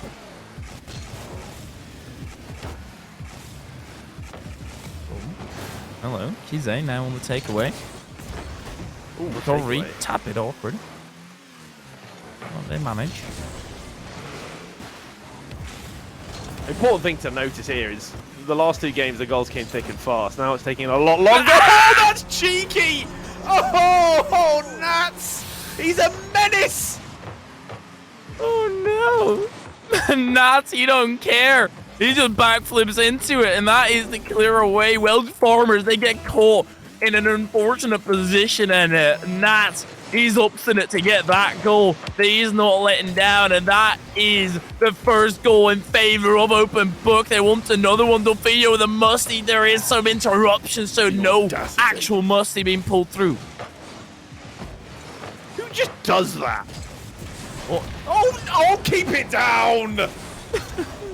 Oh, you've got to be kidding me. This is the second time he's missed an open net. I saw someone in chat say, oh, Nats isn't cringe like that, so he doesn't score open nets. Just score it! Be cringe. Come on, Nats. Might just score a banger here, though. Gets it over the top. No, a spike down. Not enough boost to dive down on the play. And come, is challenged by Delfino. Delfino still to the sky. He's been smooth with it. Pass along to Bookers. It's still looking good. Nats with an early challenge. Yet again to the backward. Bensi is awkward. He needs to rotate backwards. Doesn't need get it. Bookers now with a short throw. Bensi into Gum. Oh, he's been robbed, Gom there. He's trying to be too clever with it. Delfino is just gone SpaceX mode straight across the basement. It's another open. Oh, are you kidding me? Open book, more like open net. Great. That's the best joke I've heard you make this entire tournament. It is true then. And Kize, pass up to the center. They might just get punished for it. Booker still on the backboard. He's keeping it guarded. Dom back in that defensive end. Punches it wide. Tries to get the follow-up. Booker just waiting patiently. Knows Dom can't go coast to coast. Here just is going to have to make a tiny stop. Bensi, he doesn't have to make a stop though. He just carries it on through aerial space. Dominated by Bensi. Nats is going to be kicking himself now that he's missed 2 open nets. The dude's got 5 shots, huh? You know that Welsh Farmers have only made 1 save. So that means that 4 of his 5 shots were off target. A regain, I guess. Yeah, regain, my guy. Doesn't really matter that much. Kize, he's been a goal scorer and a half, but now it's gone surging from the depths. Nats on the clear away. Delfino hunts down Bensi, but Bensi, he's evasive. Gum now with a shot. Booker sitting in the goal. He gets the first clear and actually gets the follow-up. That's massive from Bookers. Going to go to a 4-hour overtime now. I wouldn't mind. I would have to have like a month break from casting if that were the case. At some point, I'll just honestly be silent and watch it from distance. What you could do is record a whole segment of yourself casting and then just put it on the loop. Yeah, Bookers, the open net. No, Bookers. He fumbles the bag. Gum still to the skies. And this is for a massive part of the prize pool. 300 for first, only 90 for second. And who cares about being second place? Nobody remembers the second man on the moon. Neil Armstrong all the way past him to Kize. Kize wants to go to the backboard. Delfino is residing there, 50. So it might just be that we're going to go to overtime. Gum is able to get this play under his finger. Tries to get it off to the center. Good block by Bookers. Nats still, and it is indeed still intense. Kize, Nats on the clear away, drops to the ground, and that is overtime. All right, quick petition to make an open net miss. We call it an open Nats. Nice. Yeah, I'll sign it. Nice one. We're underway for the overtime. It's already lasted more than 10 seconds, so you know it's going to be a banger. Bensi, midfield pass, Kize. able to end it. Delfino cutting it close to Kize here. Doesn't want to give him any space. Nats, it's a bit awkward, but he doesn't manage to get it clear. Gom trying to get a little bit of control. He's perhaps got a flip. He's going to try to pop this one over to Delfino. He's not having any of it, though. He cuts that one out in the midfield. Keeps it to the drop down. Oh, a huge touch by Bukas. That looked like it was for sure going to be the end of it all. But the play continues. They've been rescued, and his teammates have him to thank. What a hero on the day. And don't let it be in vain. Kize misses it. It's a Bensi back in defense. Nats just jumps at his throat. This is a warfare. This is not just silently challenging. It is disrespecting your opponents to the max while also staying in check with Bookers. Losing control there. Bookers extends into the defense. Bensi still there. Nats up high. That's going to spike on down. Nats isn't prepared for it. No Bookers, though. He might just be able to get it to the backboard. Bensi is awkward. He will go wide yet again. Nats just carries that into the corner. Gum there to get it away. Gum with a little bit of prowess here. Oh, it's phenomenal! It's on the crossbar, not even on target. Get good. Nats now to bang this one forward to the corner. Gom to meet it. Lets it drop down. Bensi taking it to the side. This will drop for Keith as he searches for the wall. Bookers playing this into the middle. Delfino following up Gom here again. It's a little bit chaotic at the back. Gom, it's a great infield pass. No one there. Delfino can intercept. Gets it past Kiese. And this is a dead ball here in the midfield. No one getting to it first. Gom is that one. He looks for the backboard. Nats all alone in defense. It's looking nervy from both sides. Every time the ball gets close to a net, I'm biting my tongue.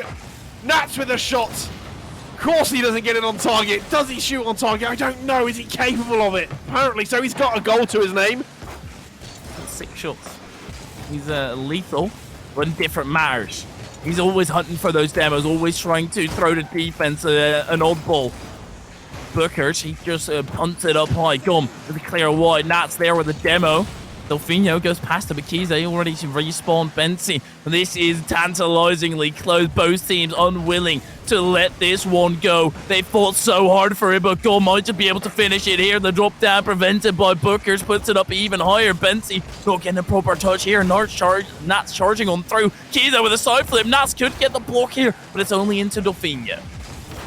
3 minutes of overtime. Champions Field looking a lot more like Helm's Deep at the moment as Kiesik blocks this one from target. A great touch from Gom as he gets past one and then flicks it past another. Delfino up early to make sure he gets that 50 in. Gom, it's opening up for him. Oh, and he could have caught that. He's instead opted to flip into it, and he's given away possession. Delfino looking for Bookers. Keto with a good read as he cuts out the play. Both teams really gunning for it. They're not playing exactly hesitant. They're throwing themselves into the play as Delfino plays this one now over to Nats. He tries to look for Bookers. It's a nice little link-up play, but it doesn't really come to fruition. No goal at the end of it, no real end product. Delfino to drop it down to the backboard again. Bensi playing it away. Bookers is here in the midfield. Surely they have to. No, denied by Gom. It keeps going. We roll on. They are cementing this defense. Shot Delfino with yet another rammer to the backboard. Kize just deflects it to the corner. Gum still there. Bookers into a Bensi. Bensi preserved this flip, but that's still up high. Delfino lets that up for Nats. What a way that would be to finish it, but it's Kize on the carry away. Just booms it out of the defensive end. Bookers, that's not the touch that we're looking for. Gum is there, but Delfino equally is so. Nats flies over it. Bensi still on the backboard. Keys on recovery, but Bookers, he's got that covered. Kize onto the attacking half as we approach 5 minutes of overtime. You just know that it could come down to one little mistake, and I so hope it's not just a fumble or a whiff. Bookers here, not too much trouble there to get it away. Bensi taking this one over in the midfield. Nats popping a shot towards that. Can Bookers redirect? No, he's blocked by Kiese. And Kiese's up again. That's on target. It. That will be it. And Welsh Farmers take it after almost 5 minutes of overtime. A high ball in the midfield to close it out for open book. Welsh Farmers, they were phenomenal yet again, and they thread the needle against their opponents the second time around. Yet again, they win it in game number 7. And what a phenomenal way. They go undefeated The entire tournament. Oh, it's incredible. They've gone undefeated again, and they've had another like sudden death match with this opponent. Like they don't sit down, they don't give up. 5 minutes of overtime. I can't even. It was harder for me than them, I think. Oh yeah, my heart was shaking. Oh, I need like a cold shower or something. Well, maybe it is Glass some of other warm people. milk and some cookies. That would be Calm lovely. my Well, nerves. having a look back at today, what's all been going on, Welsh Farmers. As you see, in the entirety of the playoffs, yet to drop a game until they come up against Open Book. That bottom bracket is heavily fought for. It was a trench warfare there. Nobody willing to budge even a centimeter. And it is indeed Open Book, who unfortunately fall in the grand final, but we have to commend them. We have to give them respect, because what a game did they put on. What a tough time did they give to the Welsh Farmers only. I mean, it was an absolute spectacle. Like, honestly, for a tournament like this to have entertainment and quality on the field that we have, it's huge for the scene. It's huge for Esports Wales. Of course, this whole tournament made possible by Wales Apprenticeships. It's been a great end to what has been a phenomenal weekend.